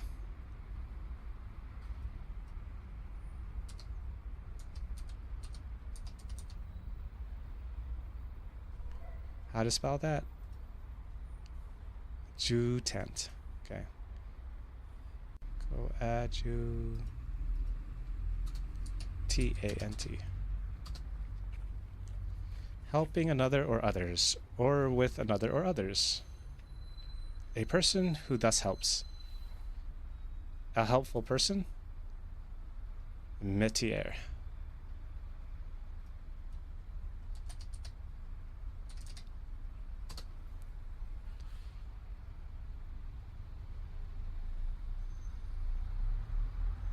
An occupation or advantageous characteristic. She's just asking if I'm a helpful person. Or a helpful professional. What? Coadjutant métier. Who even uses those kinds of words? I don't know. I'd like to use them at some point. Are you asking me to be your assistant? Servant, not assistant. Putting me and job in the same sentence is never a good idea. I barely have enough diligence to hand out stuff in class when I'm called by the teacher. How much worse would my punishment be if I worked with a woman? That's crazy. Not detention, I'd assume. And yet, examining pieces of a puzzle, putting them together, framing the whole story. It was fun. Logic, ingenuity, resourcefulness. And almost nothing is fun to me, which makes it doubly interesting. Sure, why not? Good. I will require your contact information, then be off. I take a moment to process this. That's it? Wait, how did you know? No what? You told me earlier about her. A tense moment ticks by as Shigure stares evenly at me. Pure conjecture. You can't be serious. You did not appear to notice that my wording was intentionally vague. What? But you said... Do you not wish to play a bigger role in society than an inconsequential pawn in this game of life? Or will you restrict yourself to the confines of your own abilities, just because of her? Oh, classic bait for confirmation bias. Appeal to a person's general desire for significance. Allude to just one person for some added resonance. All she would have to guess is the gender. 50% chance of striking a chord in her victim. She probably guessed a girl from my personality. I'm not exactly the type to easily befriend guys. A bait. Just a bait. I see, you understand. She pushes the phone into my motionless hand. I have registered my cellular number. Tomorrow you will receive a text regarding your next assignment. Keep your evenings free. With that, she simply tips her hat, whirls around, and strides off. A bait? Was it really just a bait? Or is that also a bait? A lie to make me feel better, even though she actually knows? Too many mind games. Clearly I'm not cut out for this. Wait, what did I just accept? Was she serious? Am I actually her errand boy? What did I just get myself into? Did you seriously follow me home? Huh? Why would we do that? We already know where you live, man. Oh, hey, I know these voices. Thankfully, it's not Shigure at the door. It's Masato and Yahiko, who are currently the proud bearers of 2 giant plastic bags stamped with the GFC logo. Huh. I wasn't expecting them. Although, technically speaking, it was polite of them to knock, even though they know my key code. Sup, man? Delivery has arrived. I didn't order anything. Yahiko only points at my phone.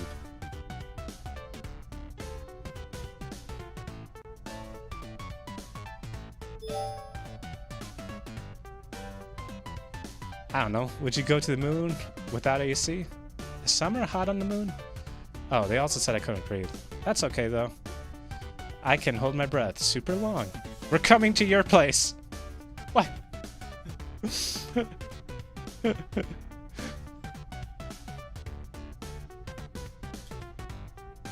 Technically, I should apologize for being so unresponsive, but all I can feel is incredulity.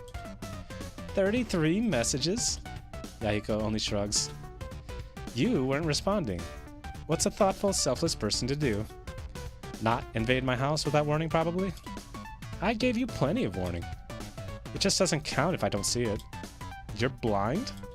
Classic Yahiko. Might as well have some fun. What, you didn't know? You mean all this time you've been running blind? Well, not exactly. I have antennae growing out of my feet, so I can tell where I'm going. Whoa, is your mom a spider or something? Spiders don't even have antennae growing out of their feet. She has a mutant gene. So your whole family's like that? Y'all are aliens? They really need to work on their gullibility. No, I had a sister. Had? She flew away. So she had a bird gene? This conversation is rapidly steering into a deep end. I decide to change topic. Are you guys gonna come in, or are you gonna just stand there? We're coming in. You can't eat chicken alone. That shit has sounded cheesy, but I can't stop myself from grinning as they march into the house, slip off their shoes, and throw themselves on the sofa. Masato pulls several large containers out of the GFC bags and uncaps them. The heavenly aroma of fried chicken drifts through my apartment. Let's see. We got ourselves classic drumsticks, them spicy wings, and potatoes and corn for sides. He raises an eyebrow at me. I fervently shake my head. By the way, this is the first time I've seen Yama.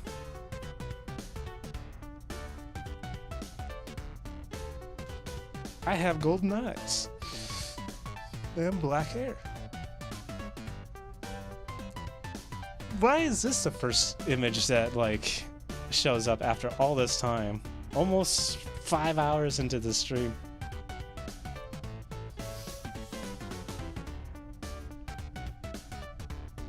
He raises an eyebrow at me. I fervently shake my head. No more contests. I reach further into the bag and threateningly shake a packet of hot sauce. Surprisingly, Masato's face pales. Okay. He begins to gingerly bite into his chicken, as if it'll explode at any moment.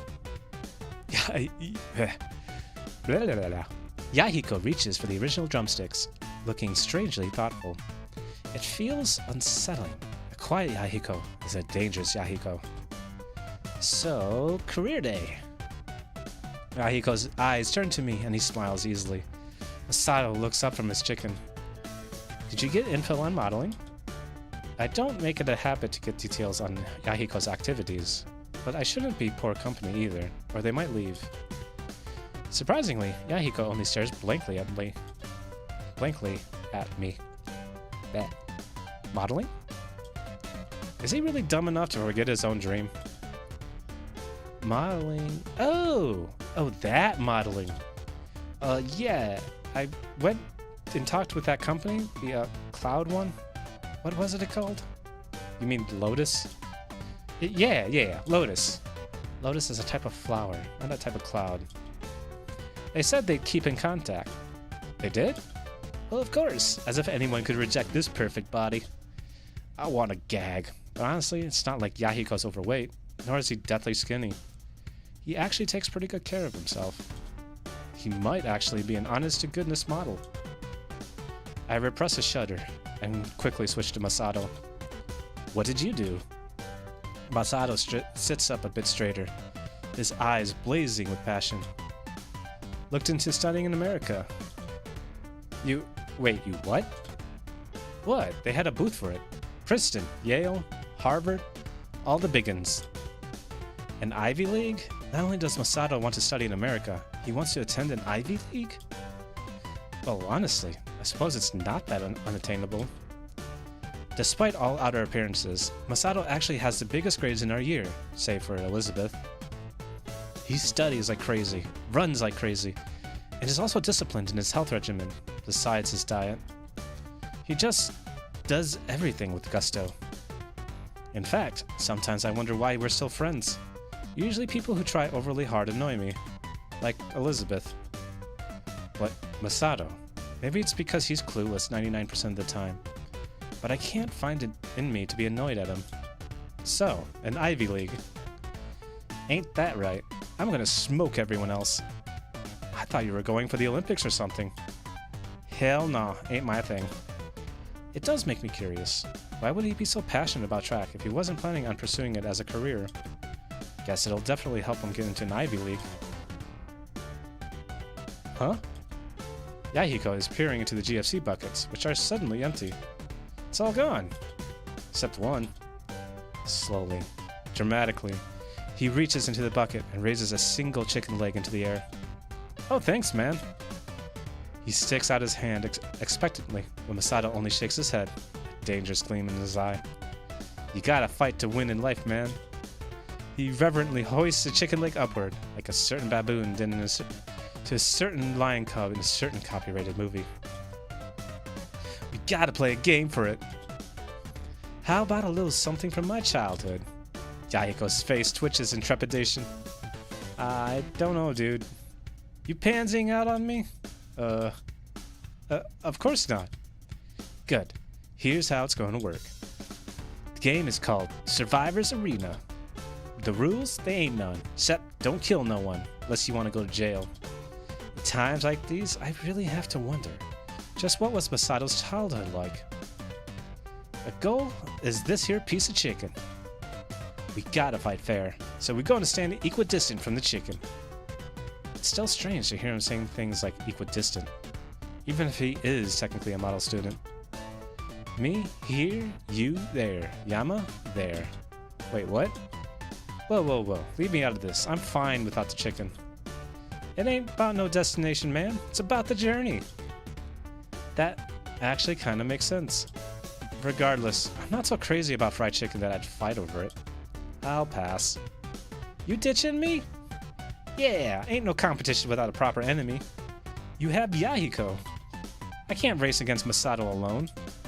And he ain't been my arch rival for 8 reincarnations. 8 what? Do I even want to know? I let out an exaggerated sigh and pull myself up. Fine, why not? Awesome, you ready?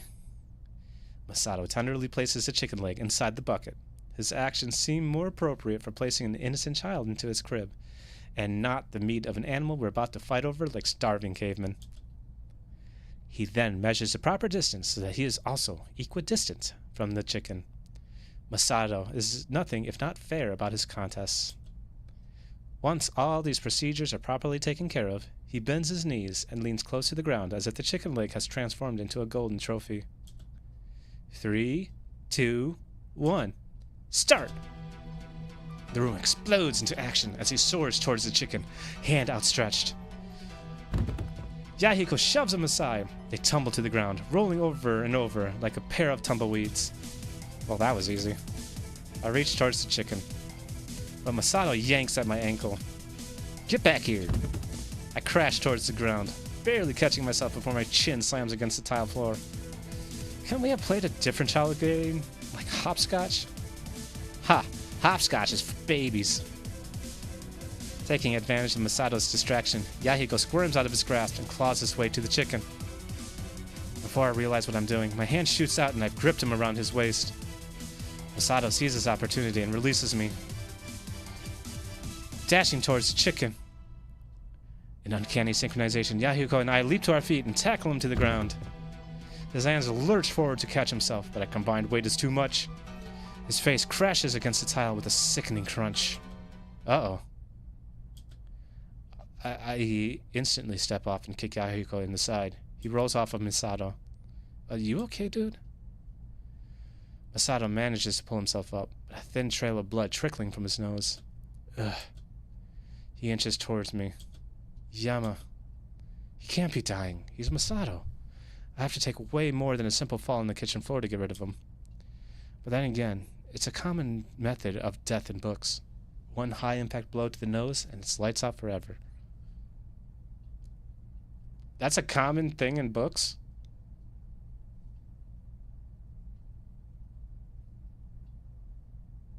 I've never come across that in books, to be honest.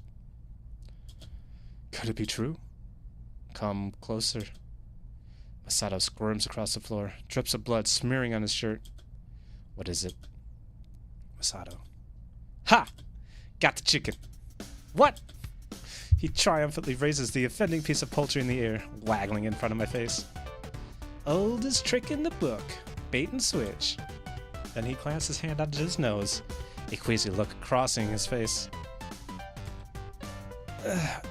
My nose ain't feeling so good. Yahiko silently hands him a fistful of napkins, which Masato gratefully accepts. We should probably get back to the dorm. Oh yeah, dorm without a real knife. He staggers to his feet. Yahiko's hand is gripping his arm to help him balance. What alternate universe is this? Masato, injured, leaning against Yahiko, who seems legitimately concerned. I watch, my mouth slightly agape, as Yahiko supports the limping Masato out the door. Did he twist his ankle too? See ya tomorrow, dude. He gives a cheery wave and shuts the door behind him. I'm left cleaning up the mess they left behind. Masato didn't end up taking his prize, so I decided to chew the chicken leg. Even after all that, he still didn't even get to eat it. Nothing like fats and carcinogens to get me through the night. When the leg is all but gnawed through, I toss it into the bucket and kick my feet on the edge of the sofa, closing my eyes. The apartment falls into a peaceful silence. I enjoy it. I do.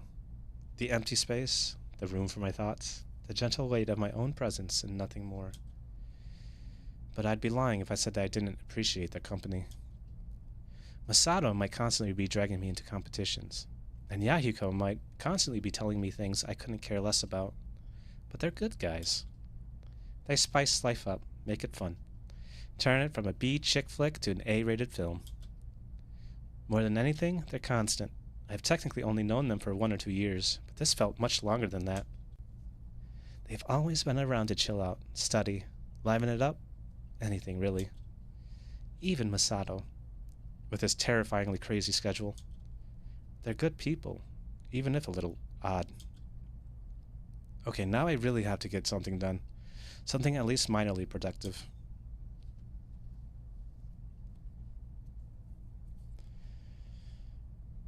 Study or go over Mecker? Minorly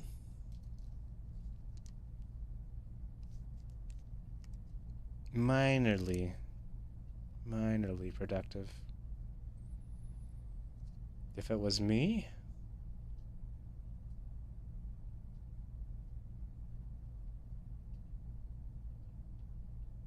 I mean, I always hated studying in schools, but that's because I actually knew it was very easy for me to just read ahead in class and get ahead of the teacher. So I would just I would be bored because I knew what was going on. I think personally I would choose Grover Mecker, but I don't. But I'm Yama. Do I actually study as Yama?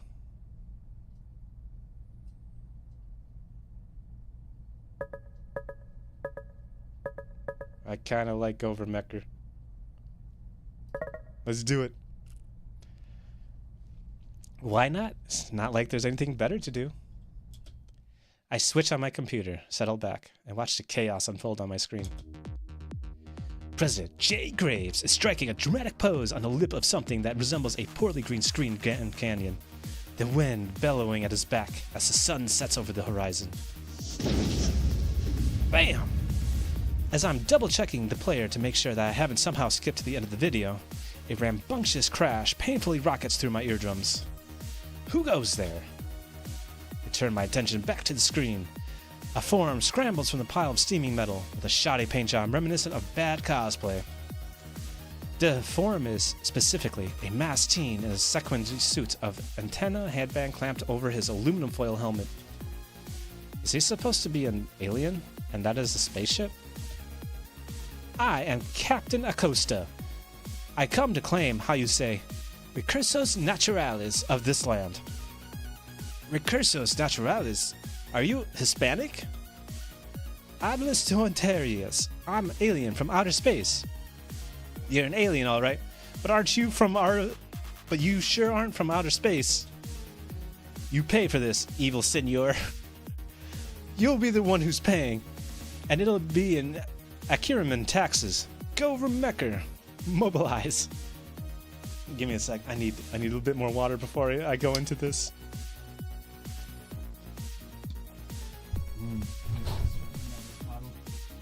I'm glad I set aside quite a bit of water today. I love this.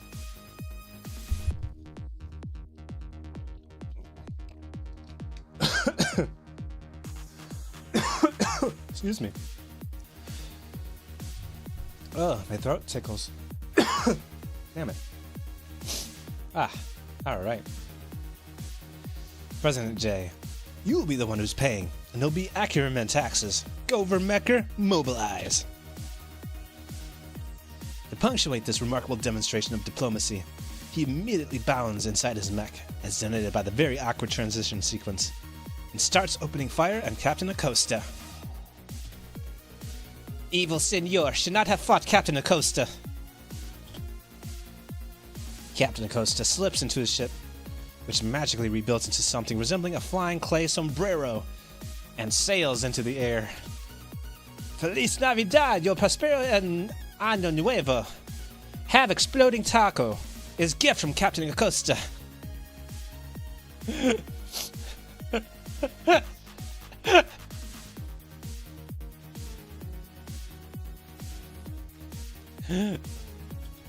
Out of nowhere, a taco plummets from the sky through a low-resolution photo of a Grand Canyon and lands in front of the president.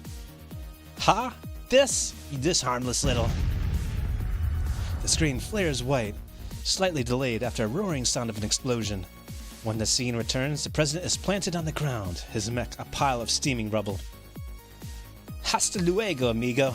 Never cross a Mexican and his tacos.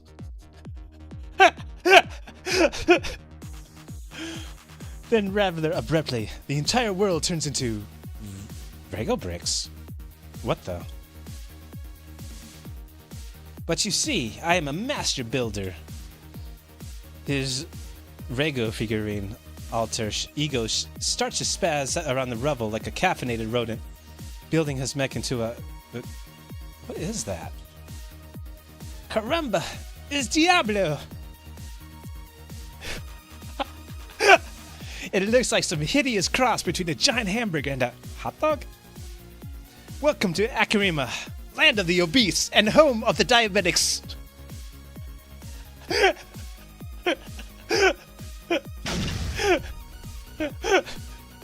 A giant soda-shaped projectile shoots from the top of his new fast food mech and slams right into Captain Custer's clay UFO.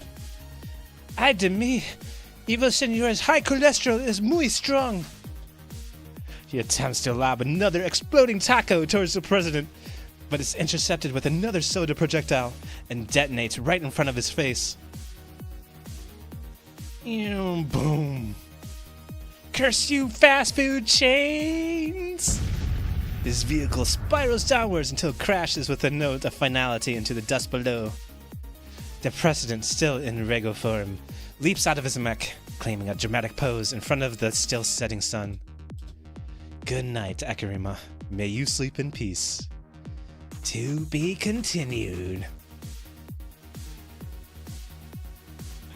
I love this. I'm gonna choose this every time.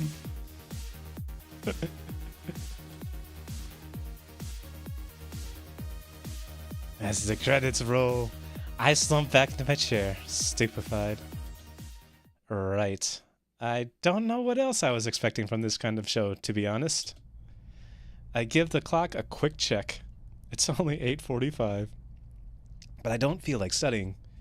Guess I might as well sleep early. Good night, world. It'll be time for another long day.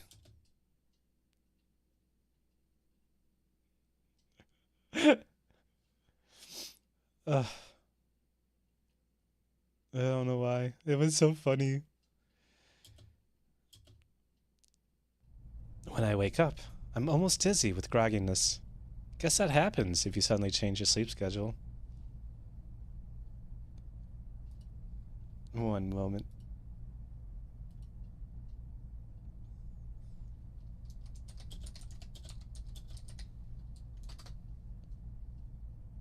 There we are.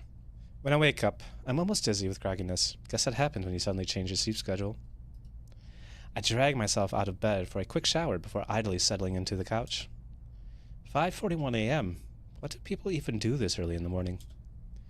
I guess there are those people who make their beds, work out, and eat a hearty breakfast like ideal productive human beings.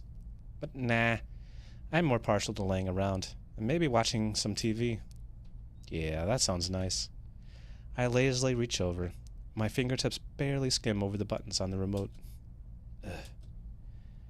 I roll closer, and after some trial and error, manage to switch the TV on. In our frenzy after the sudden disappearance of two students, just 2 days apart, Ishamu Imperial Boarding Academy, known for its prestigious background and powerful connections with established corporations like Lemniscate and Way Forward, is now under the nation's eye as it struggles to cope with these new accusations. I freeze on the couch as footage of the all-too-familiar campus dances on the screen. Disappearances? At the academy? Since when did this happen? Civilians, if you happen to see these missing persons, notify the authorities immediately. It is our duty to keep the city safe. Here are their photographs. Midori Maeno, left, and Toma Hayashi, right. I snatch the remote, jamming at the power button until the TV finally blanks. Media and their sensationalist headlines. Shameful. Stupid. I can't believe anything they say. But why are my fingers still shaking? I clasp my hands against my chest, squeezing my eyes shut. Why did you immediately... well... Disappearances. At the academy. Probably just some spoiled kids who decided to run off and elope to with their significant other of 3 weeks. The news always exaggerates everything anyway. I don't know, man. That would never... They would become a laughing stock if they exaggerated something that hard and aired it on TV. I know. I've seen it happen many times. I fall back against the couch, suddenly feeling extremely lazy. Yama? Hello? Are you alive? Rui's a big girl. She can open the door herself. I'm gonna call the morgue. You know what happens in morgues? Nothing. Because they're full of dead people. You'd get bored really quick. Oh, and you'd probably die from suffocation. Darn it, Rui. There's something called a keypad. Activating foghorn in 3, 2, 1. I groan in the general direction of my door. Sorry, I don't speak idiot. Who was that? You know, if this was a zombie apocalypse, you'd be long dead. You're scarier than a zombie, actually. If I'm scarier than a zombie, what does that make you? Ha, typical Rui. Use the keypad, woman. It's there for a reason. But why do that when I can make you suffer? Rui reminds me of Skojo. What a true friend. Let me guess. You forgot. Please? Your code's the stupidest possible code to exist on the planet. Even Mr. Ryota pointed out how stupid it was. It is not. It is too, Mr. 14789. Ugh. Come on, lazy bum. Just get out of bed. I finally ambled to the door and pulled it open, pretending to grumble all the while. Truthfully, I'm enjoying our little sparring match. Morning, sleepy What? That was an odd reaction. Nothing. Her averted gaze and flushed cheeks prompted me to run a quick check. Nothing on my face. I'm in my pajamas. I guess, but they're decent, and Rui has seen me in them before. I absently run a finger over my lips, trying to feel if there's anything in my teeth. Nope. Don't do that. Don't do what? Don't take so long, duh. We have to go to school, you know. It's... I check my phone. 7:22 a.m. I know how to read a clock. I'm not stupid. I wait for the inevitable, unlike you. It never comes. Just get ready, okay? We need to make a stop on the way. He really doesn't think highly of himself. I was the same way before. Keyword was.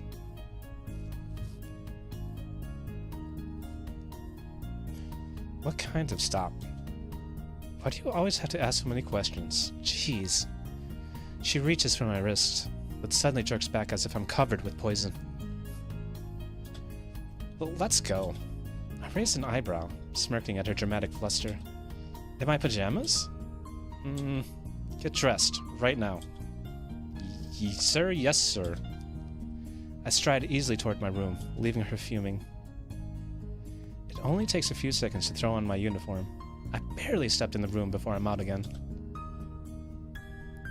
When I return to Rui, I notice that she's regained her composure. I have to admit that it's fairly impressive that she can master herself in such a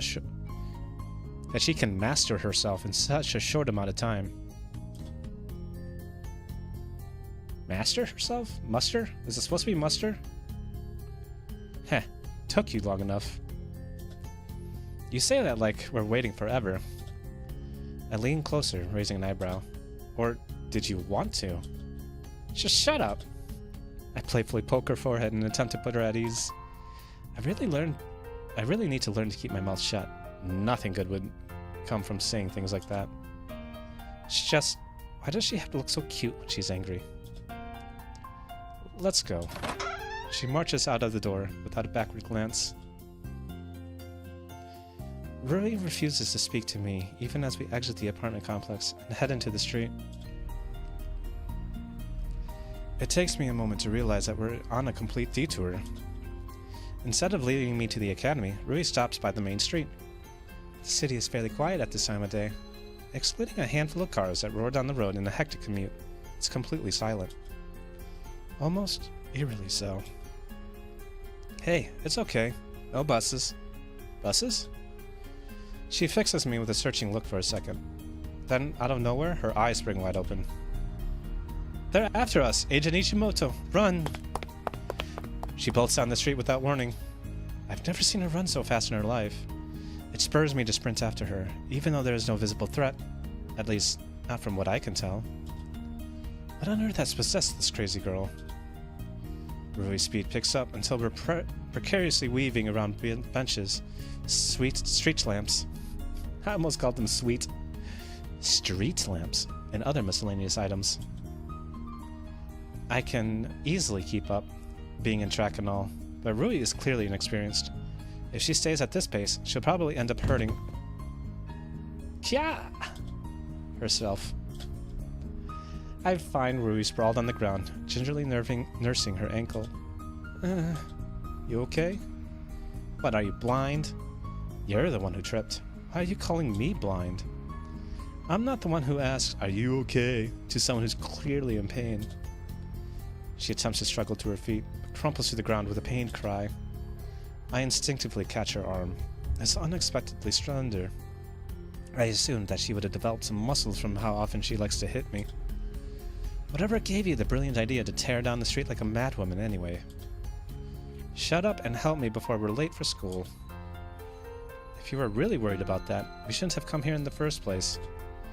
Come on already, idiot. Girls. I'll never understand them. Ever. Regardless, I kneel down, pull Rui's arm around my shoulder, and slowly start to stand. I would have worked well, but our height difference is too substantial. She's clearly uncomfortable with her arm hitched above her head. This isn't working. Brilliant deduction, Sherlock. It is, for a brain as tiny as yours. You know, maybe I should just leave you here. You wouldn't. I sigh, lowering her back to the ground. That's right. She's right. I wouldn't. So somehow I have to get her to school. Carrying her, maybe? Since she's wearing a skirt, a piggyback ride might be too difficult. I could try the tried and true potato sack style, but there wouldn't really be any way of putting her down without injuring her ankle. The only viable option is carrying her bridal style, which comes with problems of its own. A lot of them. Sending wrong messages, being close to Rui, confusing not only her, but also myself. Everything I've sworn not to do. It's 7:50. Not my fault you're so clumsy. Just hurry up. Well, doesn't look like there's any way out of it. I'll just have to get over it. I stoop down, slipping one arm beneath her knees and the other around her back. Rui's breath catches slightly as she instinctively wraps her arms around my neck. I lean her slight weight against my chest and lift her into the air. She grips me a little tighter, pulling our faces precariously close. The gentle wash of her breath on my cheeks startles me forward. Since when were you so heavy? Since when were you so weak? I duck for a second, pretending to drop her.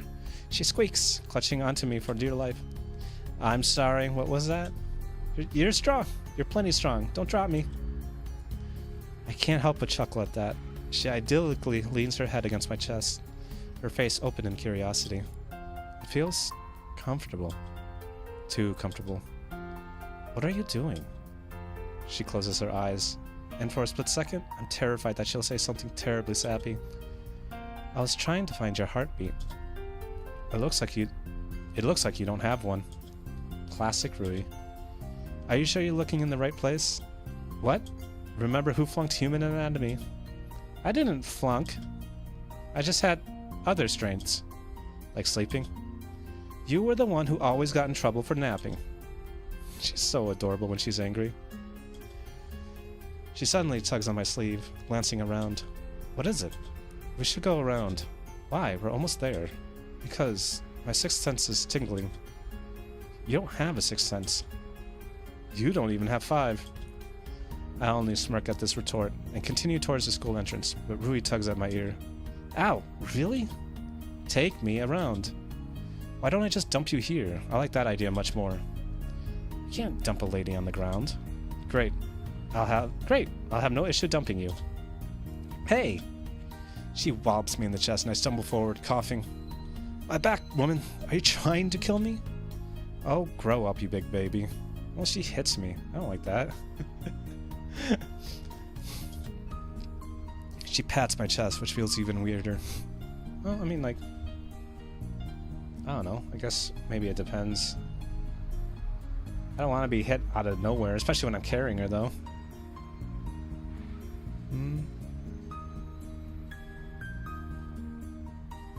Thoughts for later.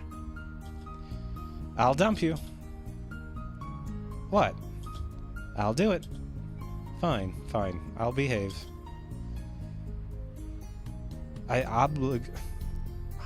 Obligingly.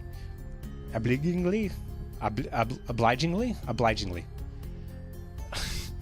can't say words. I obligingly take her around the path outside the gate. So, what exactly is this detour for? Enjoying the fresh air before we head to school. And we had to go all the way to the main street to do that? Sometimes you just gotta do things because you can, Yama. Easy for you to say when you're getting carried. Rui suddenly yanks on my collar, staring over my shoulder. Wait, is that... I choke at her tight hold. Thankfully, she promptly releases me. Sorry. You really are trying to kill me, aren't you? No, I just... She points wordlessly at the school entrance. Lo and behold, it's none other than Misaki Kazehaya, standing at the front gate, scrolling casually through her phone. She seems completely oblivious to the throngs of students peering at her in a mix of admiration, jealousy, and contempt. Hooray! Welcome to snooty schools. I'll just get to class. Wait, Rui and Misaki in the same area. Oh, perfect! Time to bring this needless drama to an end. No, Yama, don't! Let's go say hi. Oh, no. No! This isn't gonna end well. Let's not. Well, while I'm carrying you, you go where I go. Then I guess I'm getting off. She disentangles herself and steps away, her weight evenly distributed on her feet. Are you being serious right now? Yeah, I am. I meant what I said yesterday, Yama. How's she supposed to know what to fix if you don't tell her? Because right now, she doesn't even think that anything's wrong. The first step is getting her to realize that. I mean, Yama has a point. You need to talk things out. I don't really understand. Yeah, I kind of figured. Yeah, I don't understand either. It's okay, don't worry too much about it. I'm off to class now, okay? See you later. Rui? Oh, well, looks like someone got off her phone. This should be interesting. Rui. It is you. How long has it been? You saw me yesterday, didn't you? You should have said hello. I was speaking with Yama yesterday about Pater. Patter. Patter? Pater? Patter. More like Twitter. I feel like that's what it's supposed to be a reference to. I was wondering if you'd like to create an account so we can keep... But Rui, after simply staring at her in silence, breezes away without a word. She leaves Misaki still grinning, holding up her phone with a half-formed sentence spilling out of her mouth. In touch, Rui? But Rui doesn't stop. She keeps marching right through the doors of the classroom building. It's just... this is the start of misunderstandings. Damn. Damn.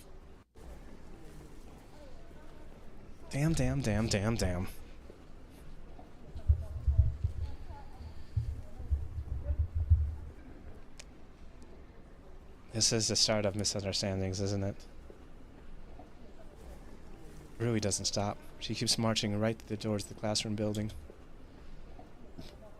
Misaki blinks for a moment, as if the gears in her brain have suddenly ground to a halt. Morning.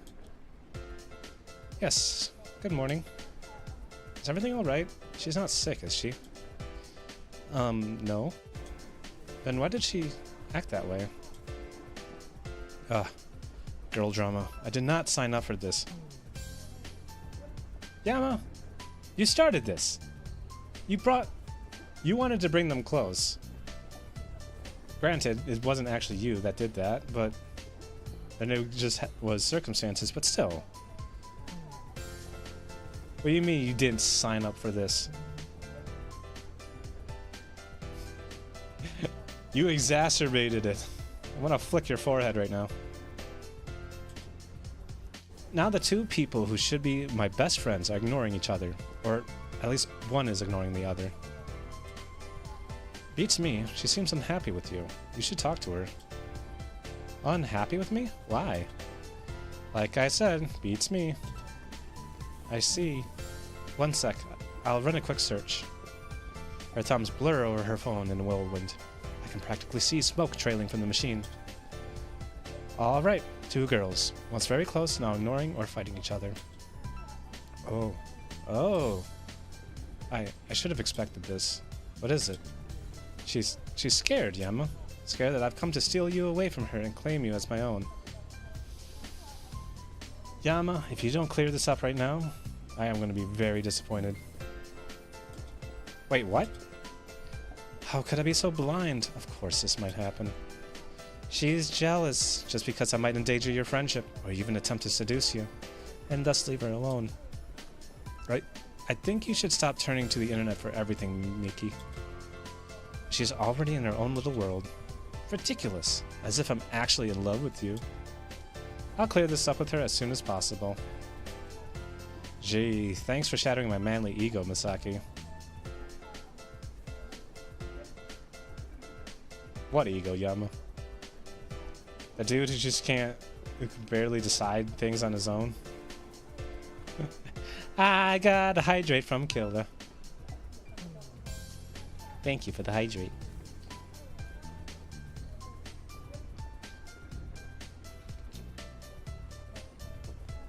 Yum.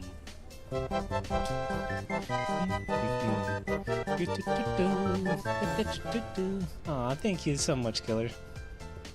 I am gonna go past the 6-hour mark. Or at least what would be the 6-hour mark if my stream didn't die on me halfway through. I like this. I do want to finish up Haven, but I will be doing that on Sunday. I think, unless it has a lot more. That would be my scheduled date to do it, though.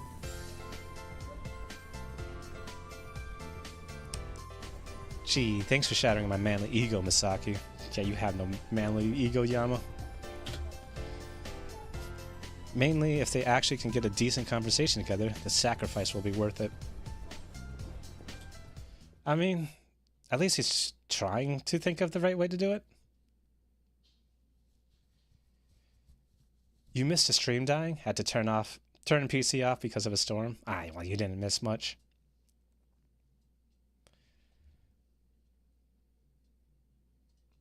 It just ended up me, like, pausing for about, 20 minutes, just trying to make sure everything was back.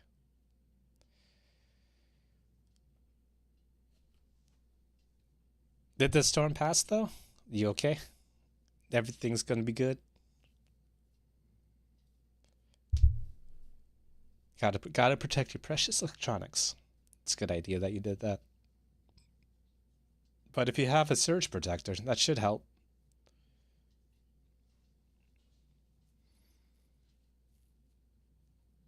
$20 minutes is a lot in yums. I'm just guesstimating around 20 minutes. Maybe it was around 10. I know that I waited about 5 minutes after I restarted the stream to start going back into the story. I just wanted to be sure that I was back in stable ground. And it seems like it's been stable since then. Yama. I mean, right now, his heart's in the right place. And trying to at least fix this misunderstanding. I can only sigh as I follow a mumbling Misaki to class.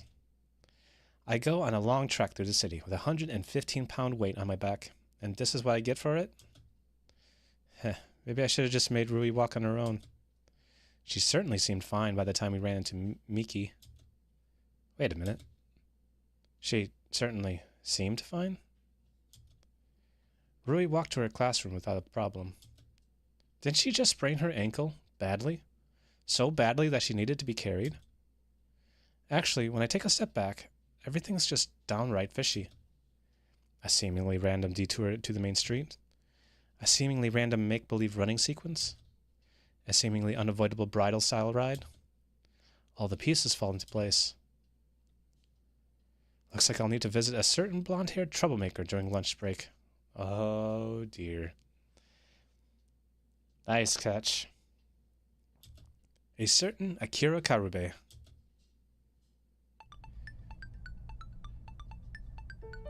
Classes get off to a dreary start. Yahiko naps through math. I almost follow suit. The teacher's voice is hypnotic, and not in a good way. Elizabeth glares at me through English, probably because the teacher had me recite some Edgar Allan Poe. I found it so stupid I didn't even try to get the accent right. Sorry, Your Highness, but we're not all bilingual like your perfect self. Then, it's world history. Why is she paying so much attention to you?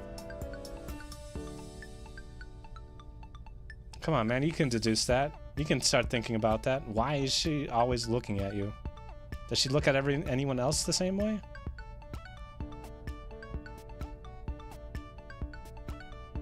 I don't know. I see it. See it more and more.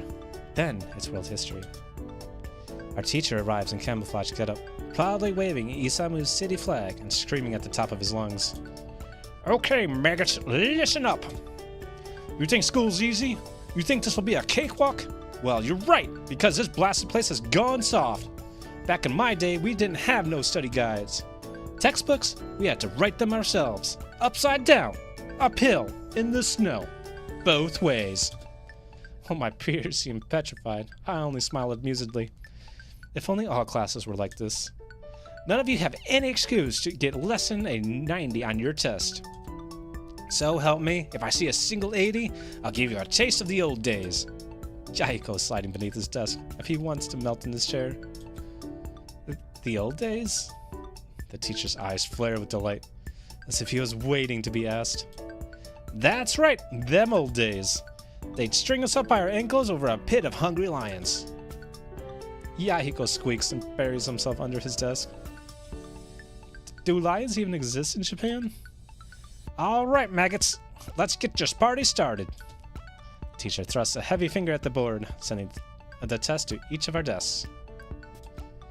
You've got till 11:25, sissies, then it's judgment day. With that, he flops on his chair, props his feet up on the tabletop, and stuffs his face into a ragged newspaper. I give the test a once-over. I should have studied more, but maybe I can bluff the right answers. I have to take the test. Oh, but I like the TV. Alright. What was Europe's rapid colonization of Africa after 1880 driven by?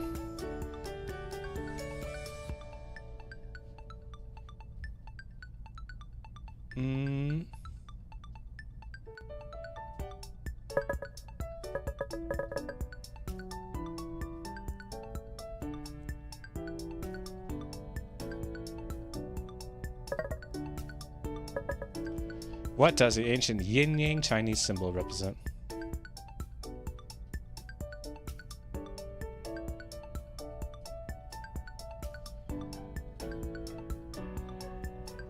The theory that everything is opposite but complementary. Write the correct chronological order of at least 3 current world religions. Chronological?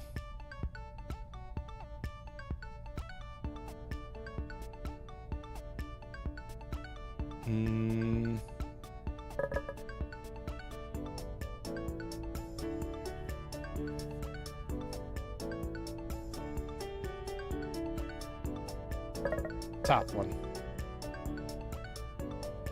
It's all multiple choice. What was the intention of China's Great Leap Forward? Expand Chinese influence in the Third World, industrialize China's economy, expel Japanese occupation from Korea. That's number 2. I just remember that. What European practice did colonial Spanish Americans' encomienda system emulate? I have no clue.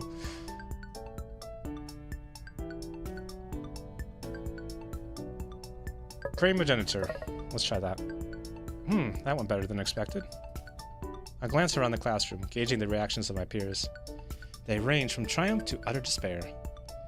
Surprisingly, Yahiko is the fastest writer of them all, trumping even Elizabeth. Out of curiosity, I steal a peek at his test. Name? Calling people names is rude. Date? I'm not dating anyone right now. There's several ways the Russians prepared for the Cold War. They wore really big coats and took medicine every 6 hours. Describe how Hitler gained influence in Germany. They produced a lot of chocolate until they were the biggest candy factory in Asia. Is he for real? What major event incited the Japanese capitulation during World War II? The nuclear bomb. Oh, you almost got this one right. Yahiko. Time for sign language. Your answer on question 3 is wrong. He grins and shoots me a thumbs up. What major event incited the Japanese capitulation during World War II? The Rego movie premiere. He raises his eyebrows at me. How's this? I nod encouragingly. All his answers will look dumb. That's more consistent.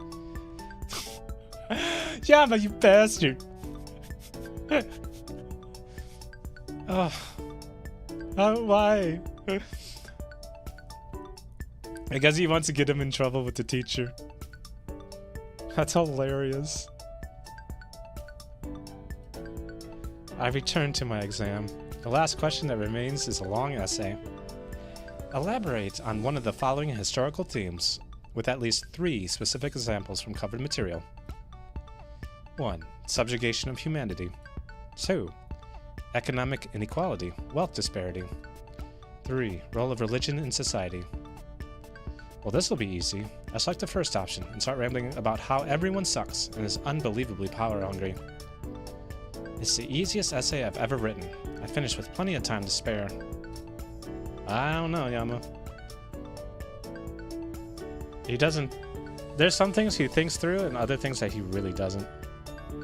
After I hand in my test, I take a moment to evaluate my surroundings. Oh, Yahiko's reached the essay. Perfect. He has selected the second option, the economic gap between the wealthy and poor. Let's take a look. I believe that the solution to all the conflicts and stuff between rich people and poor people is that they should try to understand each other. Like, rich people need to realize the hardships of the poor and try to do something about it. And the poor need to understand that not all rich people are the same. That's all he pens before he turns in his test. Aw. He's so pure-hearted. I like Yahiko. He completely missed the point of the question, but that was an unusually sober answer considering he's, well, Yahiko. Rid of my entertainment, I stare into space and think about nothing as classes continue on. When the lunch bell rings, everything seems to happen at once.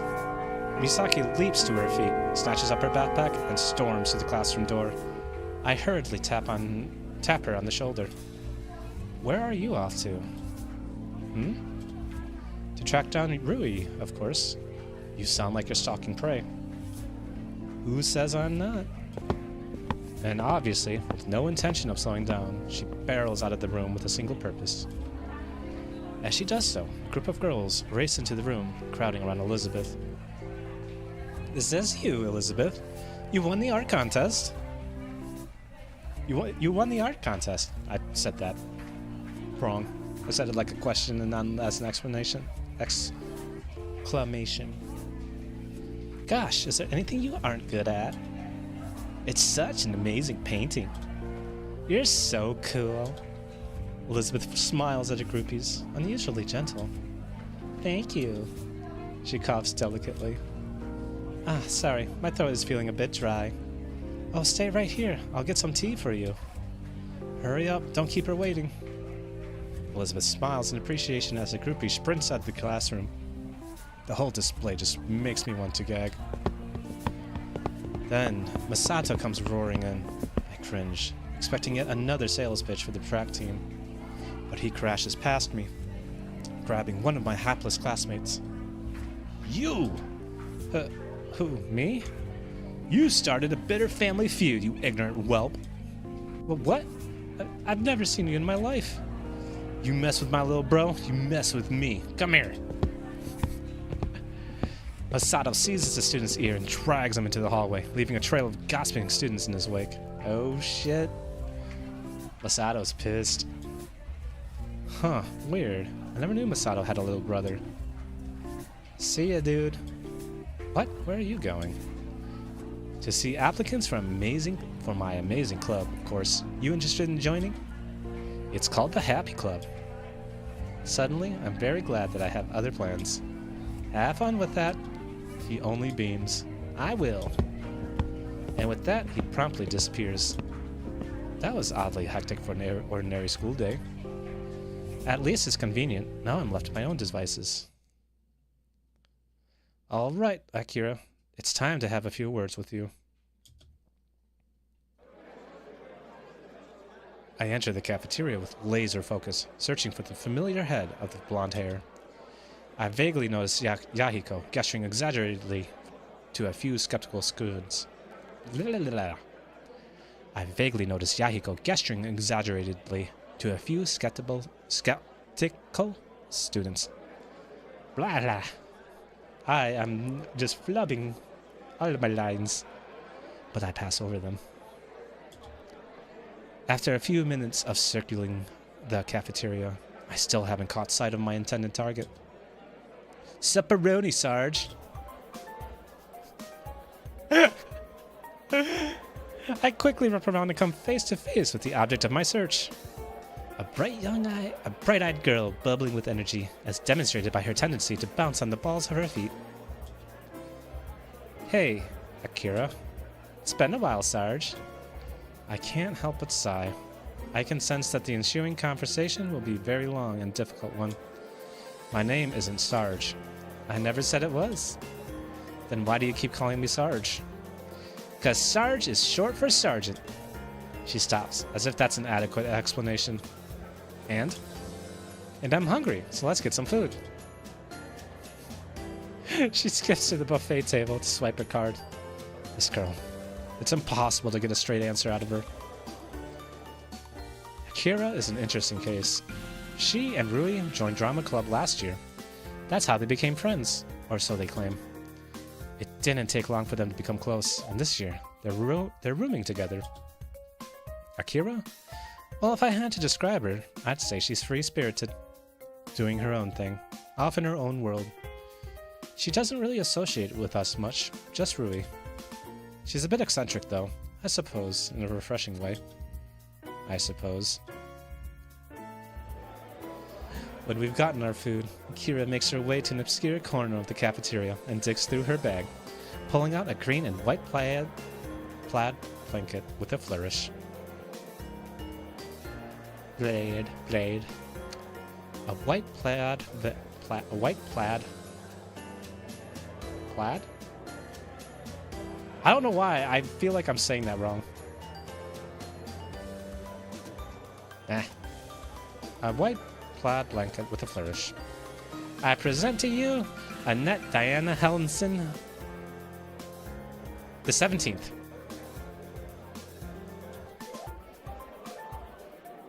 I crane my neck, trying to peek into her bag.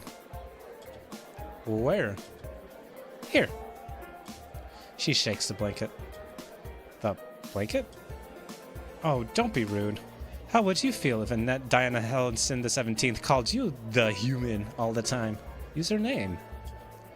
I'm not going through all that effort just to spare the feelings of an inanimate object. She frowns at me, gently lays a blanket on the floor.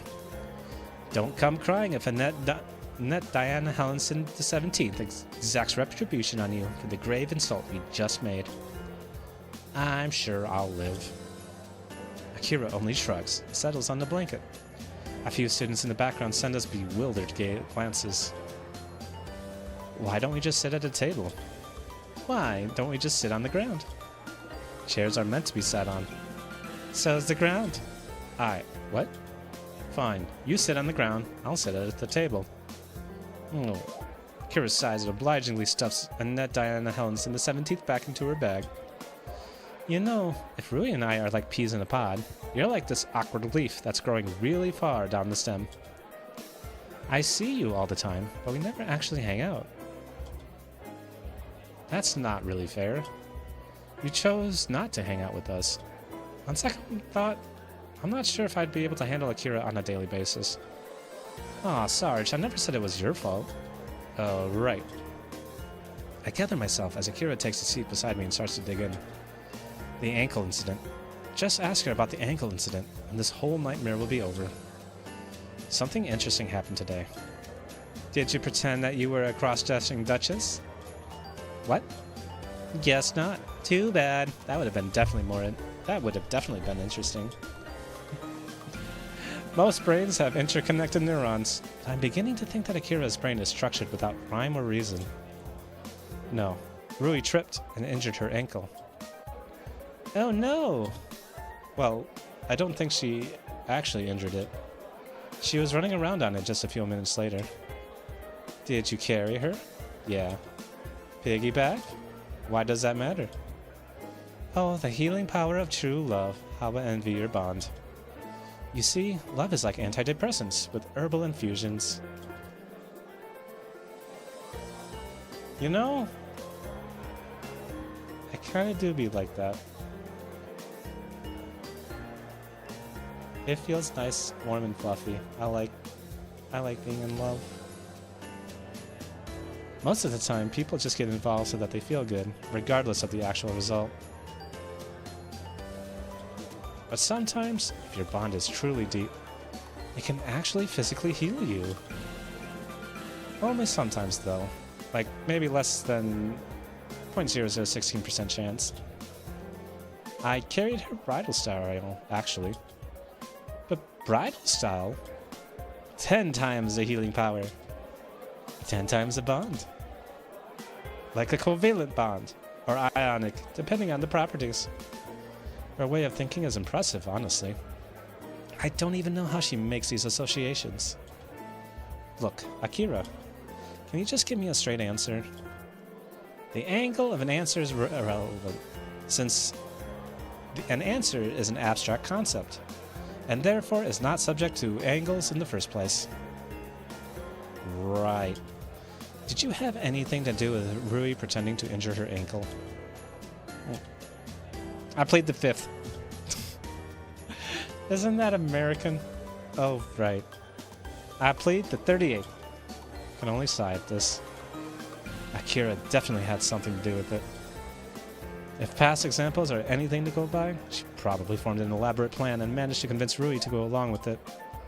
Look, I know Rui's your friend. Stop trying to matchmake us. Honestly, it's getting a little annoying.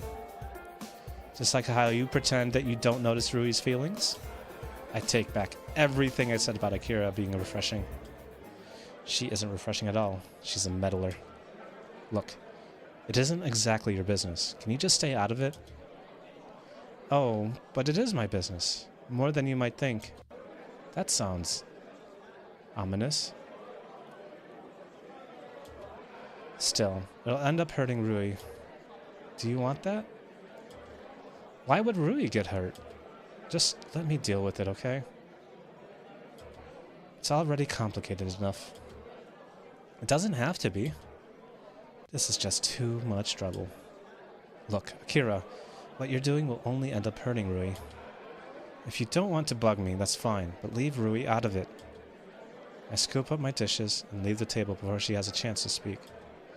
Maybe it's rude, but I'm not encouraging any delusional fantasies regarding Rui and me. I head back to the classroom, spending the rest of lunch period half-heartedly studying. Afternoon classes pass by uneventfully. Elizabeth seems to be in a good mood from the praise of her groupies. She completely ignores me instead of hassling me. Yahiko is unusually quiet. Even Misaki is all but silent. From her clouded expression, I'd guess that her discussion with Rui didn't go too well. When the bell rings, I'm almost unsettled by how quiet the day was. The lull of the afternoon seems to settle in every crevice of the classroom, bringing a haze of sleep with it. The teacher's voice slips to an undiscernible drone as every student struggles to keep their eyes open for the few remaining minutes of school. Understood? All right, homeroom dismissed. Immediately, everyone bolts to their feet, chatting amiably as they make their way out of the classroom. Only the 4th day of school. We're already sick of it. I guess that's 3rd years for you. Oh hey, Misaki, did you see the new episode of Grover Mecker yesterday? Why, of course. I tuned into the live stream the moment I opened. Oh, wow. It's the unexpected BFFs. So, what did you think? Well, when I saw the President J groove spontaneously... Wait, sorry, no spoilers. You know, since Yama might not have seen it yet. Oh, right. How exceedingly generous of him. I thought it was entertaining as always. It was the best episode so far, wasn't it? It definitely was. Well, no offense, but I don't think the bar is set very high. What's this, man? Did you get a real girlfriend? A wild Masato appears. Masato, my man, how is your vengeance? Wait, what? Some puck paid a group of boys to bully Masato's little brother, cause he hates Masato. But I bet that Masa gave him a taste of his own medicine. Hell yeah, I did.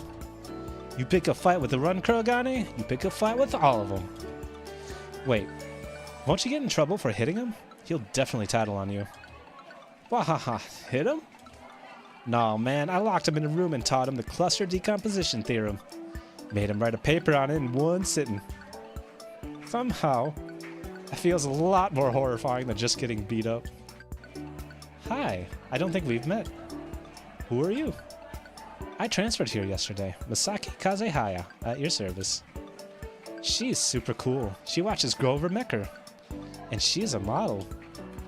Ha, that's cool. Name's Masato Kurogane. I'm on the track team. He stops there. We wait for a moment, expecting a more elaborate introduction. And? And what? That's all that matters, ain't it? Not the fact that he is the president of the Honors Club? Or one of the top students in the school? Or a third year? I take it you enjoy track, then. Hell yeah! Track is like water. Without it, you die. Track is like air. Without it, you die. Track is like fried chicken. Without it, you die. That's some dedication. Yup, now I'm staying this way. Or my name's Yama Imishimoto. That was uncalled for. Well, as long as you keep at it, I'm sure you can accomplish anything. Says every cliche movie ever. They ignore me and firmly shake hands. Looks like she's becoming friends with everyone. Everyone except Rui, ironically enough. So, how do you all know each other? She, Yama, and Rui are childhood friends, actually. Whoa, real? Why ain't Rui here, then? An awkward silence falls between Masaki and I, the hapless Yahiko in the middle. Huh, now that you mention it, she should be here by now. You don't think she got called for cleanup duty, do you? We don't have cleanup duty, Yahiko. The school pays for janitors. Oh, that would explain a lot. How many years has she been at the school again? Hold on. Someone give me a straight answer. Where's Rui? Masaki clears her throat and steels herself. We're not in the best of terms at the moment, but I'm working to resolve the issues as soon as possible. You sound like you're debugging some code, Miki. But it's true, we're not getting along particularly well. Masato inches away from her, suddenly cautious. Huh, I see. See what? You guys were just getting along. Masato turns to Miki with a grave expression. I don't know, man. Something about you seems sus. That's kinda harsh. But at least you told her up front. What? I should have seen it earlier, but yeah, you're too nice. Don't you work in the modeling industry? Ain't you supposed to be cutthroat and all that? It's not like I'm some kind of dastardly mastermind. Then what's the deal with you and Rui? I'd like to know that myself. She's the one ignoring me. They both stare each other down. None of us budge. Ah, hell, I don't know. I'm going to track. He strides out of the classroom without any farewells or apologies. That was strange. I think Masato's onto something here. Sorry about that, Masaki. Masa's not usually like that. Maybe he ate something funny. I doubt it. Well, this just got awkward. First Rui, now Masato's pushing Miki out into the cold. Usually, they're the warmest and most inclusive people I know. This time.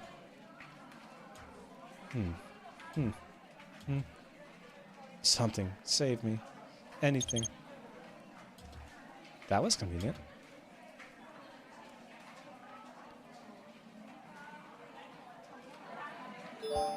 Divine Master? She typed in Divine Master.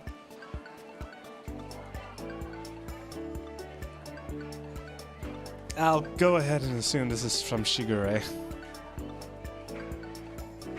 Cafe de la Pie. 5 p.m.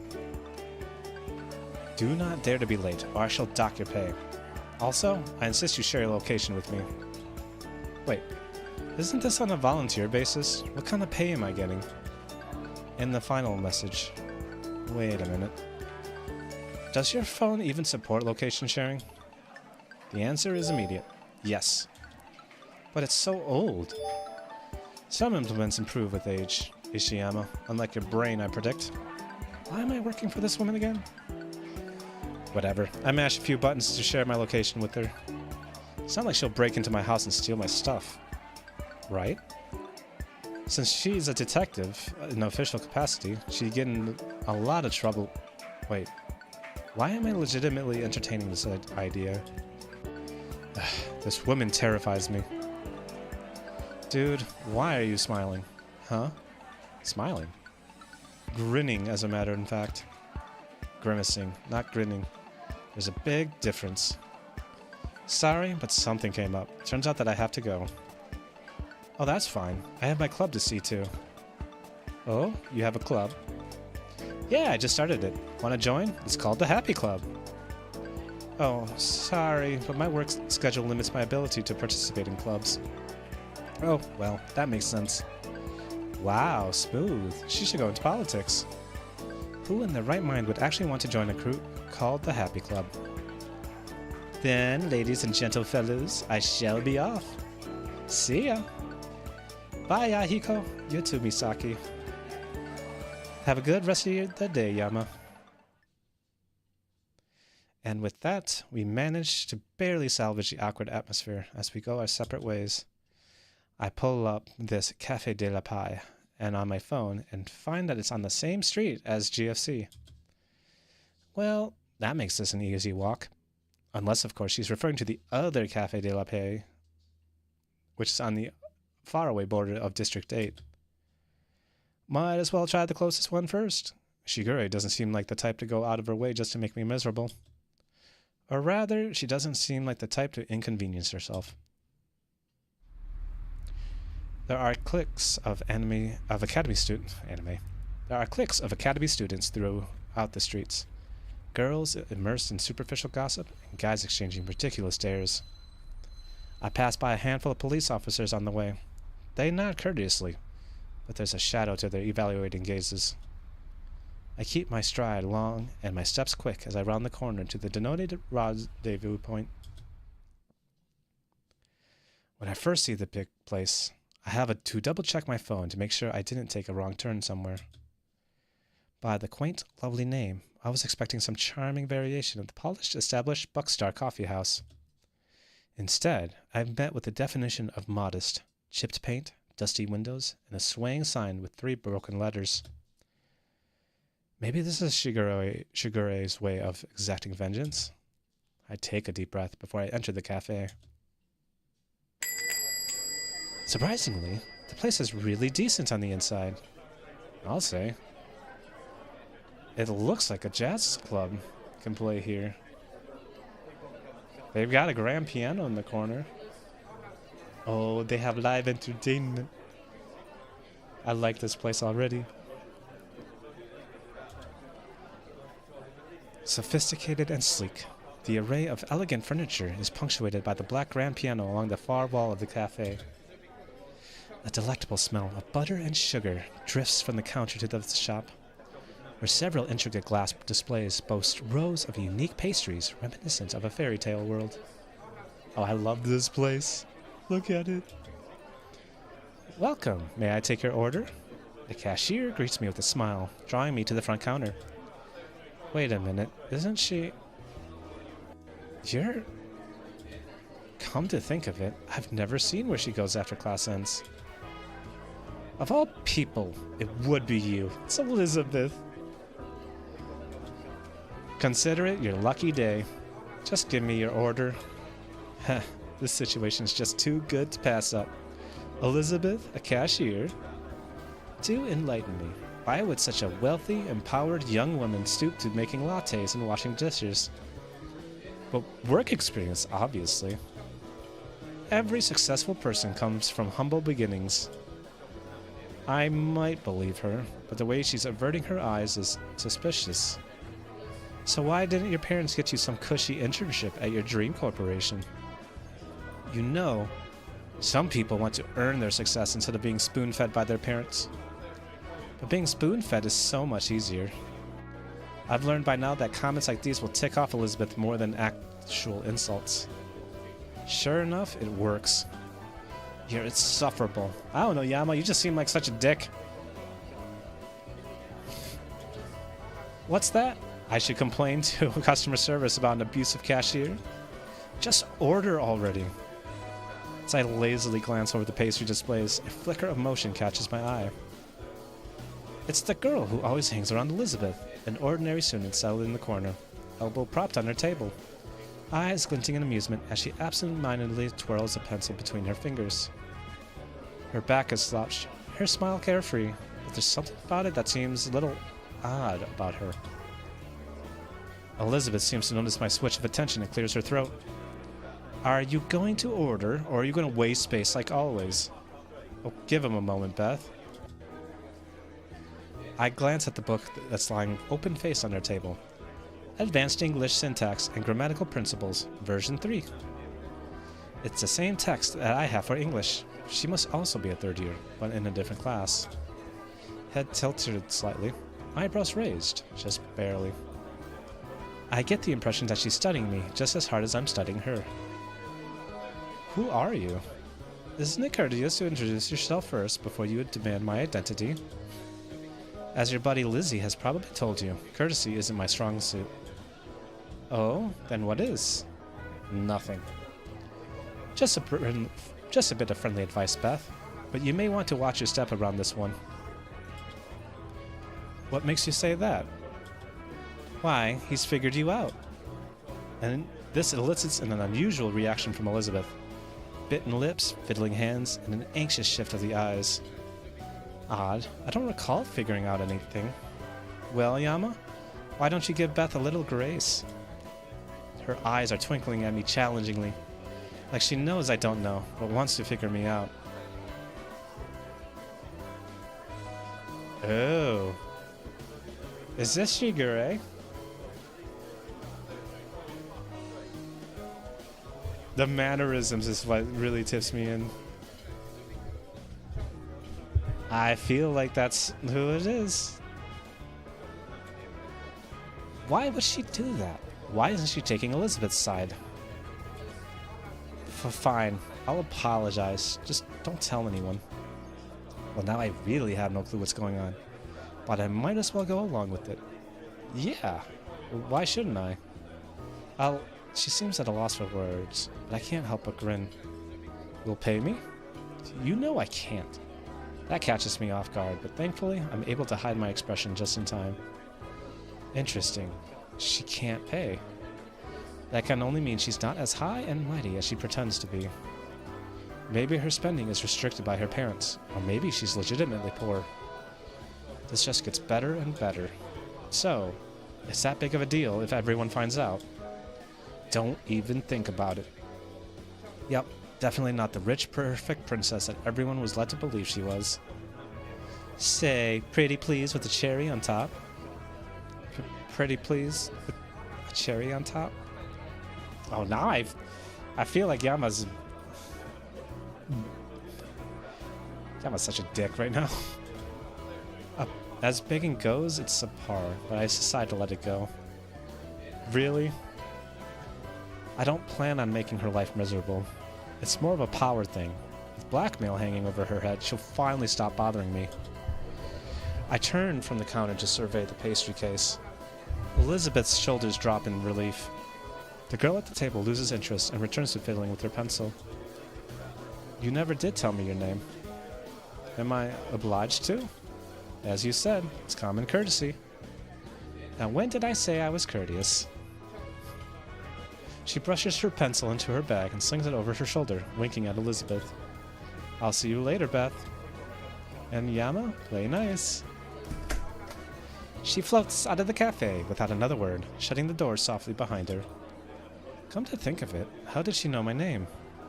She probably learned it from Elizabeth.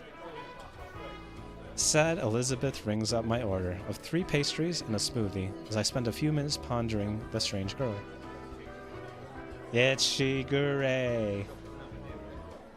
That's who it is. What's her name? Why do you want to know? Is it really that big of a deal? Elizabeth sighs in clear exasperation. Her name is Natsuki Tanaka. I still feel like I'm right. Could be her sister, though. Now you can hit on her. Congratulations. I lean over the counter until my face is an inch from hers. What makes you think she's the one I want to hit on? Elizabeth glances away, instinctively disturbed by my proximity. Right as I'm about to feel a rush of triumph, I catch a slight scent. Country lavender with a hint of vanilla. It's oddly magnetic. I'm suddenly bulldozed by a sensory onslaught. I can see the curl of her long lashes, the gleam of her eyes, every perfectly tapered point of every hair, the subtle curve of her lips. I stagger backward, fighting against the images in my head. I need to get a hold of myself. This is Elizabeth. But she's always been pretty. Why let it mess with me now? In a shaky attempt to cover my slip-up, I shove a bill forward. Keep the change. Elizabeth elegantly plucks the bill from my hands, and before I can process what's happening, she wrapped her fingers around my collar, pulling me forward. For a few painful seconds, she stays there, her lips an inch from my jawline. Keep what change? You didn't give me enough in the first place. She releases me and I glance at the bill I've handed her. Only 1,000 yen. Crap, she's right. I feel a blush flare at my cheeks as I slide another bill to her. The corners of her mouth pull up just slightly. Careful.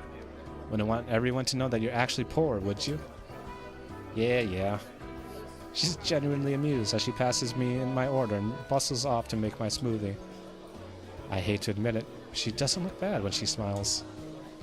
Okay, get a grip, Yama. This is the Elizabeth who hounded you all of last year. The Elizabeth who keeps butting into things that aren't her business. The Elizabeth who believes that everything is in her control. Bro. Why is she so involved with you?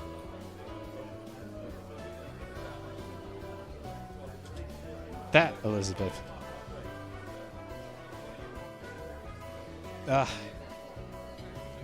Think about it, Yama. Think about it. Back to my senses, I select a butter croissant and throw the other 2 pastries in my backpack. There's not much to do, so I follow Elizabeth to the blenders. Apparently, she's recovered, because her face is set on its default disapproving scowl. What are you doing? Eating a croissant. Stop staring. You know, your workstation has windows for a reason. And that reason is not for you to stare at me like a pervert. What? About admiring a fanboy? Blimey, you're insufferable. I can't help but chuckle as a tinge of English leaks through her accent. So, are you actually from England? Why are you asking me all these questions? I'm bored, and you're taking a long time to make my smoothie. Maybe I wouldn't take so long if you would stop distracting me. Maybe you need to learn how to actually focus. She heavily slams the lid down on the blender and starts it up. The roar of the machine blurs the sound between us. Oh dear me, I would like some tea and crumpets. Elizabeth's shoulders tighten in clear annoyance. Tally-ho, sport. What say you to some fish chips? The blender picks up speed until it begins to whine. The weather is positively ghastly today, is it not? Then the blender stops. Elizabeth wordlessly pours a mixture into a cup, caps it, handing it over the window. Firstly, I was born and raised in Japan, just like everyone else. Secondly, just because you're not bilingual doesn't mean you have to mock people who are. She tears the wrapper off the end of a straw and sticks it roughly into the smoothie. Have a nice day. Come again. Well, she has professionalism, at the very least. Somewhat. With that, she strides into the back room, leaving me by myself. I actually feel uneasy as I settle into a corner. I expected Elizabeth to lash out at me, just like every other time. But she was calm, honest, even if clearly annoyed. Is her heritage a weak spot? Did I bring up something that should have been left alone? Furthermore, why am I letting it bother me? She's never showed me mercy, not on the days where I just wanted to be left alone. The days where life almost wasn't worth it. Gonna kick your forehead. Shouldn't I do the same? As I bite into my croissant, hoping to distract myself with its taste, the door of the cafe swings open. Shigure storms in, a tiny manifestation of fury as she clutches her phone against her ear, barking into its mouthpiece. As I previously explicated, the situation now merits further scrutiny. Have you compiled the informative analysis of the extraction methods? Your arrogant incompetence disgusts me. Trust that you shall be receiving a visitation from your supervising officer within the next 24 hours. Good day. She angrily shuts her phone and stuffs it in her pocket. Only then do her eyes land on me. Ah, Ishiyama. At last, someone with a manageable quantity of incompetence. Nice to see you too, I guess. Show me the receipt of your purchase. Purchase? For your pastries. I almost ask her why, but decide to just shut up and give her the receipt. She promptly marches to the counter, taps her wallet against the card receiver, and marches back with 1,300 and change. She slides this to my side of the table with an expectant look. You need me to buy coffee for you? This is reimbursement. As your superior, I am treating you for this meeting. Oh, thanks. I'm honestly surprised. She came across as the type of person to make me pay for both of us, actually. Now, regarding tonight's mission. Mission? Indeed, one of my asinine colleagues mislaid a pivotal dossier within the 6th district of Isamu. The 6th out of 9 districts, also known as the district of drugs, gangs, and general mayhem, where little children ought not to go. I think I know where this is headed. Your assignment is to retrieve it tonight. Yeah, I saw that one coming. And why would I do this? The better inquiry is, what abhorrent consequences shall befall you if you do not? That stalls me for a moment, but I manage to think up a passable reply. Clearly nothing too terrible, since you need me to get it for you instead of going yourself. Funnily enough, instead of lashing out at this remark, Shigure only seems impressed. Shigure. Perhaps you'll pass after all. Pass? The dossier's whereabouts are currently being established. I shall contact you with additional instructions at a later time. I didn't even say I would do this. I doubt that availability is an issue. How does she... No, I'm not even going to ask. Not having a schedule conflict doesn't mean I'll take it. Then consider it your municipal burden. But I never agreed to... Do you not wish to be something? To be someone extraordinary. To do something significant with your inconsequential existence? Then it is settled. Stay in touch. She abruptly tilts her cap and storms out of the cafe, leaving me in a stunned silence. Ooh, I'm going to save it here.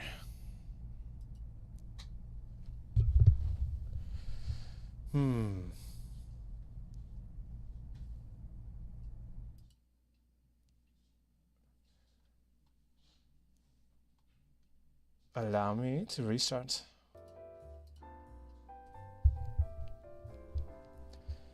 I went a little overtime. I was trying to find a good stopping point for the last 10 minutes, but I kind of realized the whole game just kind of leads into each other. So what's nice is that I saved it at that exact spot. So I can always come back. I'm going to make 2 saves just in case.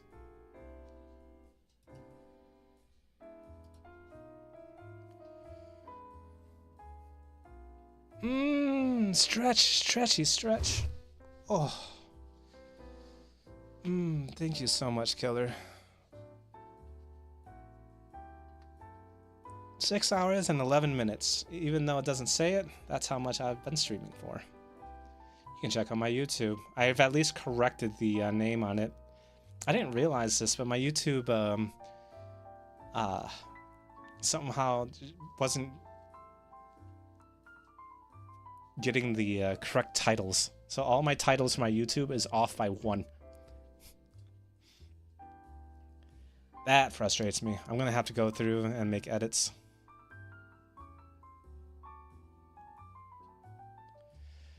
Ah, well.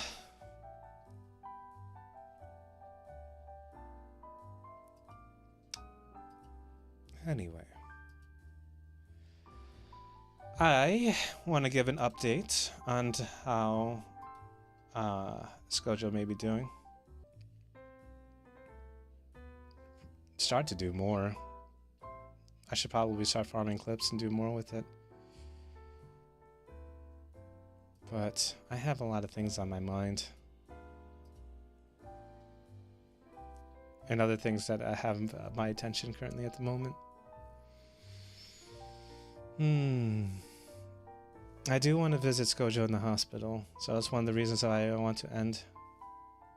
And I also want to talk, or, you know, hang out with Liz after she's done with work. So I want to do that too. I don't know. Did you enjoy it? I like Lucid9 so far. I especially like the Gover Mecha.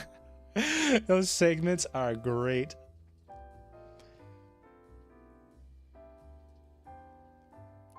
I can just get into it.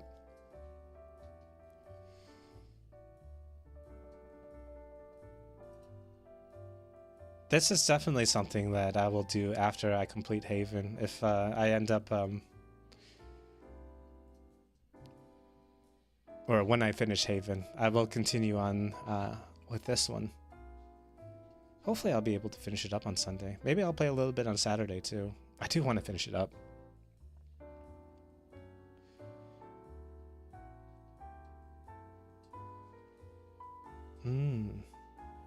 Anyway, I need to wind it down.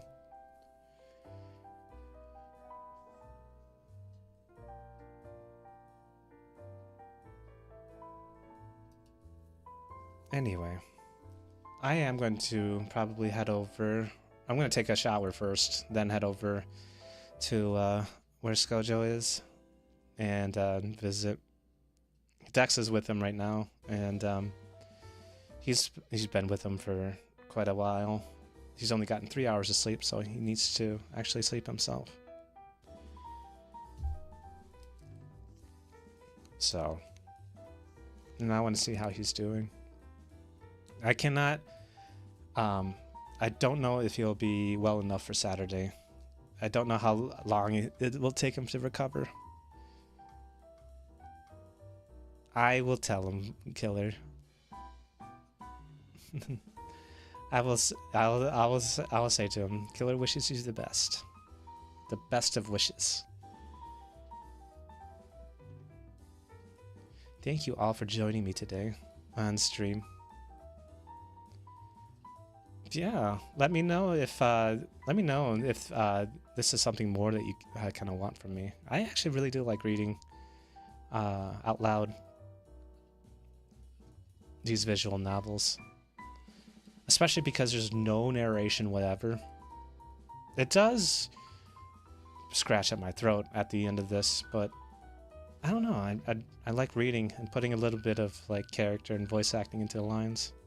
The more and more I do it, the more and more it feels kind of nice.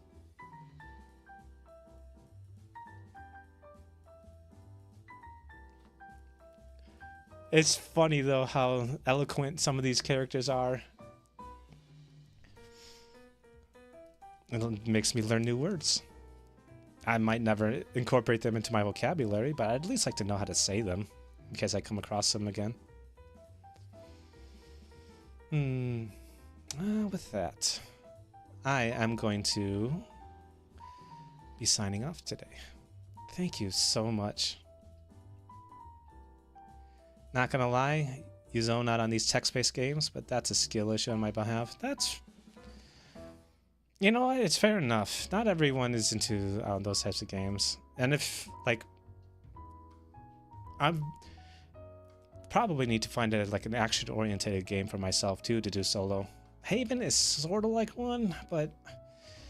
It's not interesting enough gameplay-wise for me to consistently do it. At this point, I feel like I've discovered everything about it. So, I only want to just complete it for the story's sake, because I want to see what happens at the end. However, I'm up to suggestions about story or about action games. So, I might actually throw up a poll later. With that adieu, I bid everyone adieu. Have a wonderful day. I will stream Saturday. I don't know if Skojo will, but I will guarantee that I am there. And it can just be just chatting with everyone. It'll be fun.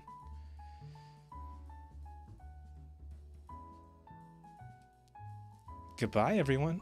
Have a wonderful day. I will see you next time.